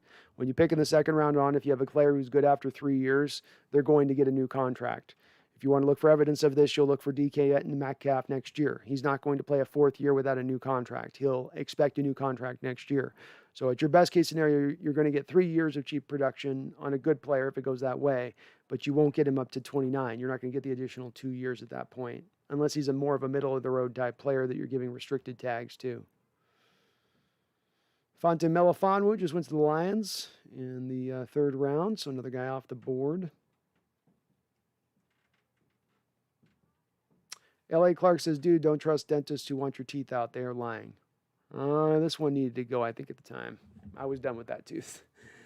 They tried everything they could. Russell deserves better. The one thing he said he needed was protection, the most sacked quarterback in the NFL. Yeah, I'd love to hear some folks in the chat speak on this a little bit. For you folks out there that want to keep Russell here long term and feel good about the pick of Eskridge, how are you feeling right now about what you think where Russell Wilson stands in the fact that he specifically did point to wanting to see the offensive line upgraded this offseason, didn't want to get hit as much going into this year? Do you guys feel good and confident that he's not going to get hit very much this year? Do you think that we've done enough at this point now to turn that around? Thoughts on Elijah Molden, Thomas Graham, Demondre Lenore. I don't know much on Demondre Lenore, Shervins. Elijah Molden's a tough guy to assess. Slot cornerback only role. Some people think he can play safety. I'm not as convinced he can play safety. He played very limited of that. Thomas Graham's going to be able to play corner in this league. One of the later guys that you could find that should be able to play really well. Played in the zone stuff there at Oregon. He would be fit for what we want. Has the size that we look for. Not anything special about him. Just kind of meat and potatoes as a cornerback, but he could do enough. Why Deshaun Wright went to the Dallas in the third with the F. I thought he might be a 7th round undrafted free agent guy. Yeah, I didn't have him that early either. That's way too high for him. Nathaniel Parks says, at least now I understand why we have only 3 picks.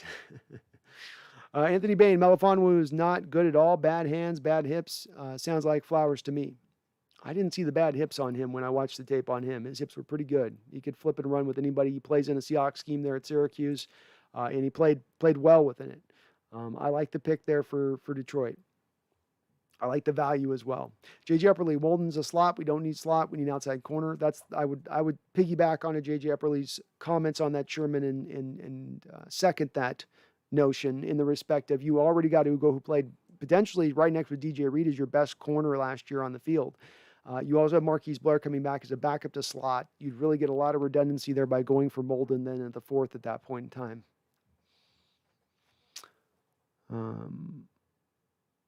Because Nathaniel says, because we can't use them correctly. Randall McDaniel, Antonio Brown, T.Y. Hilton, Randall Cobb, all the same size range as Eskridge.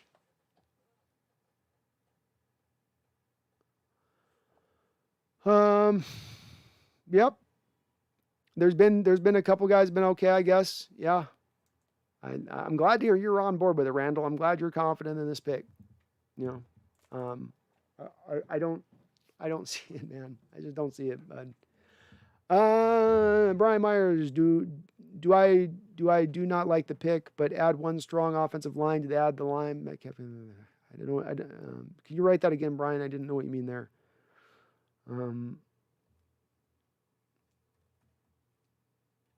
BJ says, I think Waldron wanted a young guy who has good gadget plays in his new offense. Maybe so. Maybe so. Elijah Molden goes to Tennessee. Okay. So Elijah Molden, they get their slot corner. It's a need for them. Kind of liking the Titans draft low key right now. It's not one of the best, but I'm liking it. D-Nugget, are we allergic to O-line? I'm starting to think we are. John Robinson says the positive side is I do think Eskridge is going to be a good player, and he definitely won't have character issues, but I'm going to vomit if they say he was the best player left on their board. I'm sure they're going to say that. I'm sure they're going to tell us something like we would have taken him in the first round. Huss, the boss. We need offensive line and linebacker. Yeah, we need both of those. Agreed, Huss. I agree with you. Emmett says we're targeting the best undrafted free agent for the fourth. I'm not being facetious in saying this. I would say that we're going to go draft a consensus 6th or 7th rounder in the 4th round at this point. If I'm laying money down, I'd lay money down on that. I would. So that's why people say, well, who are we going to target? I go, well, what's the point of saying who's the best player available on the board when they're going to go 150 picks behind that to a guy that you would never think of them to target? It makes it an exercise of futility. Brendan Eichrick says, I love Eskridge a lot, but I get where you're coming from. Seattle clearly wanted to trade back. Sorry if a message is repeat. No worry, Brendan. And I understand that there's a lot of folks who do like him. So we disagree on it, but I do welcome all opinions and people that disagree with me. So it's cool if we disagree. I'm not going to be sold on this. I watched the film on him. No one's going to give me a comment here in the chat that's going to turn off the evaluation of what I saw with my own eyes. You're not. And you know, Randall McDan, you mentioned a lot of good receivers there on the list. A lot of good receivers. And Eskridge's tape is not Golden Tate out of Notre Dame. Eskridge's tape is not Steve Smith, is not Antonio Brown coming out. It's none of those guys. And I think Antonio Brown's bigger, by the way. Some of those guys were bigger than this guy is. But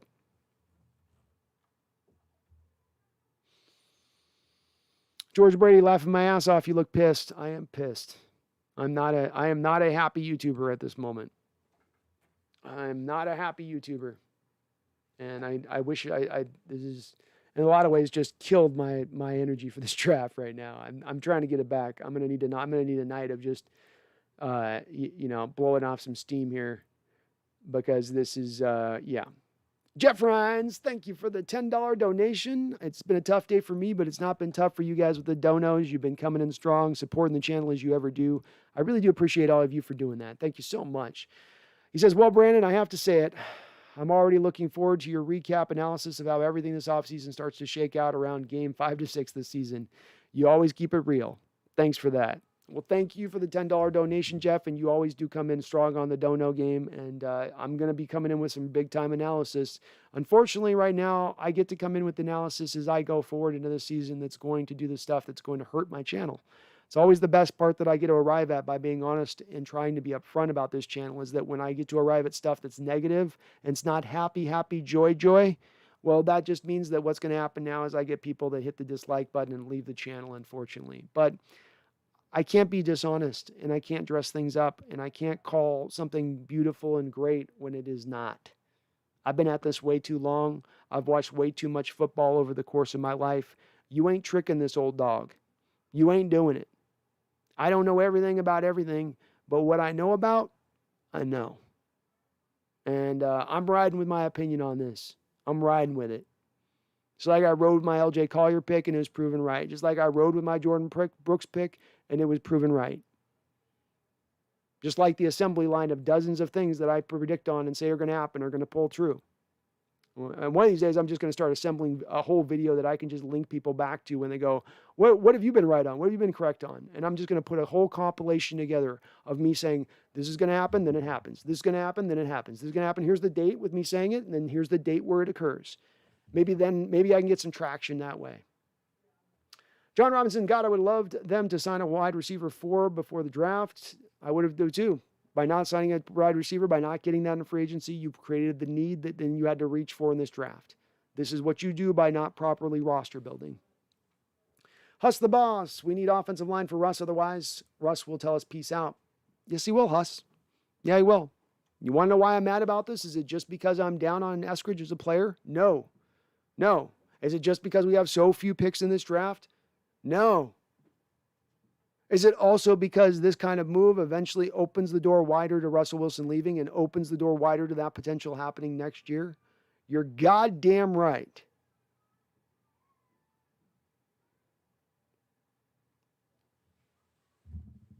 I care about this team. I love my Seahawks. And I hate the thought of them going back.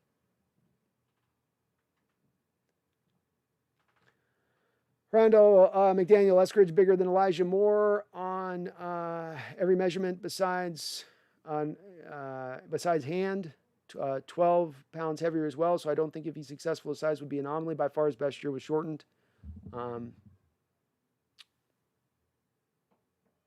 Yeah. Well, his best year is also as a fifth-year senior where he gets to be a year or two older than the competition he's playing against, right, Randall? So his last year, he also got to have that ability to be physically a little more further along. This is a little bit of what I point to with Zach Wilson assessment when he's got missionaries who are 24 and 25 years old blocking in front of him who've gotten the extra couple of years to be in a weight room and develop themselves. Yes, there's been wide receivers at 5'9" that have had success. First, what we've talked about with Rondale Moore, where at 5'7", there really hasn't been a baseline of receivers that have been successful. But when we're making comparisons between players, it's got to be above and beyond just size metrics. The size metric is a component, but it's also about skill set to me. As a route runner, I don't like him. His hands, I don't like him. Catch radius, I don't like him. Contested catchability, I don't really like him. So there's some other things that go into addition to this with him as a football player. And when I watched Elijah Moore as a football player, I didn't have these same kind of questions. I don't think that you're going to find a single person out there, Randall, who is going to question Elijah Moore's hands at that size or question his ability to run like a running back when he gets the ball in his hands, which he does. I just think he's a far and away better player than what Eskridge is. But L.A. Clark, Russ needs to stop holding the ball so long. Get over it. Okay. Aaron Baron Browning was last pick of the third round, so we've got the draft finished up here. The Broncos closing things out, and we will be moving into day 3 here.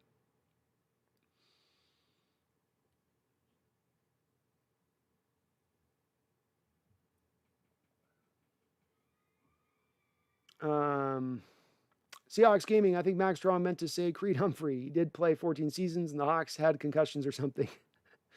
Maybe so. Why do I says I might disagree with your take, but I still watch. Well, I appreciate the fact that you do. Why do I? I do indeed. Maybe Waldron can sauce up something with Eskridge. Don't like the pick, but I'm going to cheer him on.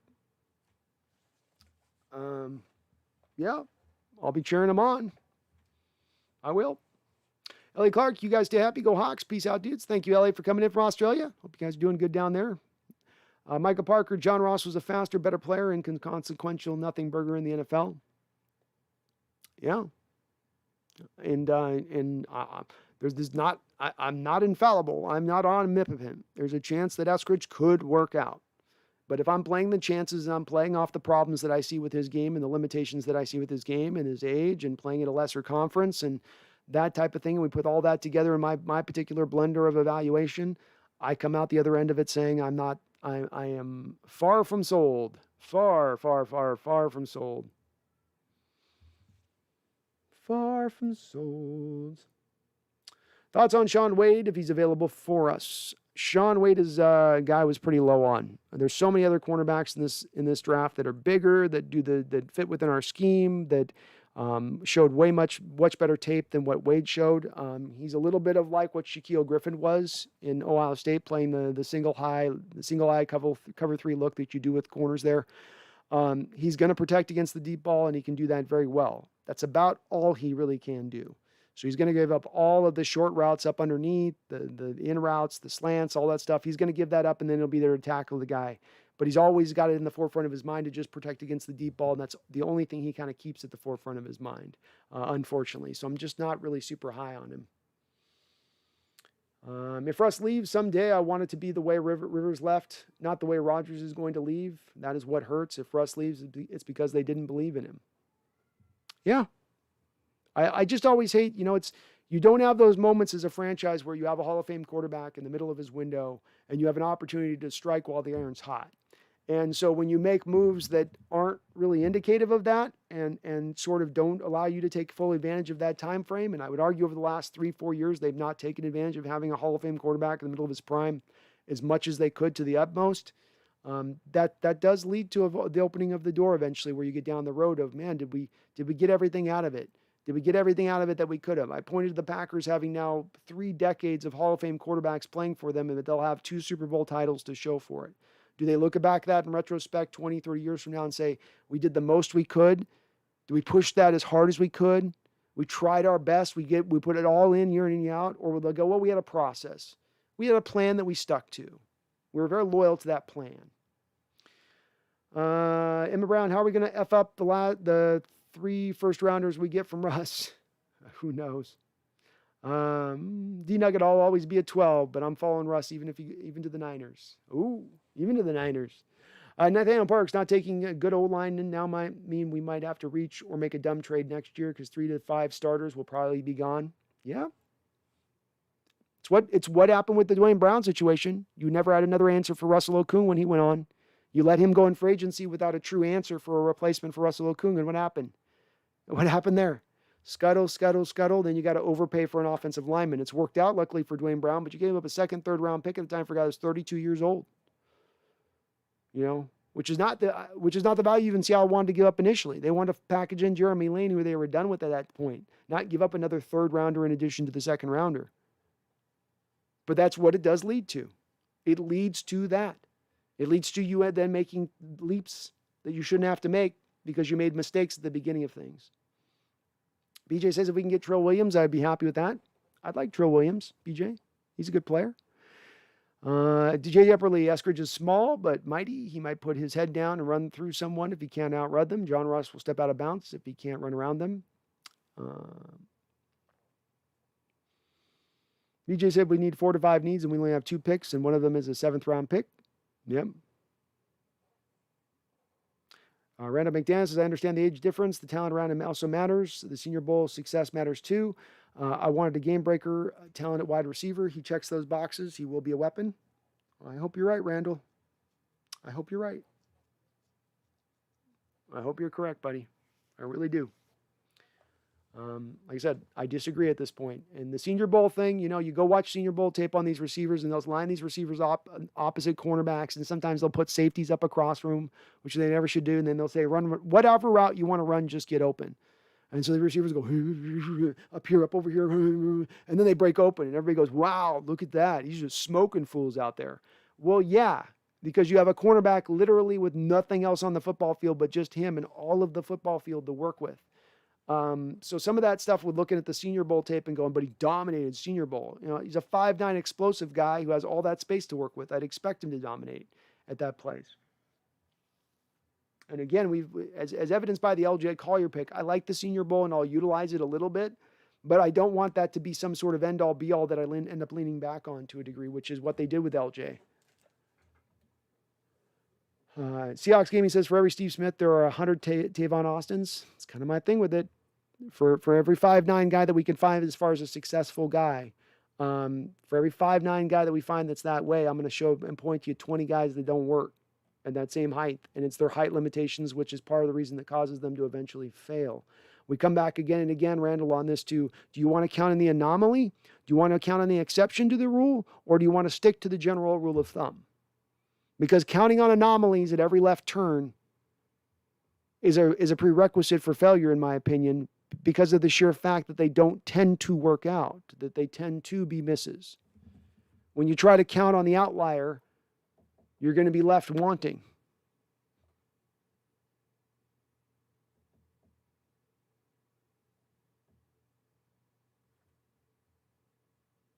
Emmett Brown says, I heard Urban Meyer talk to Rush about Shoddy. I bet Urban already listens to Russ more than Pete has. Randall McDaniel, I'm not saying he's Steve Smith. I'm saying he wouldn't be an outlier if successful based on that size. I think it is an outlier in the spec. I think what we probably need to do, and this is what I will do, Randall, on my own assess, I'll do this. I'm going to go back after this draft tonight, Randall. I'm going to look at the last 10 years of draft. And what I'm going to look at is, let's look inside the 3 rounds, and we'll look at all of the 5'9" receivers taken in the 3 rounds over the last 10 years of drafting. Okay, Randall? We're going to look at that. And then we're going to look at the success rate of those receivers over that 10-year span. Now, before we go and look at that, Randall, before we do that research, what do you think those results probably tell us? Top 3 rounds, so a very high pick put to these guys, 5'9" receivers. What do you think that success rate is on the low amount of those guys that is drafted over that 10-year stretch of time? I bet it's really, really low. Now, the draft in general is really, really low, but we're talking about high picks. We're talking about guys that would have been picked potentially even in that first round, like a Tavon Austin, who would be included on that list. So in that rule of thumb, that general, I bet the hit rate on 5'9" receivers picked in the top 3 rounds over the last 10 years is probably sitting at about 15 to 10% at the max. At the max. So when I say outlier, you're relying on the 10% to become the rule for Seattle in this given case. I'm relying back on what I think is the 90%.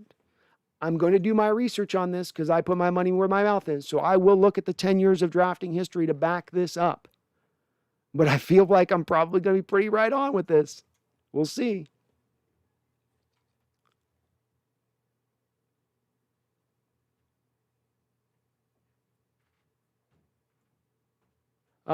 Nathaniel says, do you think if JS got hit 396 times like Russ by 300-pound linemen, he might realize the importance of the line? People only tend to care about a subject when it affects them personally. I don't know. I like the fact that in the years of Russell here, they have tried to draft heavy for the offensive line, and they've just missed on those picks. They haven't been able to hit as well as they had. I'd offer a lot of those misses had to do with Tom Cable's presence here. And if you go look at Oakland right now, taking Leatherwood in the first round, and no doubt Cable's input on that potential pick, and that caused a lot of the problems previously speaking. I think our drafting of O-linemen's been better the second that Cable went away. Addition by subtraction, so to speak. I don't know, though. I don't know why they miss on it. Maybe Schneider was pissed off that Russell popped off this offseason, and he said, oh, you don't like getting hit? Well, take some of this. Have some of that. Random McDaniel says that success rate or failure rate can be applied to all positions and sizes. It's why the average NFL career in 3 seasons. I would offer that it would be a little bit different than that, Randall. I would offer if we look at 6 foot plus wide receivers over 10 years picked in the top 3 rounds. Here's our exercise, Randall. Here's what we'll do off stream, both of us. Okay. Here is our exercise. Let's take 10 years of data in the top 3 rounds, because that's a high pick, or take top 2 rounds if you want. If three rounds is too far for you, we can go 2 rounds. Let's take all the receivers that were 5'9" and below and selected in those top 10 rounds and look at the success rate. And let's take all the receivers that were 6 foot plus in height, and look at their success rate. Let's match them both up. Let's look at the true numbers of that. Let's not just Randall say it off the top of our head and what we're going to guess on, but truly let's see what this is.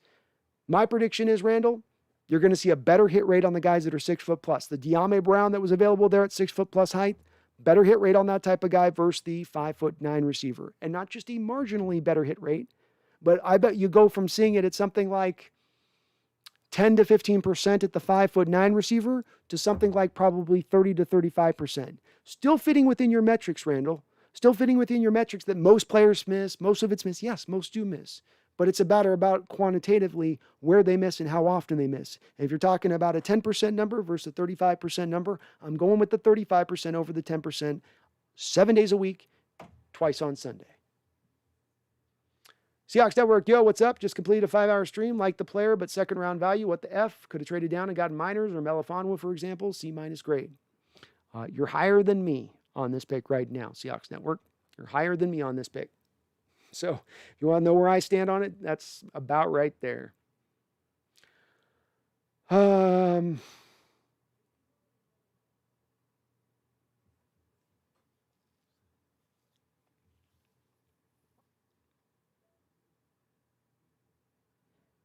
UE2K says the AB deal with the Bucks is cheap. It's kind of cheap, kind of not. Yes, he's only guaranteed $3.1 million, or essentially that's his salary, but he has a $6.1 million. You get up to $6.1 million in incentives. And they've got to allot for that on their salary cap, so it's costing them $6 million on their cap this year. Michael Parker, Josh Gordon, Alden Smith, cornerback week 4, then get some surprise offensive line cuts. I don't know who's going to be available there.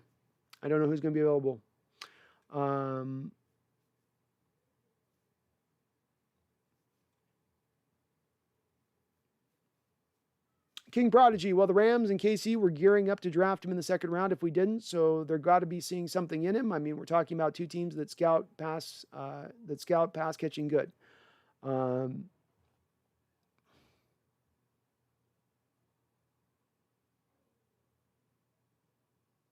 I'm just thinking in my mind here about the scouting receivers good in regards to the Rams, because that's certainly in the Chiefs. That's a narrative, but is it true? You got Tyreek Hill in the 5th, 6th round because he had a domestic violence charge, and you were one of the few teams to make an exception to it to get that talented of a guy where you got him. What other receiver? McCole Hardman's not been all that special. Watkins was just all right for them, I guess. But how have they haven't exactly knocked it out of the ballpark in drafting receivers over the last few years. When I look at the Rams, Cooper Kupp's a good pick, but you signed Robert Woods as a free agent. That's not a guy that you scouted coming out of college. And Van Jefferson, they went and picked up Tutu Atwell here. So if Van Jefferson was such a good pick, why take Tutu Atwell then again this year? And then again, the evidence of picking Tutu Atwell, a guy's 150 pounds at 5'9", that doesn't exactly lend itself well to me thinking that these teams are receiver guru type situations and how they know what to pick. And again, my assessment of the player is not going to be based upon whether or not other teams are interested in the player. Is the player good or not? Is the player going to be a good fit? Is the player going to be having an effect? Is he better than other players that are available there on the board? That should be what we make our assessment based off of, not if other teams are seemingly interested in him. Jason McEward, hey, Brandon, what if he turns into Tyree Hill weapon? Tyreek was not a first-round pick, nor do I believe a second-round pick. I'm only trying to give some positive for hope and being a 12. I appreciate your guys' positivity, and I'm sorry I can't drive myself out of it. I wish I could. This is going to be a tough one for me to digest for a long period of time, quite frankly. Yeah, he could be Tyreek Hill. He could be Randy Moss in a 5'9" body. He could be that. It would be wonderful he is that. It's great. But I just spoke about Tyreek Hill. Tyreek Hill would have been a 1st or 2nd round pick if he probably didn't have the domestic violence thing, which was going right about the time when the domestic violence thing was at the forefront of the NFL as far as being concentrated on by teams and teams knocking guys down the roster because of being such an issue. So that drove a lot of him being pushed down. Tyreek Hill also played a lot of running back, really, in college. And he wasn't the player he was now. It could have happened. Hard to see it. This guy could be it. I don't see Tyreek Hill on film when I watch Dwayne Eskridge. I don't see Randall. You mentioned a lot of those other guys there on the list that are 5'9" guys that have done something over the last 10 years. I don't see any of the same skill set those guys had in this guy's skill set. Could be wrong. I'm open to being wrong. I asked the chat to present in a lot of my OG guys that are in the chat right now. I said, present where I've been wrong. In two and a half years of presenting my evaluations on players and making calls on players and telling you guys where I think. Show me all my misses. Write them all down there on the list. You guys watch every minute of this tape, Randall. You're in on this every minute, every hour a lot. You guys hear everything I say. I speak hours on end. There's a lot of data there to go off of to rip me apart and say, you're wrong here, you're wrong on this, you thought this, but that was wrong, you thought that, this.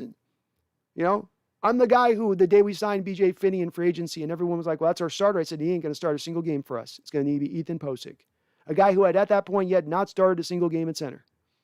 No one else was making that call at the time. I was called crazy for in the chat. I feel like in the heart of my soul at this moment, I'm right on this. In the heart of my soul, I feel right on this. Absolutely do.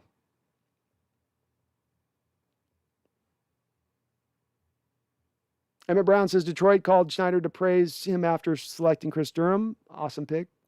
They did. Yeah. Nathaniel Parks says, I really like our day 1 pick, Jamal, versus our day 2 pick. Me too. Seahawks Network, I really like the player, but just way too early. I had a feeling they would stay at 56 because they said they don't have any needs. I'm glad you like him, man. You're not alone. There's a lot of guys here in the chat that are very high. You're on Dwayne Eskridge. A lot of people loving him. Queen Prodigy, I'm more so making my assessment off of two offenses that have been explosive for the past 4 years. If they see a player that can help their already explosive team, why shouldn't we want that player? Well, the explosiveness that they build their teams off of isn't always built through the draft. The best offensive lineman for the Rams the last few years was the guy they brought in free agency. Robert Woods, perhaps maybe their best wide receiver overall, has been brought in through free agency. So yeah, they do some scouting, some drafting. Some of this is the assemblage of the team through other methodologies than the draft. And that's what we're talking about here specifically, is not about using other methodologies to increasing or improving your team or making your offense more explosive. When it comes to them drafting to the offensive side of the ball, specifically skill position players, somebody was saying that it's sort of inferring they're being gurus at drafting receivers. Well, quantitatively, how? They've taken Cooper Kupp and who? How do you earn that? I mean, if they're receiver gurus, then, you know. Seahawks Network, I don't get why we have to reach every single damn year. When was the last time you liked the Seahawks pick?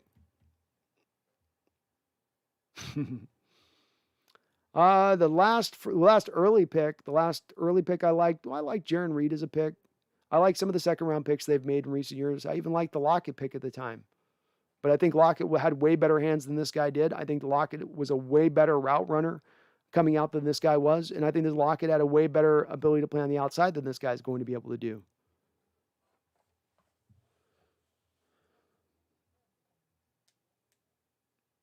I know you weren't saying he had an ideal size, Randall.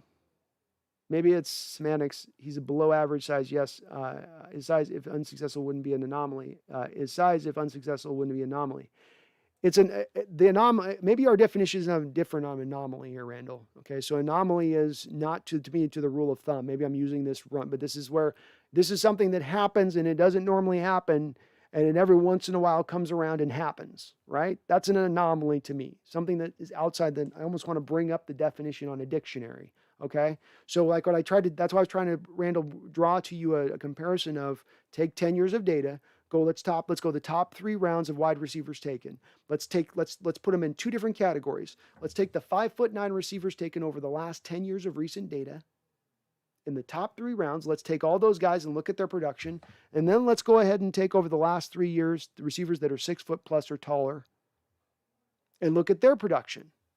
Because what I would offer with you is that you're going to have more of a chance of being successful at the 6 foot level drafted inside the first 3 rounds than you would be being a 5'9" guy drafted in those same first 3 rounds. That is my contention.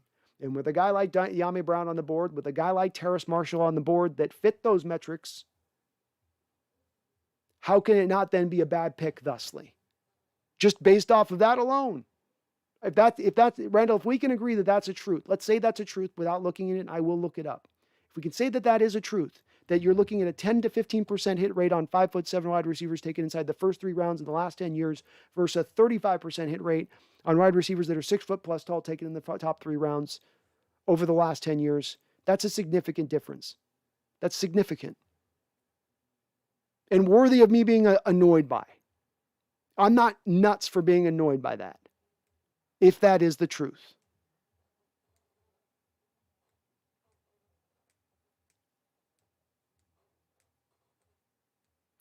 King Prodigy says, nonetheless, we can't deny Seattle picks receivers very well in the second round. Hell, I'd say that's the best thing they do draft-wise. They have been solid about it in the past. I will give you that.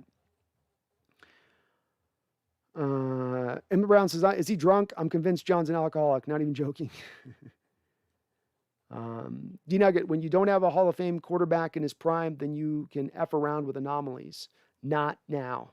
Agreed, D-Nugget. Agreed. Seahawks Gaming, Jamal Adams can catch better than this guy.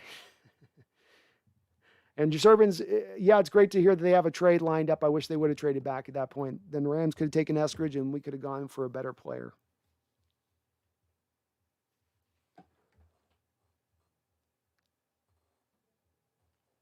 Michael Parker says, a computer could have drafted us into a Super Bowl contender. Pete and John do not help this team.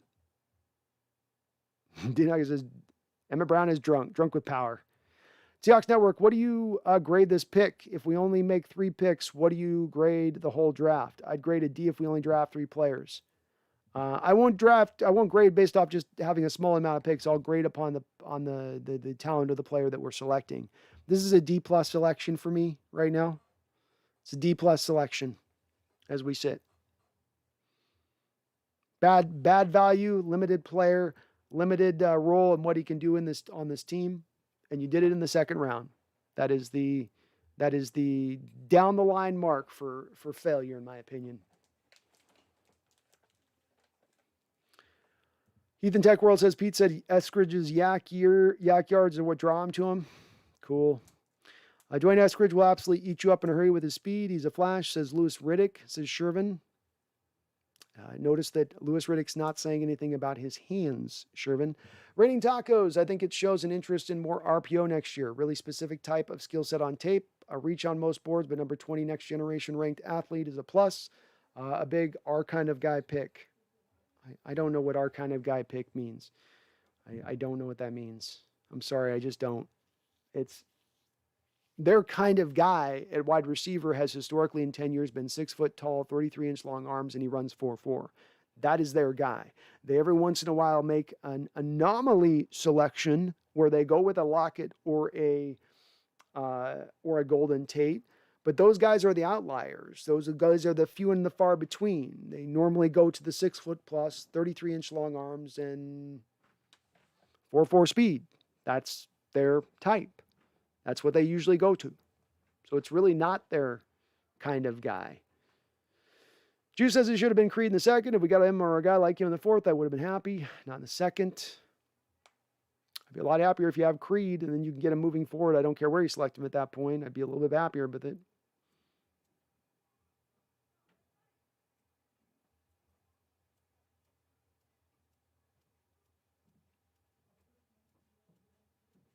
D-Nugget says, I agree with you. It's bigger than the player. It's a show of faith to Russ and overall picture. Yep. Semantics, what you're saying is an outlier to me. An anomaly is something that basically never happens. Probably splitting hairs on the definition. Yeah, we are probably in Semanticville, Randall. I'll agree with you on that. So let's get this to more of a specific place. The measurements for success. We can both agree, Randall, that the draft's a crapshoot. Way more miss than it is hit. It's very hard to hit on the draft, right? We can both, I know you agree with me on that. So let's go forward from this. When you pick a player, do you want to pick up, if you have two different given players that are in the same position, you have player A and you have player B. If player A has a 10 to 15% success rate chance versus player B, who's got a 35% success chance, both of those players are more likely than not still to fail, right? But if player B's got that double the rate of player A, you're probably going to player B every single time, right? You're not going to the player A at 10 to 15%. Adrian D, I don't like the argument that we have drafted a very good wide receiver in the second round because we have only drafted Tate, Richardson, and Metcalf. Not a lot of data to go off of. You also have Tyler Lockett in that mix as well, Adrian. So you did get Tyler Lockett in there as well. They don't tend to find busts when they pick second round receivers. I think we can at least say that, Adrian. If they're not super successful, they at least do give you some production. Shervin says, Waldron loves yak guys. He definitely does love him some yak guys. That's for sure. Ethan's Tech World, what was your reaction to when Lockett got picked? I liked it a bit.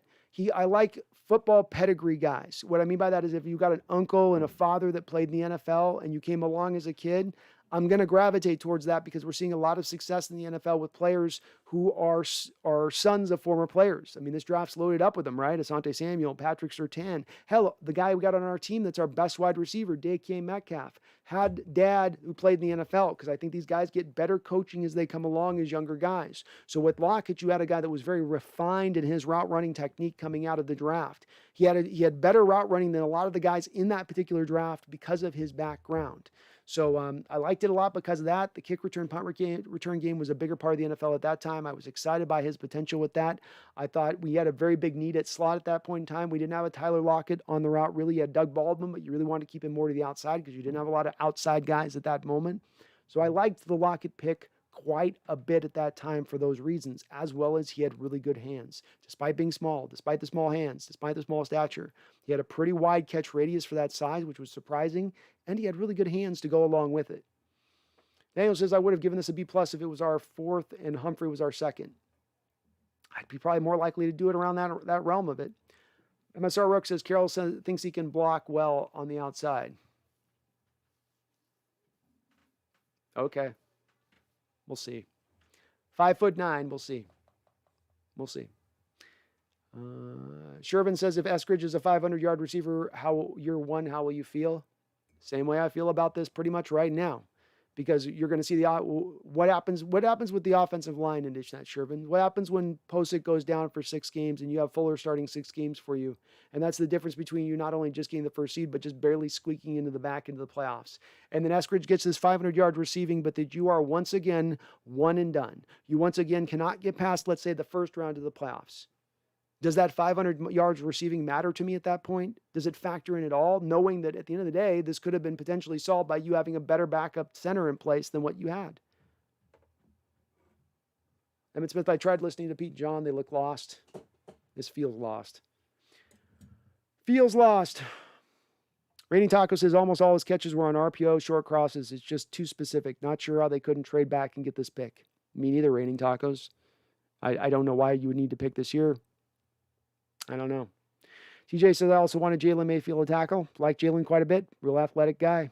Would have liked him. I would have liked him okay with this pick. Would have liked him okay with this pick. Okay. I've gone through all the chat. We're 4.5 hours in. I'm sure you guys have heard me be morose and depressed about this enough. And I'm very sorry my reaction's not better on this. I wish it was better. I wanted to be more hyped up about this pick. I wanted to be more yay, yay, yay, yay. I wanted to get the pom-poms out. I really did want to. I'm sorry I can't do it. I'm not ever going to lie to you guys. I may be a negative Nancy. I may be a guy that isn't optimistic enough for some of you out there, but I'm never going to BS you.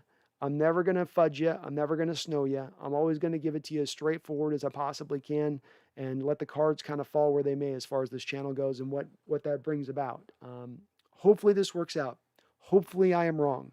This is the same thing I said about Jordan Brooks last year. Go watch my tape. I said the same thing. Hopefully I'm wrong. I said about LJ Collier. Hopefully I'm wrong. I don't want to be right in this particular case. I want to put a big fat crow on a plate in front of you guys and eat him feather by feather as we go forward next year. I truly do.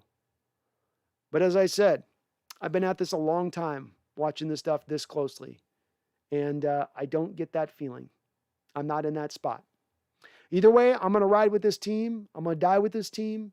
This is who I support. This is where I'm at. I don't care. I'm going to remain hopeful to the end of the day. It's just going to take me a night to kind of get through it. You guys got to give me 24 hours to lick my wounds on this one. They're wide open. They're bleeding. I need to go get some Neosporin, some peroxide.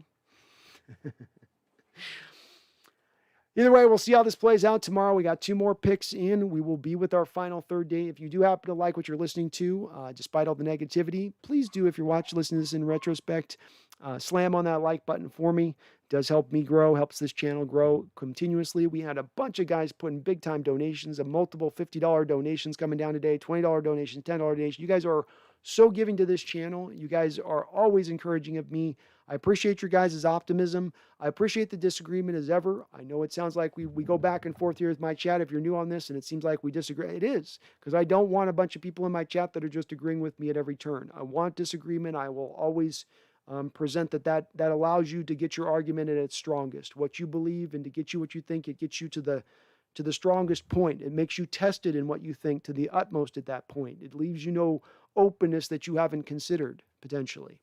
I do appreciate all of you guys for watching, though. Thank you for hanging in there with me for the full stream. I appreciate you guys.